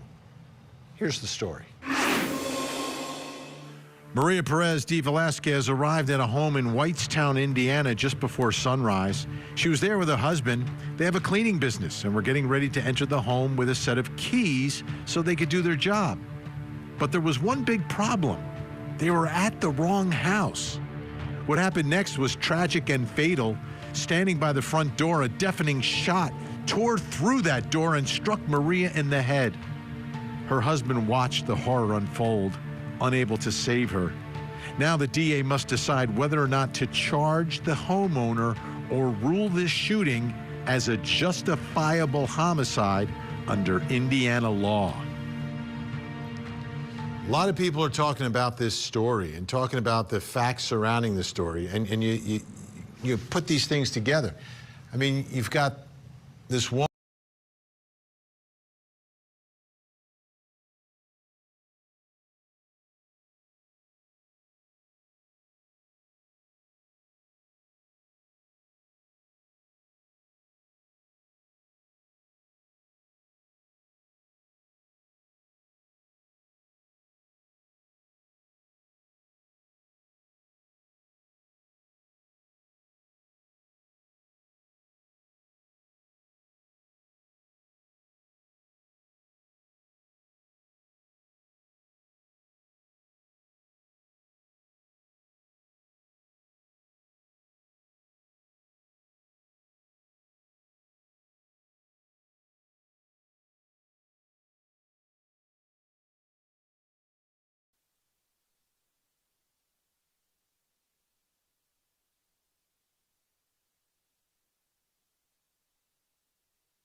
Great seat.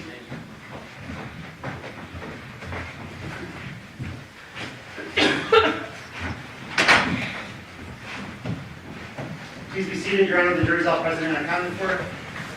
Back on the record, seat 377239, State of Nevada versus Devyn Michaels. And the record reflects that Ms. Michaels is present with her attorneys. Deputy District Attorneys, on behalf of the state, we both parties stipulate to the presence of our jury. Yes, Your Honor.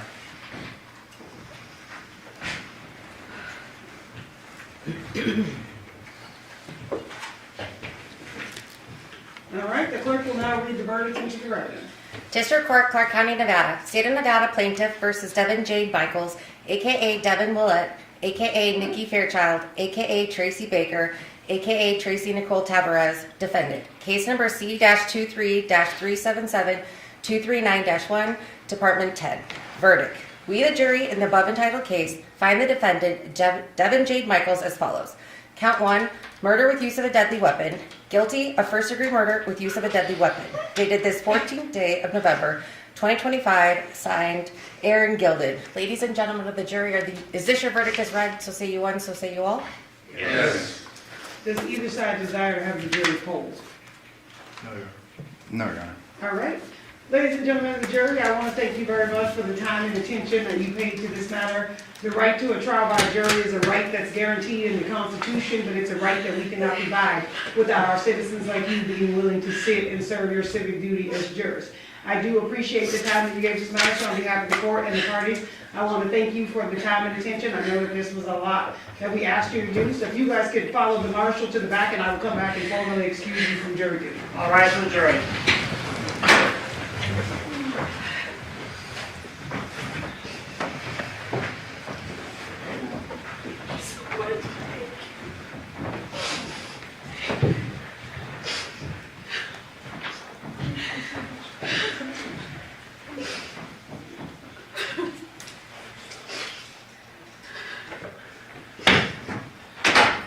Okay, this matter is going to be referred to the Division of Probation, set down for sentencing on January 8th at 9 a.m. All right. Thank you. Thank you, Your Honor. Thank you. And I'm going to go back and talk to the jury in the least that they desire to speak to you guys. I'll come back and wait for them. But it's late. I'm going to knock them down. Thank you.